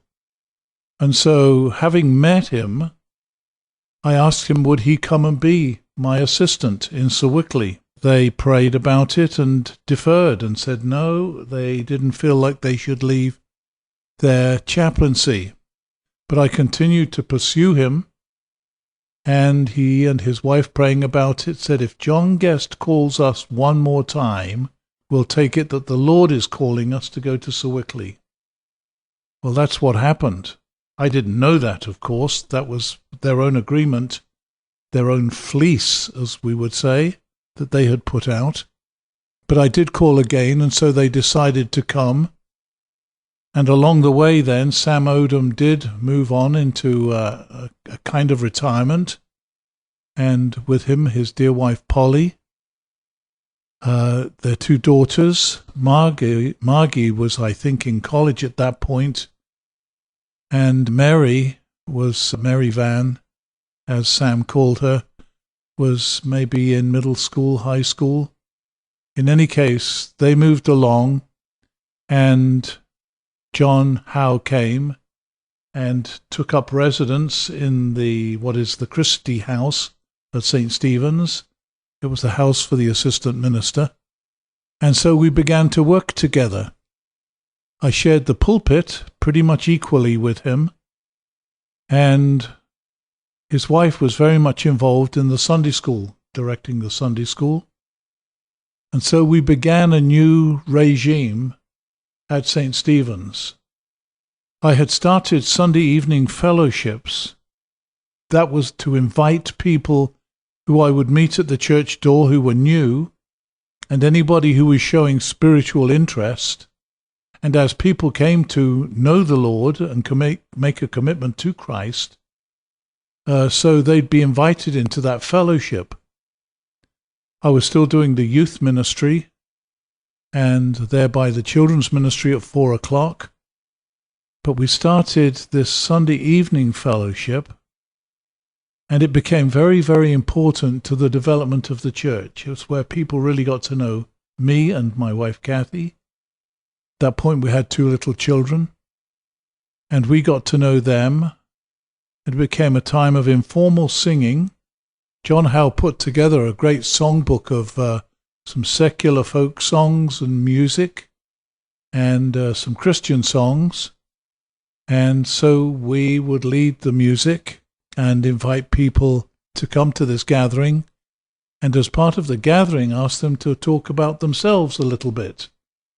And there were 3 or 4 questions I would just ask them. This kind of developed and evolved into a steady kind of meeting with refreshments early on, just light refreshments, and then a time around in the winter, an open fire in our big fireplace, and to do some singing.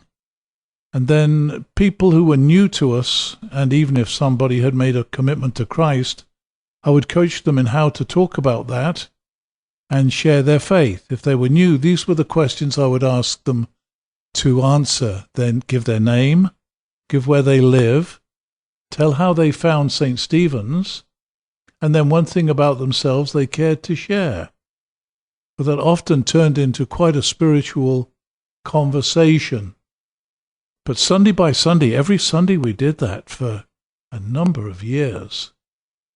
And then with John Howe coming along, he started a Bible study, an inductive Bible study, and they met in another home up on Sir Wickley Heights, a very important home to us in the future, as it turned out to be. And so we had 2 Sunday evening meetings going with 30 people or so in each of them, I would think. And so that continued for a number of years. John Howe spent 4 years with us, and we had a very strong leadership team. We then hired Mike Henning, I believe, to come and be our youth minister. Mike, who later became the rector, that is. But at that point he was a Presbyterian working for Young Life in Sir Wickley. I asked him to come and run our youth ministry, that we would pay his salary through Young Life, or that he could do Young Life work as well as our work. And so it happened. And that led along the way for him to go and get a degree in theology. He'd already graduated from Penn State. And he was a genius both at study and needing little sleep. So he picked up his Master of Divinity and was ordained in the Episcopal Church as time rolled on, but that was not in the first few years. So that was our youth ministry. I began to take the confirmation classes. That was mine to teach. And that led to serious teaching of young men and women in their early teens, coming to the confirmation class and being confirmed by the bishop, but being invited to really take Christ seriously and to get to know him in those confirmation classes. And so between the fellowships and the confirmation classes, and Karen Howe getting involved in leadership in the Sunday school, things began to move in a much more biblical, overtly evangelical drift. The radical thing was that, and that's the reason they had hired me in the first place, was that we preached the scriptures very seriously every Sunday and would often ask people to come to Christ and give their lives to him. And so those first 3 or 4 years were very, very strategic, and the whole tenor of the church began to change. We trained the lay readers in a very serious class, teaching them foundational Christian truths, as well as teaching them the church history and the way the prayer book was set up and encouraging them to read strongly the scriptures when they had that opportunity, which is what a lay reader did, as well as helping serve communion, which we had on the first Sunday of every month. If you are enjoying this podcast, please let us know on our Facebook page. You can find more episodes of John Guest Remembers and Christ Church's other podcast, Our Church, Our Stories, on our webpage, ccgf.org, or wherever you find your podcast by searching for CCGF Talks. Thank you for listening.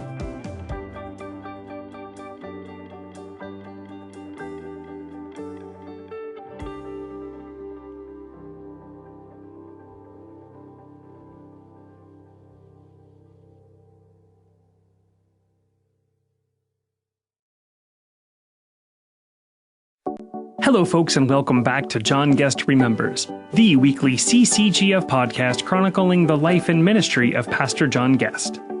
We are nearing the end of Season 2 of John Guest Remembers, as we now have just 3 episodes remaining.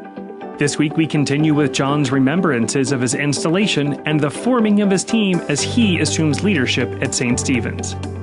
Thank you for joining us as John Guest Remembers. Well, having become the rector of St. Stephen's, at least the announcement made, plans were made for my installation, which is a very special service. It's in the Book of Common Prayer that I'm inducted as the rector.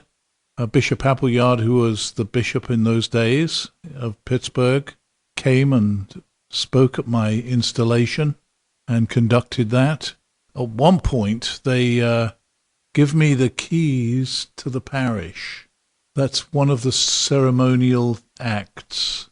I'm given a Book of Common Prayer, given a Bible to preach, a stole representing the sacraments that we're to administer, and the keys giving in effect, the property leadership, the authority to run the business of the church. I see that as the symbol for that. And in that drama, 2 things became pretty clear.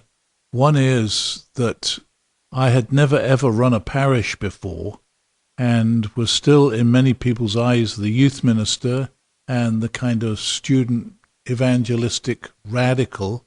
So that left, that was an issue as people regarded me, looked at me.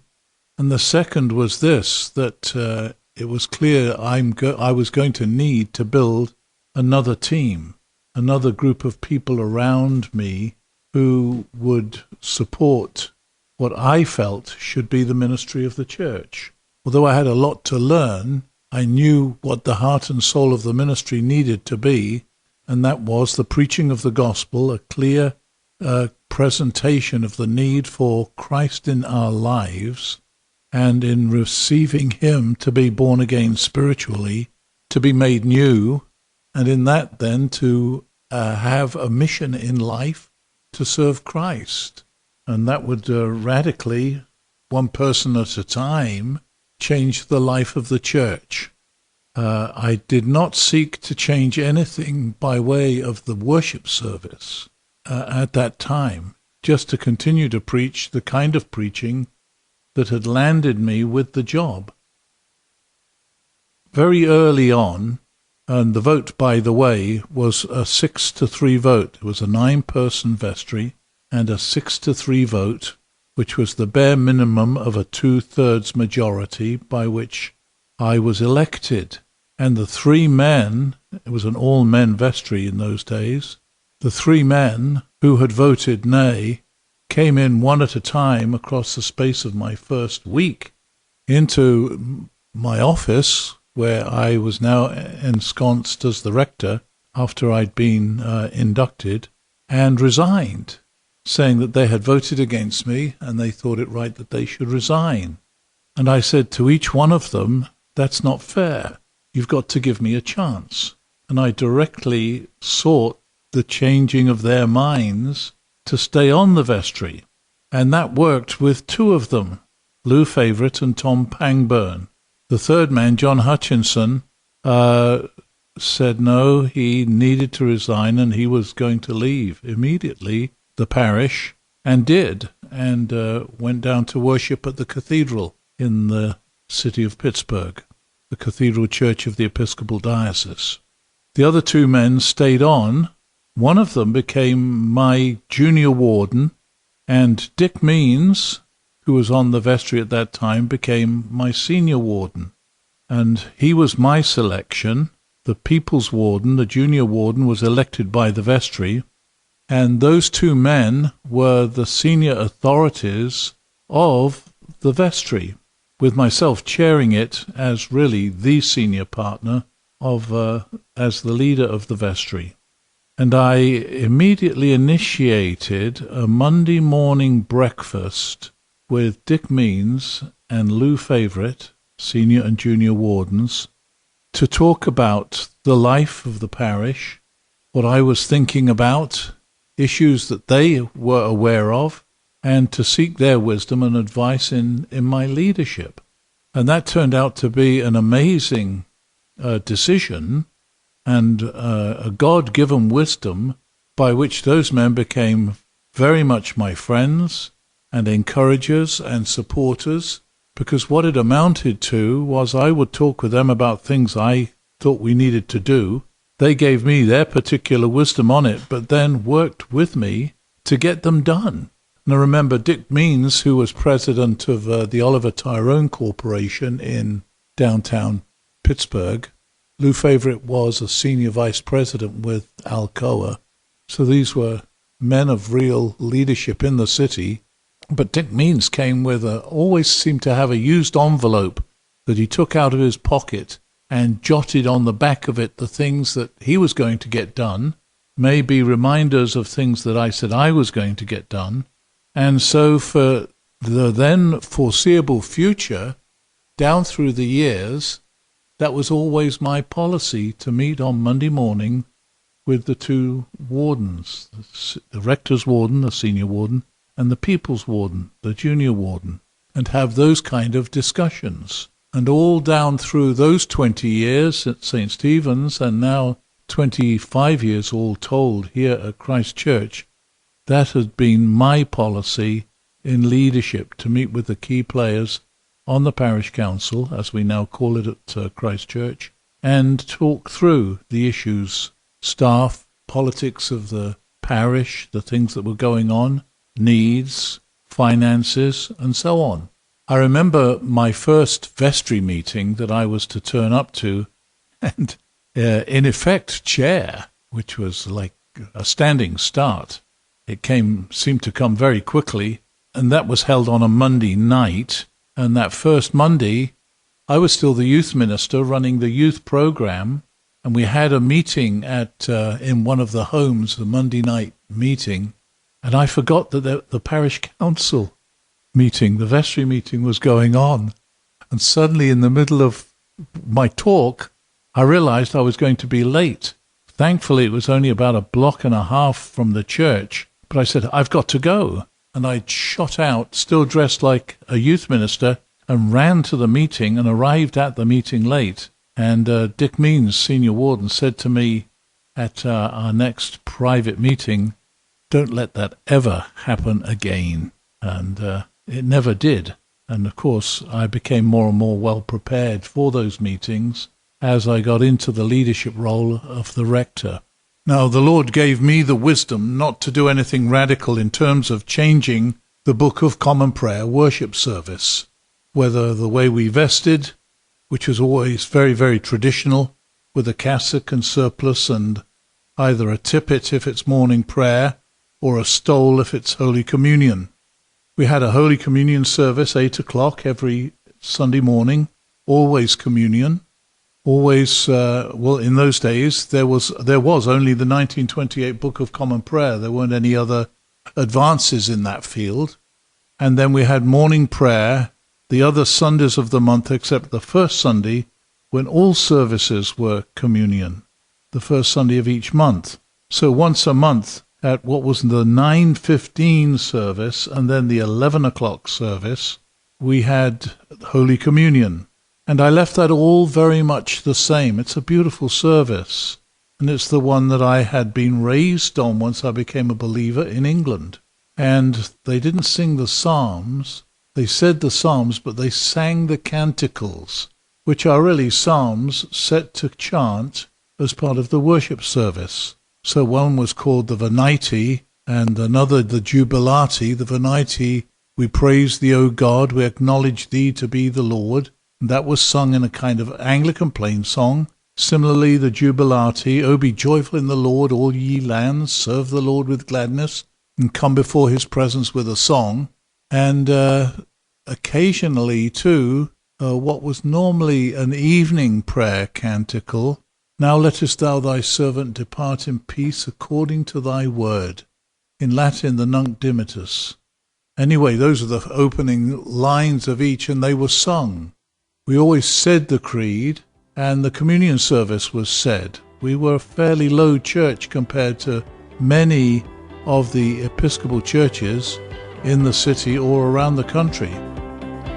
If you are enjoying this podcast, please let us know on our Facebook page. You can find more episodes of John Guest Remembers and Christ Church's other podcast, Our Church, Our Stories, on our webpage, ccgf.org, or wherever you find your podcast by searching for CCGF Talks. Thank you for listening.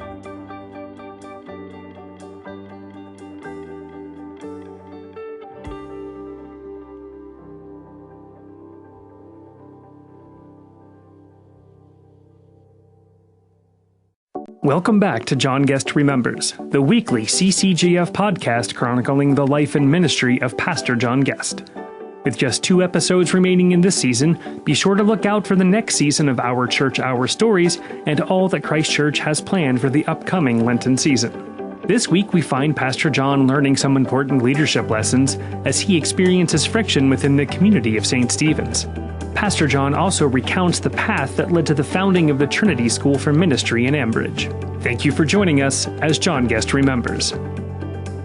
The Coalition for Christian Outreach, which was the college ministry that developed out of my coming here and working with Young Life and the Pittsburgh Experiment. I've already mentioned earlier that we did open up an office in Sewickley for the CCO, the Coalition for Christian Outreach, and as the staff began to multiply, they would come and meet in Sewickley maybe once a month. In that office, we had a secretary that we had hired, and I ran that ministry for about a year while still being the rector of St. Stephen's.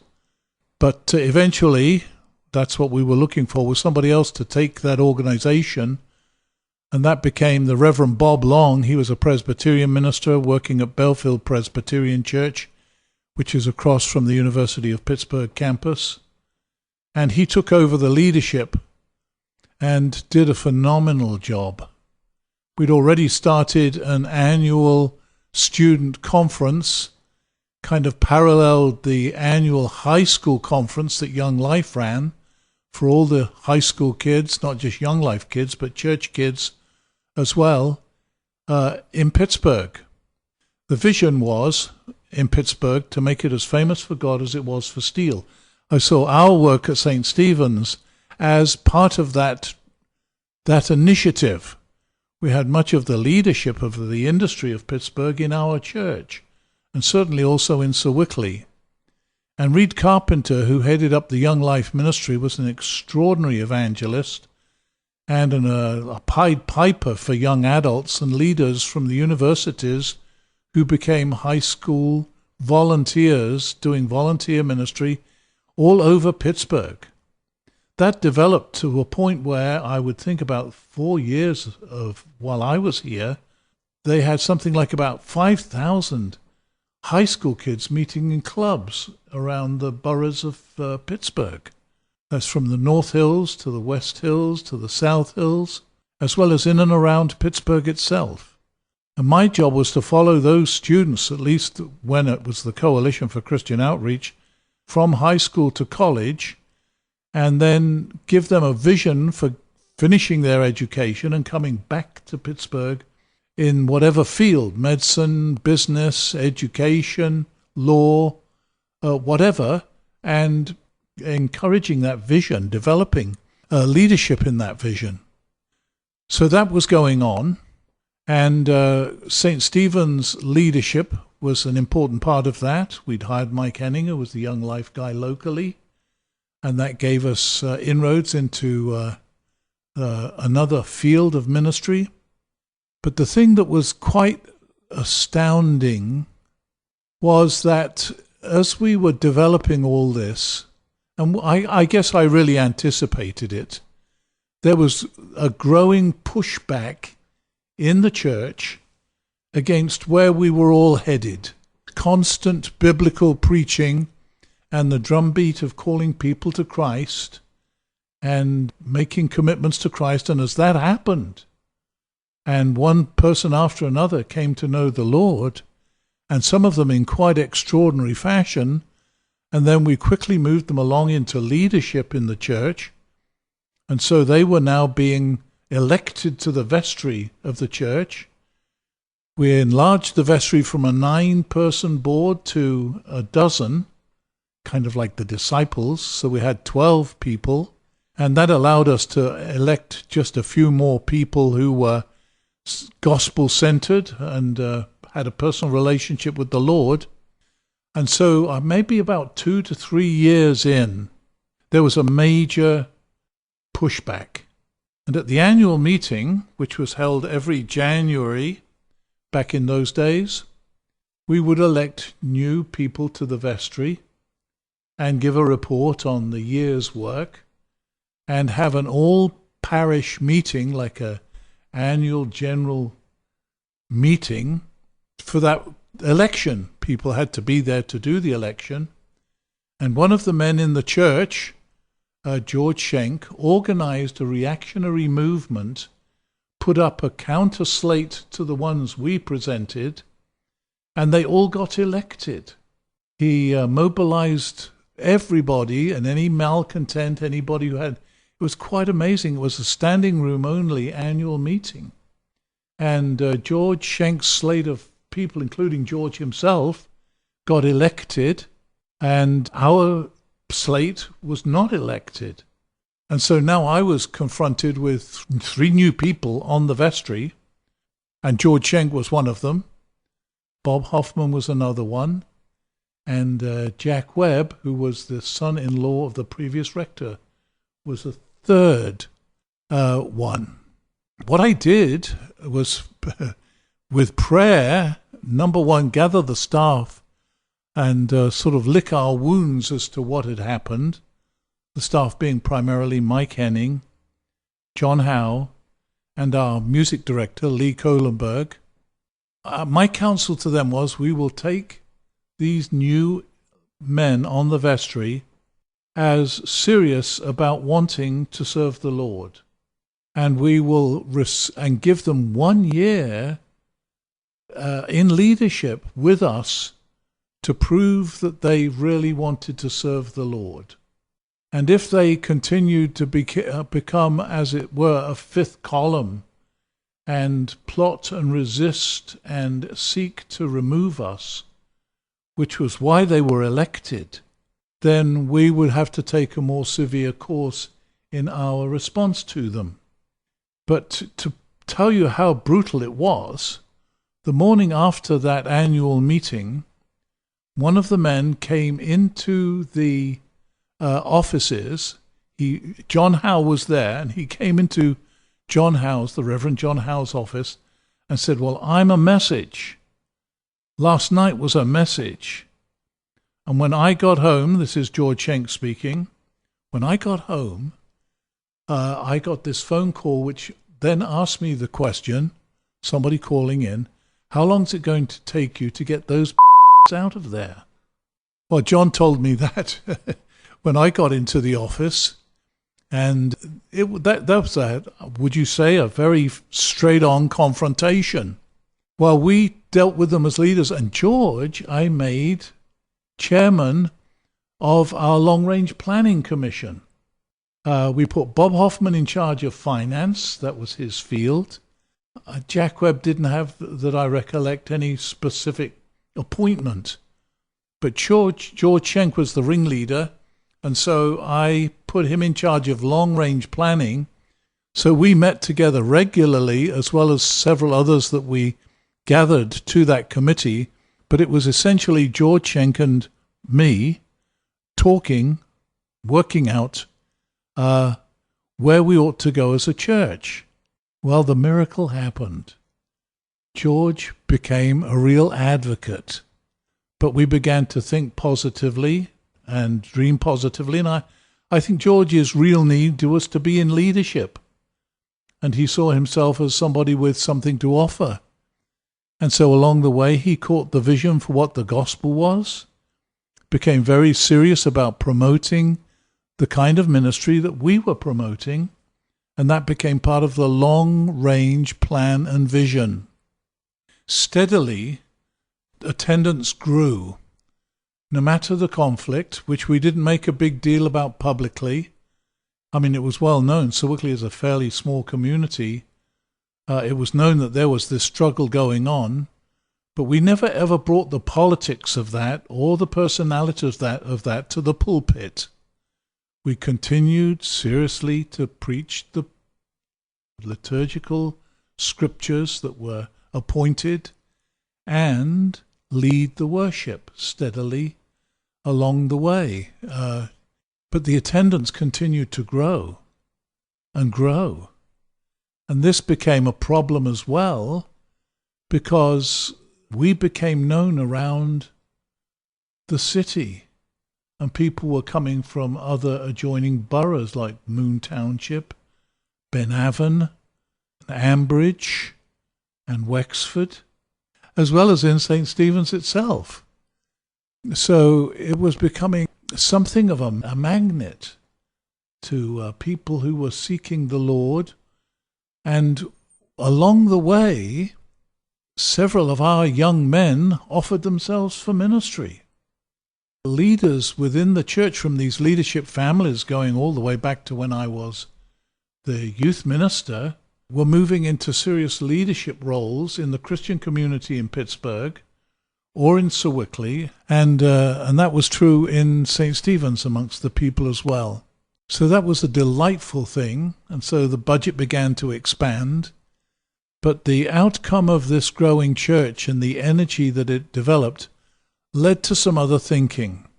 For instance, I was meeting with Reed Carpenter on a regular basis, and we determined we needed to gather leadership from around the city for an overnight. And so we went to several of the other key pastors around the city. First Presbyterian Church, Mount Lebanon Presbyterian Church. Most of them were Presbyterians. The big Beulah Presbyterian Church in Monroeville, Memorial Park Presbyterian Church. They were the evangelical churches of the Presbyterian Church, and then other leadership in InterVarsity, Young Life, and John Howe and I were a part of a group that we ended up calling the Pittsburgh Offensive, going after the Pittsburgh Dream. And a woman who'd been drawn into the orbit of Young Life, very high profile, was Mrs. J. Hartwell Hillman, of a very prominent family in Sewickley, the Hillman family. Dora was her first name, and that's what we always called her, Dora Hillman. She had a lovely home out near Ligonier in Starlestown, and we gathered at her home for an overnight and planned and prayed about what we should do in Pittsburgh. Helped play. That was a very exciting time. Because out of that group, one of the things we did was call a man who became very, very famous, R.C. Sproul, to come and start a study center in Ligonier. And Dora Hillman made the land available and put money into the buildings. And R.C. Sproul came from a Presbyterian church in Cincinnati where he was an assistant. I had met him earlier in Philadelphia when I was there, along with a very famous English theologian, Philip Edgecombe Hughes, and the three of us had had lunch together. That's when I first met R.C. Sproul. At that point, he was teaching at the Cromwell School of Theology, which was associated with Temple Baptist Church. Later on, all its assets, books, and identity were joined to Gordon Theological College, and they became Gordon Conwell, which is a very large and influential seminary today. Well, R.C. Sproul at that point was teaching at Conwell when I was in Philadelphia, had moved to Cincinnati, and we invited him to come and lead a study center, which became the Ligonier Valley Study Center. And he saw it as a kind of Martin Luther table talk, gathering the students, chatting with them. We began to record his teachings and market them on tapes. And so he became a part of the Pittsburgh Offensive. And as we sat and talked about other plans, he made the point, he said, you Episcopalians really need to get your own seminary. Well, that was a radical thought. But John Howe and I kibitzed about that is, had serious conversation, and we determined what we would do is create something called the Anglican American Training Program for Ministry. This was an extraordinary thought. But John and I went over to England, to my old seminary, Trinity Theological College in Bristol. Bishop of Bristol was chairman of the board at the time. Alec Mattia and J.R. Packer were teachers there, very high profile. J.I. Packer internationally, more so than Alec Mattia. So we went over and visited with them, and this was the plan, that they would send English theological students over to America for a year and associate with this program, but we would give them a cross-cultural experience which would brighten their whole style and ministry for England, and we would send American students over there to get some, as we would call it, decent theology, so that we got theology from England and they got practical experience, the English, from us. In Pittsburgh, we had all this drama that was developing. Well, it was clear, and we visited with the board, Alec Mattia and J.I. Packer, and also with the Bishop of Bristol, who was the Lord Bishop of Bristol in the House of Lords. Anyway, to see if this could work. And it was clear that the English weren't interested in sending their students. They did want our American students, which would bring them assets, money, which is always an issue in any college or theological college especially. So that never ever really worked out, but that was our first step. And I remember John Howe and his wife Karen came with him, and Kathy came with me, my wife, and we spent a number of days over there and then did a little touring as well, since we were in England, and I showed John and Karen around England some. But we came back to the USA, and it became clear that that was not going to develop into anything. We did send students over there to get some theology along the way. Chip Nix, who was a son of Sir Wickley, actually had come to know the Lord, went to theological college over there for 2 years. Tom Phillips went there for 2 years. And those men came back and were ordained here, having spent a year, which was asked of them, at theological college in New York. Anyway, we ended up determining that we would start a new seminary. And that was a struggle to even begin to think that. Now, along the way, we had become, both of us, involved in something called the Fellowship of Witness, which was a national, Episcopal, evangelical organization that was modeled after a ministry in England, the Evangelical Fellowship in the Anglican Communion. That's a worldwide fellowship. The leader of that ministry was the Reverend John Stott, and he had inspired a man by the name of Peter Moore to start a similar ministry here in the USA. And he was one of the few Episcopal clergy who was thoroughly evangelical back in those days. And so we teamed up with him and got involved in the Fellowship of Witness. And so we then raised money and had an office for the Fellowship of Witness at St. Stephen's, and began to publish a national magazine. I got elected to General Convention for our diocese in Pittsburgh.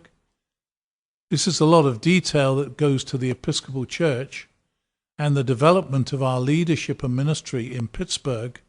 But what that all led to was the foundation of Trinity Episcopal School for Ministry in Ambridge. What made that possible was a huge commitment of $250,000 in those days, which would have been closer to maybe what $1 million would be in today's numbers, and from Nancy Chalfant, who had become a tremendous supporter of our leadership and ministry at St. Stephen's. Her husband was the treasurer for the Diocese of Pittsburgh, and they were one of the lead Pittsburgh families, and thereby a lead family in Sir Wickley. And Dora Hillman, of course, was enthusiastic about it. She joined our church, became an Episcopalian, and began to work along with us to help make this seminary happen. And ultimately, as we got incorporated, we tried to raise more monies. That was always the issue. Could we raise the money? And then to find the leadership.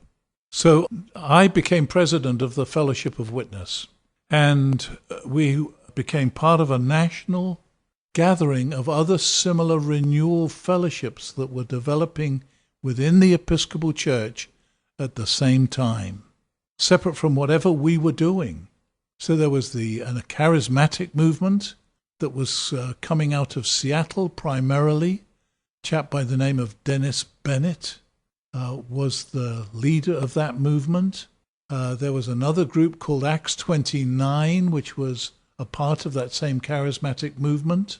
There was the Bible Reading Fellowship, which joined itself to that movement. Anglican Fellowship of Prayer, that was led by Helen Shoemaker, wife of Sam Shoemaker. He had died. That was very influential.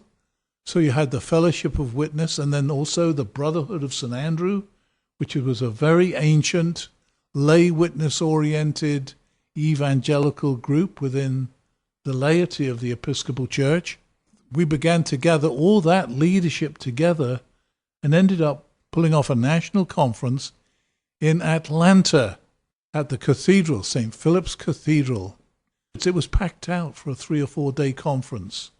And I, as the president of Fellowship of Witness, had the opportunity to speak for a few minutes to introduce to that wider audience the ministry of the Fellowship of Witness. I made a single statement along the way, it seemed to me. The big statement was this, that we were committed to the establishment of a biblical seminary in the Episcopal Church. Well, that was like a thunderstruck response. Immediately, the whole cathedral full of people jumped to its feet and applauded and cheered and clapped. And it was clear that there was a huge sentiment across the face of the church for such an idea. Well, once Nanki made that commitment with the money, other people began to think, well, this could really happen. And so from the Fellowship of Witness, we sent a letter over my signature to John Stott in England and asked him would he come and be the president of our new seminary. He said that was not for him or his calling, but he recommended a recently retired bishop, an Australian man who had spent a lifetime in Tanzania, which became Tanganyika in Africa, and was already in the history books. Stephen Neal, who was a church historian, had written of the great work that Bishop Alfred Stanway had done in Tanganyika.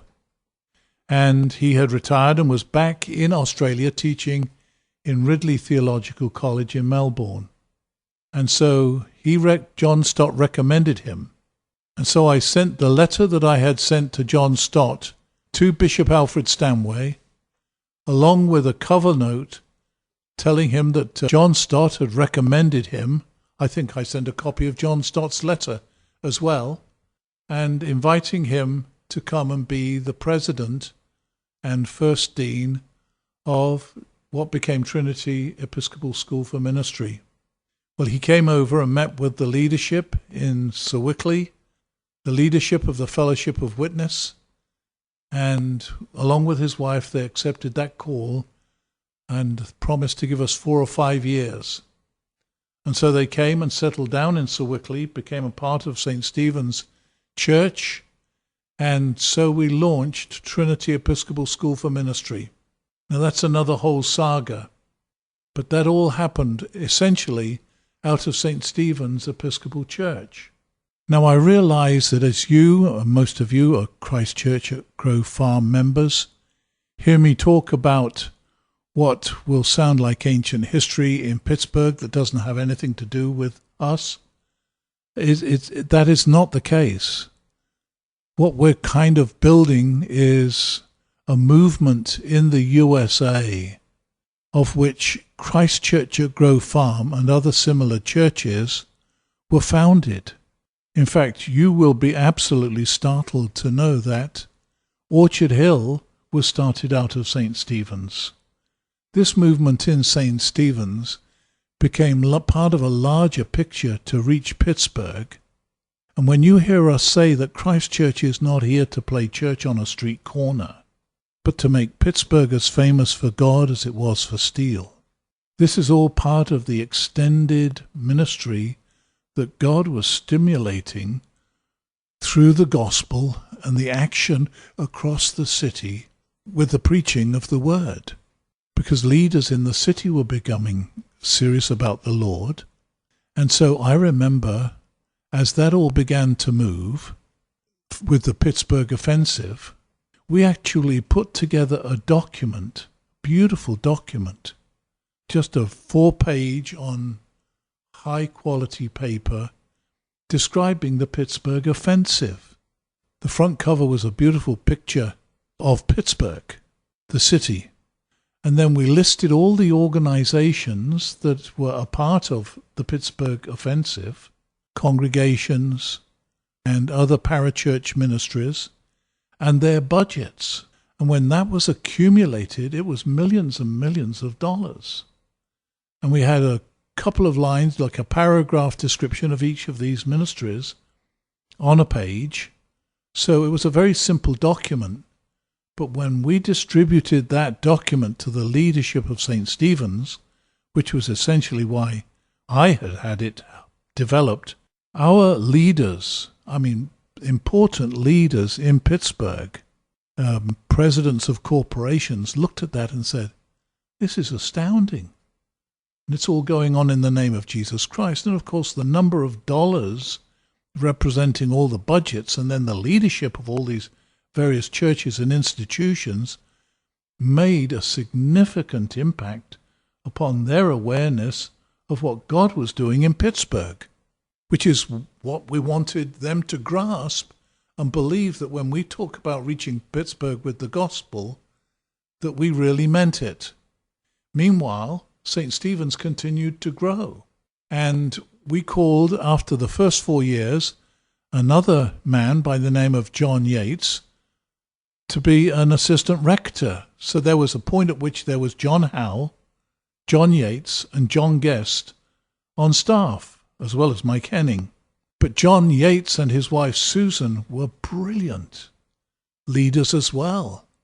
And it was the gathering of this leadership that grew St. Stephen's and continued to have impact in the church nationally, as well as in the Diocese of Pittsburgh. We became clearly the lead church in the Diocese of Pittsburgh, and along the way, just from our own single congregation, became responsible for 10% of the budget of the diocese.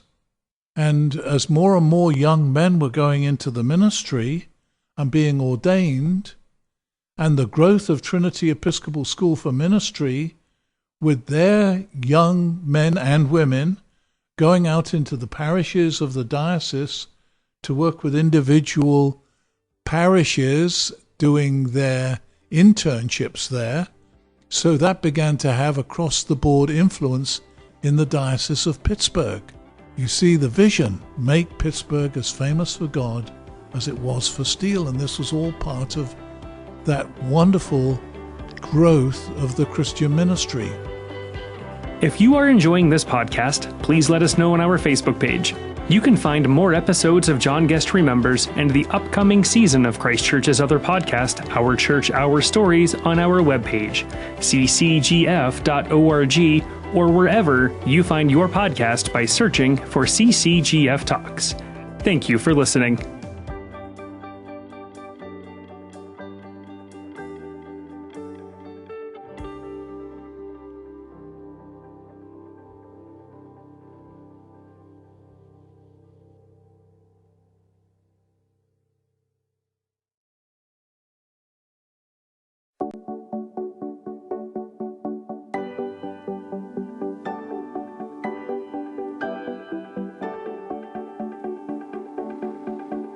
Hello, folks, and welcome to the season finale of John Guest Remembers, the weekly CCGF podcast chronicling the life and ministry of Pastor John Guest. After this episode, we'll have a brief break, but be sure to look out for the next season of Our Church, Our Stories. In our season finale, Pastor John describes in detail and context his driving ministry philosophy to make Jesus and worship accessible to the people where they are. Thank you for joining us as John Guest Remembers. Well, as I reflect on what was happening at St. Stephen's in those days, there was a primary principle that was in mind to deal with the principle, because the principle still is applicable today and is at Christ Church at Grove Farm and should be in any church with a sense of mission, a principle that guides how they worship, how they assemble, what that all looks like and feels like.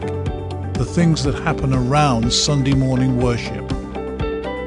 And that is principle number one, to make the service accessible to unbelievers. People unfamiliar with going to a church, being part of a worship service in a church. And especially given that St. Stephen's was an Episcopal church,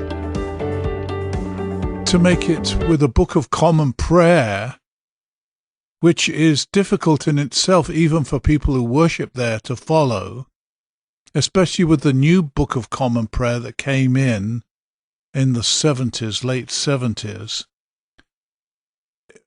almost impossible for even the regulars, the people who were die-hard liturgical, got-to have a prayer book in my hand kind of worshippers, for them to follow. And in fact, now whenever the diocese, and it was so then, would have a corporate worship of the diocese at the cathedral, they did print up the parts of the service on a separate sheet that made it accessible for all the worshippers who were regular Episcopalians. Because otherwise it becomes, I think I described it as liturgical gymnastics. In other words, trying to find your way around and about through the various pages. And if it's the Holy Communion service, that starts like a page somewhere around about 250 in the middle of a vast volume, and then goes back and forth to different sorts of parts of the liturgy. So what we did at St. Stephen's was print up the parts of the service that we were going to use. This was a major step, and there were certain pieces of conflict involved with certain parishioners who saw clearly what I, under my leadership, was trying to do, and that is make the worship service accessible to people who were not necessarily Episcopalians, and or who weren't necessarily churchgoers at all. And so we printed up morning prayer and Holy Communion, two services in one single, straightforward volume with an attractive cover, and in order to make it accessible, really welcomed by our regular worshippers, I put a one-page history of St. Stephen's Church inside the front cover, and signed approval, assent from the people who managed the Book of Common Prayer nationally. There's a committee that takes care of the Book of Common Prayer, and got them to sign off on us printing those two services separately. And along the way, because we sang canticles, that is the Psalms, and what was the Jubilate Deo and the Te Deum, which were psalms as part of the regular worship in morning prayer, we had those set, the Jubilate and the Nunc Dimittis and the Creed, the Apostles' Creed, set to a contemporary music, which became very, very popular, led by guitars, but chorded, and the music laid out in those service sheets so that it could be followed musically, whether on a piano or the organ, as well as guitars and or people who could read music singing. And they became very, very popular, all of them.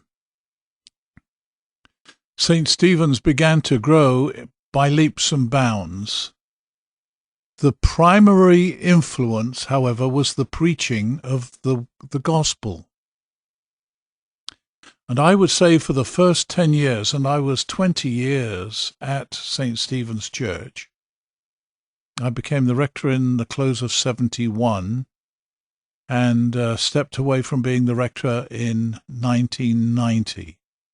And the kind of staff that I hired, as I had the opportunity to hire staff, and the programming and the leadership of the worship steadily and gradually became more accessible even to our own worshippers, our regular St. Stephen's worshippers. That's the major principle, to make it accessible.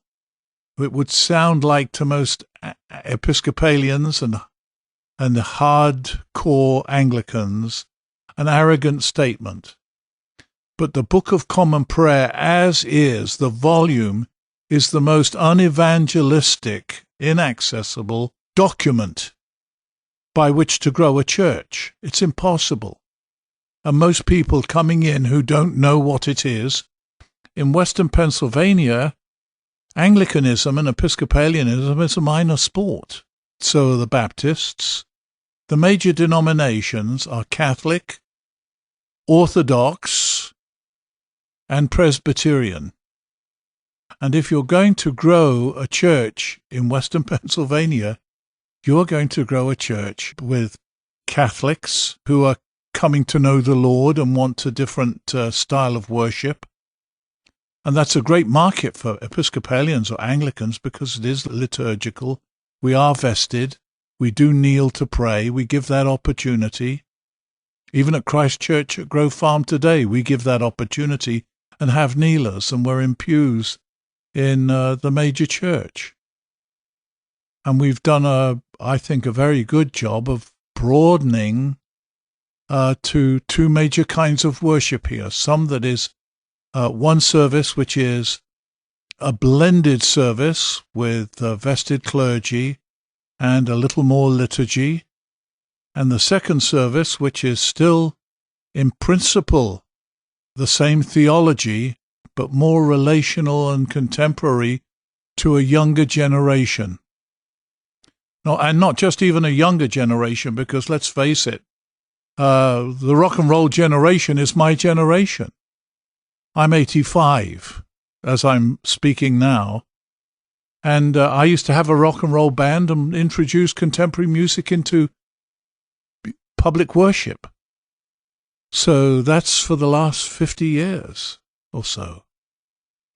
So all of us have been a part of that scene, and we may pretend that we don't like the contemporary music as part of worship, but it's here to stay, and it's part of the graduation of music. And again, that's a major teaching point. So I may as well stop and just teach on that right now and put this in parenthesis. I just taught a new members class, and one of the comments I made, and I've asked every membership class for forever here at Christ Church, and we have plenty of them. I mean, scores and scores of new membership classes as we've grown. I said, when did the church start singing what we now call hymns? And the beginning of hymnody, as we now know it today, was at the Reformation. And at the Reformation, Martin Luther took pub songs, Like a Mighty Fortress is Our God, took the melody and put Christian words to those melodies because they were popular. And so when the Reformation in the 1550s, hardcore hit England in the Church of England, which was the Church of England, and the Archbishop of Canterbury and several other primates, bishops, were executed, burned alive because of the new Book of Common Prayer, which they would not change or they would not recant of those teachings. They knew they were true. And that's when hymnody started, as we now know it today. And it's gone through several revolutions along the way. So even a song like What a Friend We Have in Jesus is more like tent meeting worship from the 1800s. The D.L. Moody evangelists and the tent meetings that were held around the Civil War here. That was a period when a lot of new music was written and was much more joyful, Salvation Army style music, which we today count as regular worship. That's not offensive to anybody today. And so across this last half century, at least in the last 50 years or so, we've had what we've called music wars in the churches because of pastors who are trying to introduce more contemporary, more relational, and in contemporary terms, more worshipful music. And I say that we at Christ Church have successfully managed that process. Though there's still some friction and people have their particular tastes, which I understand, because at 85 I've watched the evolution, the introduction of more relational, contemporary, worshipful music. But that's the same principle. We're working here with a principle. This isn't just about growing a church. This is about evangelizing people and bringing them into worship as so that they feel comfortable in that worship service. Let me give you a further example of this. This is a major principle. Back in the early 1990s, the John Guest evangelistic team began to do evangelism in the Soviet countries, Ukraine, Russia, those in particular, but Romania and Albania. We did crusades. We did major evangelistic ministry to thousands and thousands of people. And in Ukraine and Russia in particular, in the early 90s, as the wall came down in Germany, and the Soviet Union, the Soviet bloc, opened up, including Russia itself. By a miracle of God's grace, the John Guest evangelistic team was already making plans to go into behind the Soviet lines when the Russians were experimenting with glasnost, Russian word for openness. And that was under Gorbachev, and I believe President Reagan this end. There were conversations and negotiations. In fact, it was Ronald Reagan standing in Germany who said, "Mr. Gorbachev, tear down this wall." Well, it was torn down. Well, we were already making plans to go into the Ukraine, to Kiev in particular, and into Moscow, and into Romania. Ceausescu was the president of that country. And he was even more repressive than the Soviets in Russia. Very, very repressive. Well, across the Christmas and New Year's that we were preparing here in the USA to go in the following year, Ceausescu was executed. There was like a virtually bloodless coup. And he was captured, found guilty of crimes against humanity, and executed somewhere about the new year of 1990, which opened up Romania. Instead of going in secretly with Bibles in Romanian, we went in publicly with truckloads of Bibles to distribute. The same thing in Russia and Ukraine. And so those visits, and that's all preparation for what I want to talk, still on the principle of reaching people and making worship accessible to them. Because we were using stadiums, soccer stadiums, vast outdoor gatherings. In Russia, we were in Gorky Park and on a very famous street of Moscow called Arbat Street. And we preached in Kiev, Dynamo Kiev soccer stadium in Kiev, and had a kind of a social contract with the soccer team of Kiev via some contacts we made, and they had signed off on our coming in with this cultural exchange.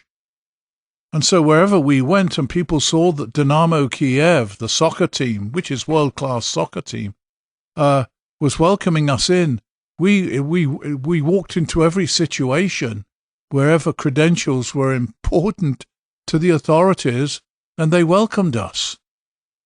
And so because of the preaching with the contemporary music that we brought, Western contemporary music, which is popular in those countries. When the Beatles went into those countries, they filled stadiums with thousands of mostly younger people. And so they were accustomed to Western music. It had infiltrated the Soviet Union. And so when we were singing music that sounded like that kind of music about Jesus, it was, with some sort of, even without the interpretation, it was welcome. I spoke through an interpreter who had grown up in Kiev, that was our connection with the soccer team, because that had been his sport, and he knew some of the professionals at his level, and he was my interpreter. He had come to the USA, he'd married an American girl, and come to know the Lord. And he spoke perfect Russian and perfect English at that point. And he spoke a really high Russian, is what I understand. You know, just the inflection and the accent and the intonation of what an educated Russian sounds like. That was this man. And so we had an audience wherever we went, whether it's on television, radio, or in various stadiums around and about. But when thousands of people were coming to faith off the streets who were not churchgoers, and the Soviet Union at that point had been 70 years under the iron rod of atheism, atheistic communism. And we ended up speaking at the equivalent of West Point and Annapolis to thousands of, certainly hundreds of students. And at graduations for the musical academy and the dance academy, we reached into the intelligentsia and the leadership of cities. We brought together the mayors of the various districts of Kiev. It was quite remarkable. We even had the equivalent of the black marketeers in Moscow traveling with us and opening up doors for us to speak to wider audiences. It was a remarkable time. And we spoke in Red Square, if you can imagine this, right outside the tomb of Lenin. And we set up equipment and preached there. Jesus. And you've got people in uniform, Soviets in uniform, listening to us as we're preaching. And those were miraculous days before there was any kind of pushback against the West. The big connection was Jesus is alive, the resurrection.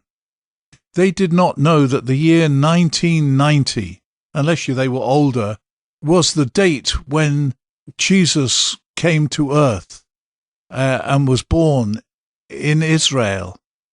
Jesus, the Son of God. And we measure time from that. It's BC, before Christ, and then Anno Domini, the year of our Lord. In other words, the years adding up since Jesus came. Well, they called it, like a lot of liberal atheists today, they call it the Common Era.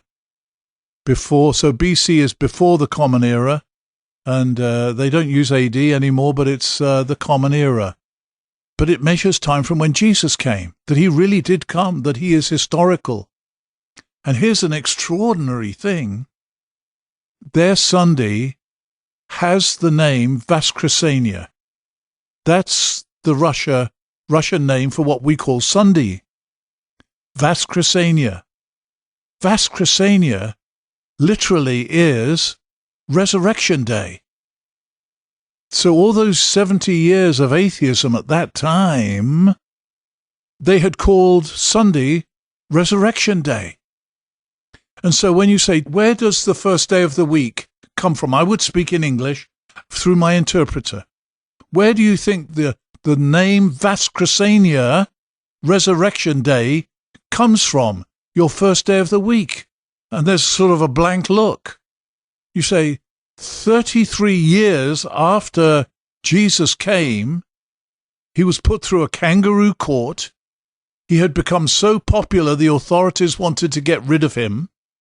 You could actually see the Russians nod. They understood how that worked in Russia.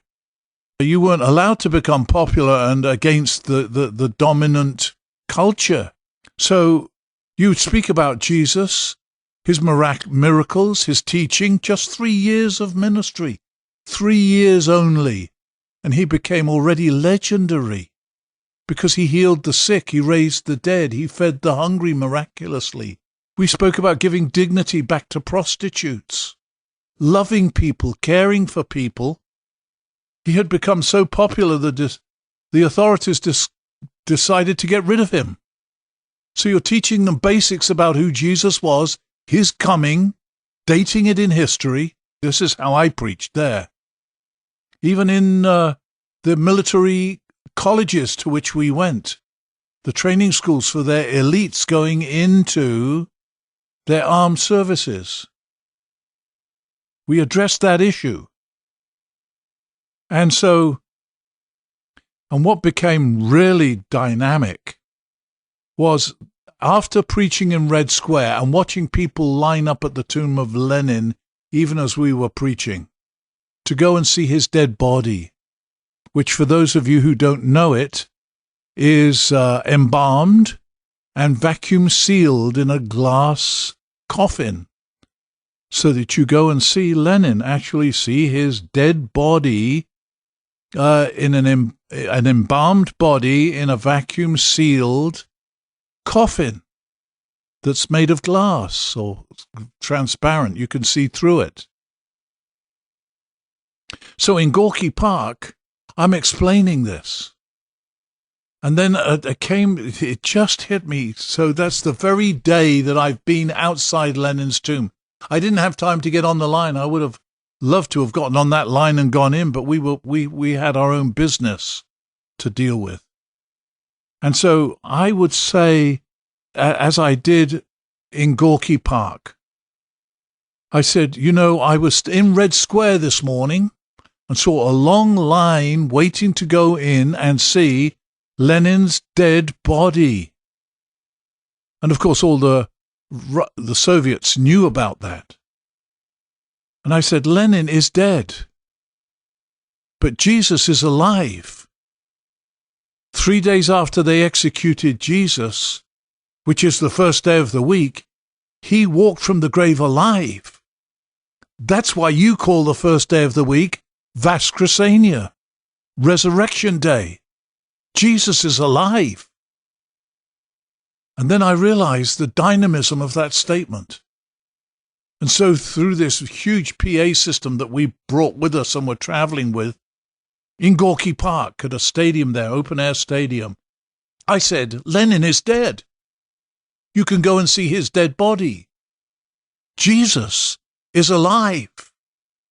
And it's almost like you could hear the birds stop singing. I mean, it was like, that statement brought a hush over this large crowd.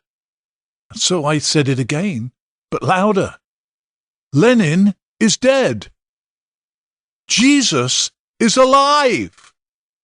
And you can hardly credit this, but with that statement, this Moscow-based crowd in Gorky Park burst out in applause.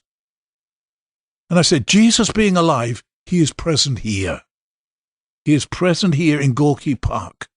And you can invite Jesus to come into your life. He died to pay for your sins. He loves you. You can be forgiven and know for sure that heaven is your home. That's why he came. And he, by the power of his Spirit, he's alive here, can come into your life. And then I would lead them in a prayer. And then I would ask them if they wanted to go, if they prayed that prayer, to stand publicly, to witness to it. And one of the guys who was the leader of the black market in Moscow, he opened up doors for us. I just say this again in passing because those were such exciting days. Whenever we even rented a stadium, you would go to the stadium and start setting up, and somehow the electricity wasn't on, and everything worked as a bribe. And we used to say that, you needed the 5-ruble key to get the electricity on. But with the leader of the inequivalency of mafiosa in Moscow said, turn the electricity on, no more 5-ruble keys to get into the room to turn it on. And so that happened in Gorky Park. And the leader of the black market, who was driving around in a Mercedes, at that point, in fact, I, with one of my younger daughters, rode with him through Moscow, and he'd completely ignored all the speed limits, kind of reckless, which my youngest daughter, I don't know, she was about 8 or 9 at the time, absolutely loved him. He looked like Bjorn Borg, had long hair as well, kind of very radical looking. Well, he stood and bore witness to the fact that he'd asked Christ into his life in Gorky Park. And we were giving out Bibles in Russian and other literature in Russian so that they could then follow up. But this is all a prelude to the hundreds, nay, thousands who were coming to Christ. Now, backtrack.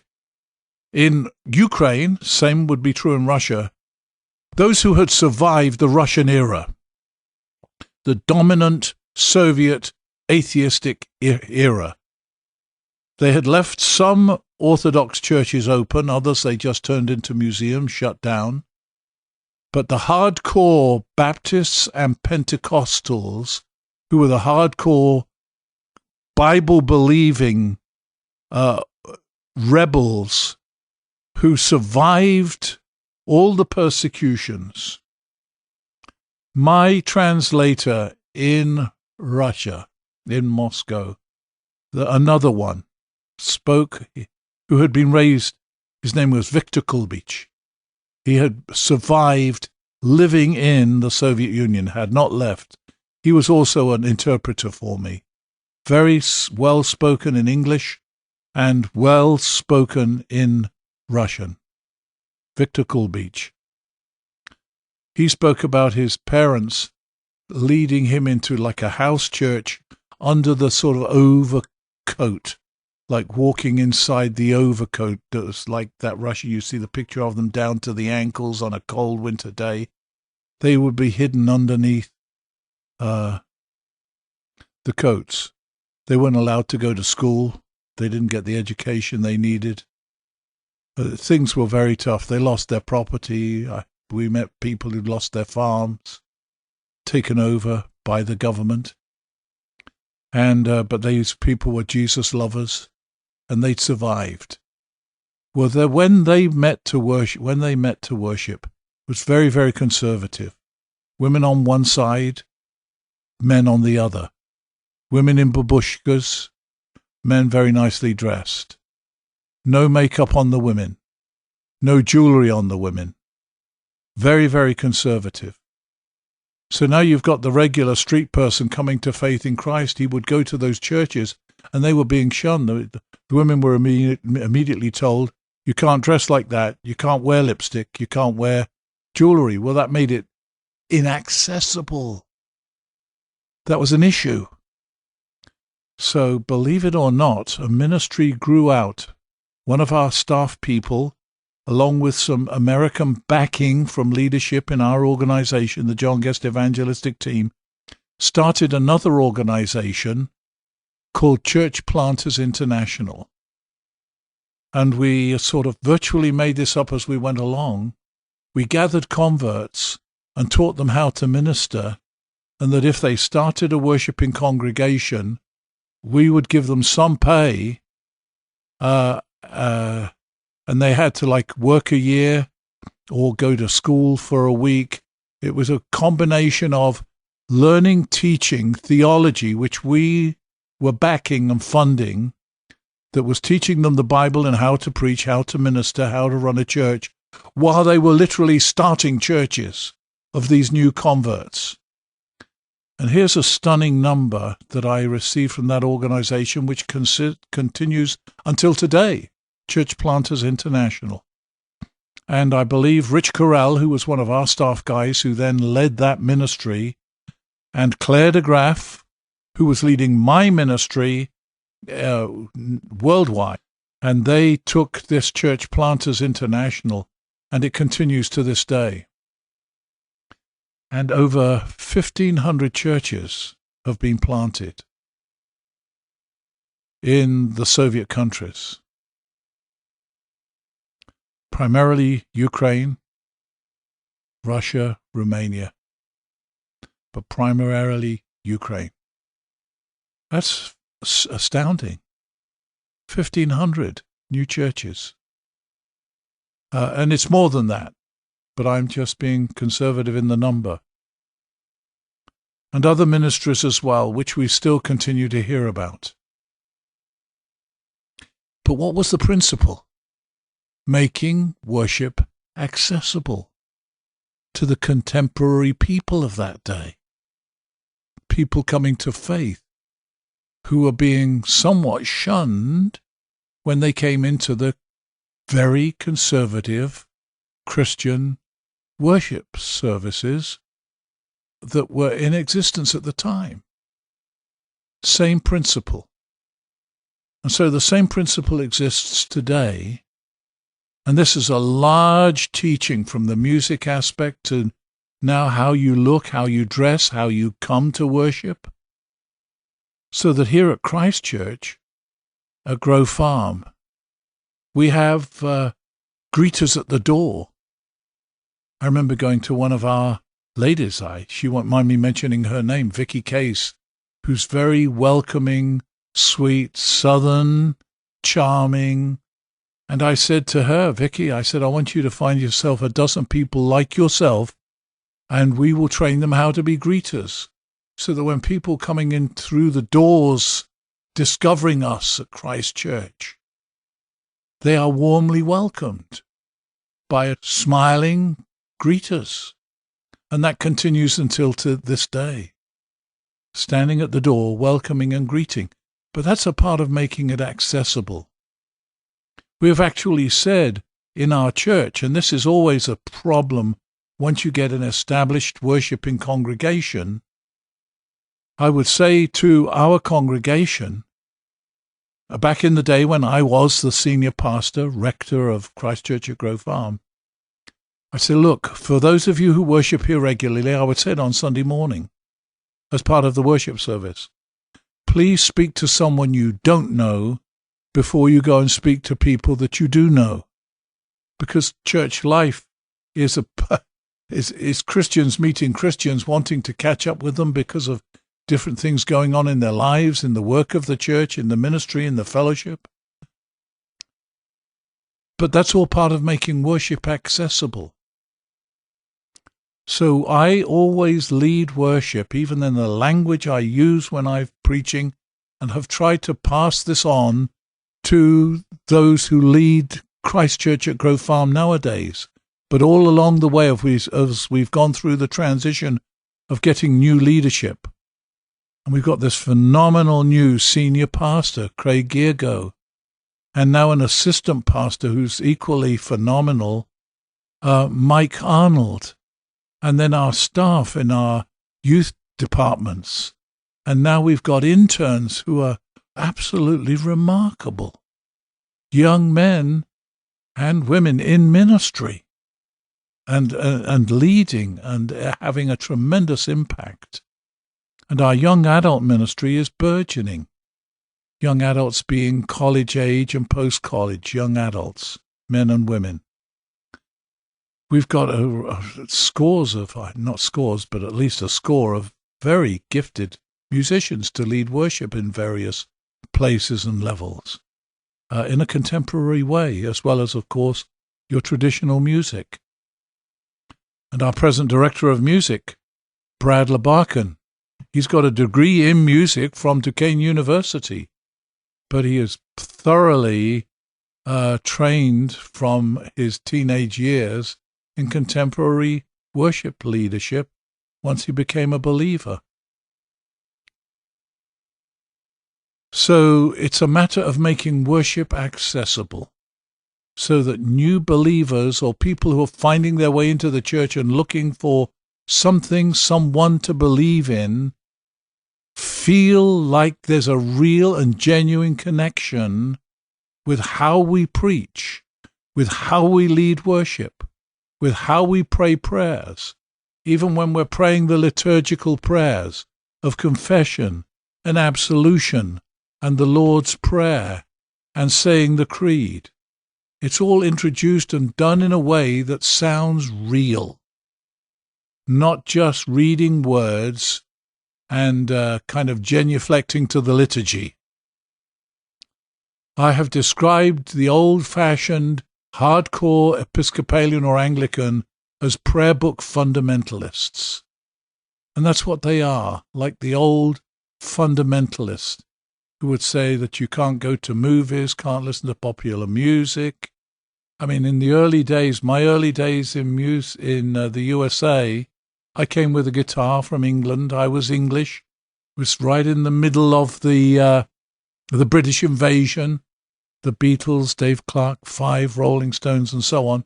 Because I had a guitar, there were pastors and ministry leaders who refused to have me come either to their college or to their conference center because they saw what I was into. They saw it as the music of the devil.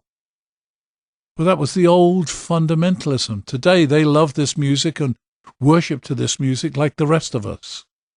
But that was in that day. We're going back about 50 years when I first came to the USA. Making the gospel accessible. The founder of Young Life, Jim Rayburn, made this statement. It's famous. It still rings in my ears. He said it is a sin to bore a kid, a teenager, with the gospel of Jesus Christ. It is a sin to bore a kid with the gospel of Jesus Christ. And he started this movement for the non-church-going kid, high school kid. Now it's down to middle school and then even younger than middle school, because you've got to reach kids earlier and earlier. But their ranches, their conference centers, the way they reach kids and gather kids in homes primarily, and it's gone international, is spectacular. And when I saw how Young Life did youth ministry, it warmed my heart immensely. In fact, my wife is ex-Young Life staff. I stole her away from Young Life back in the middle 60s. But Jim Rayburn started that movement, and he paid an immense price in that. But the story of his life and that ministry and the founding of Young Life is spectacular. And it's a story of faith and obedience and reaching young people right where they were, and it still continues to today. And that's how we do youth ministry here. And so we've got strong youth ministry at Christchurch at Grove Farm, terrific leadership in that field, and we're reaching kids right where they are, and still working at that. Same principle, making the gospel and worship of the Lord Jesus accessible to people who aren't trained in it, whose culture it is not. And we who are on the inside, and this was the case with me. I guess my personal experience is this, and I've mentioned it earlier in these talks. When I first went to church in England, I went to an absolutely orthodox, traditional Church of England church. So they sang the psalms with plain song. They sang the canticles with what they call English chant, which is a kind of plain song. And that was new music. I hadn't a clue what that was. They used a prayer book and never gave you page numbers. Everybody knew where to stand, when to kneel, when to sit. The one thing they did do which made sense was give a page number for a hymn.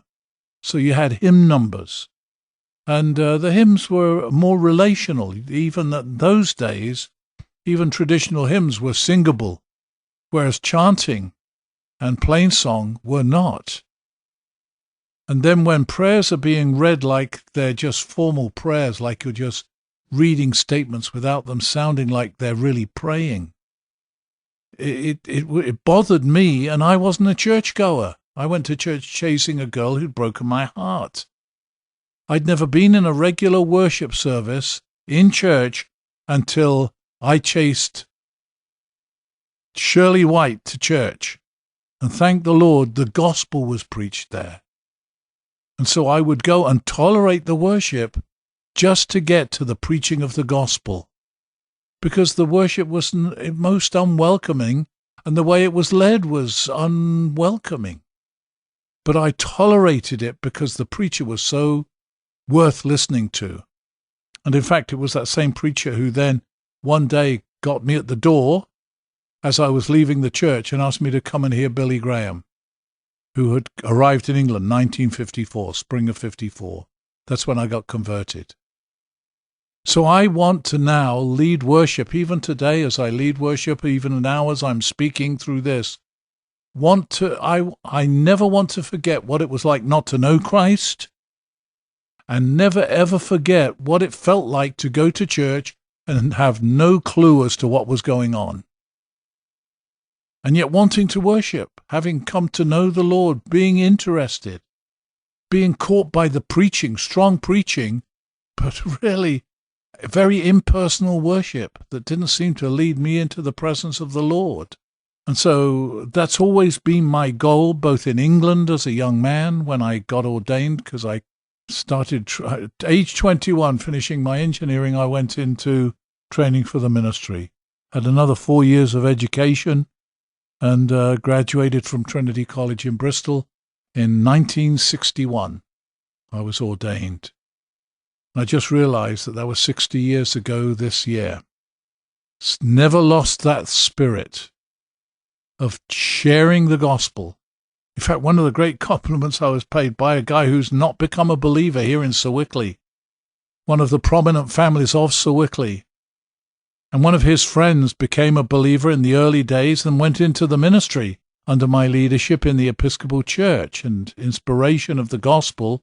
But that fellow, I won't mention names in this case, but he, the believer, really went after some of his unbelieving friends, of which this fellow I'm now talking about was one.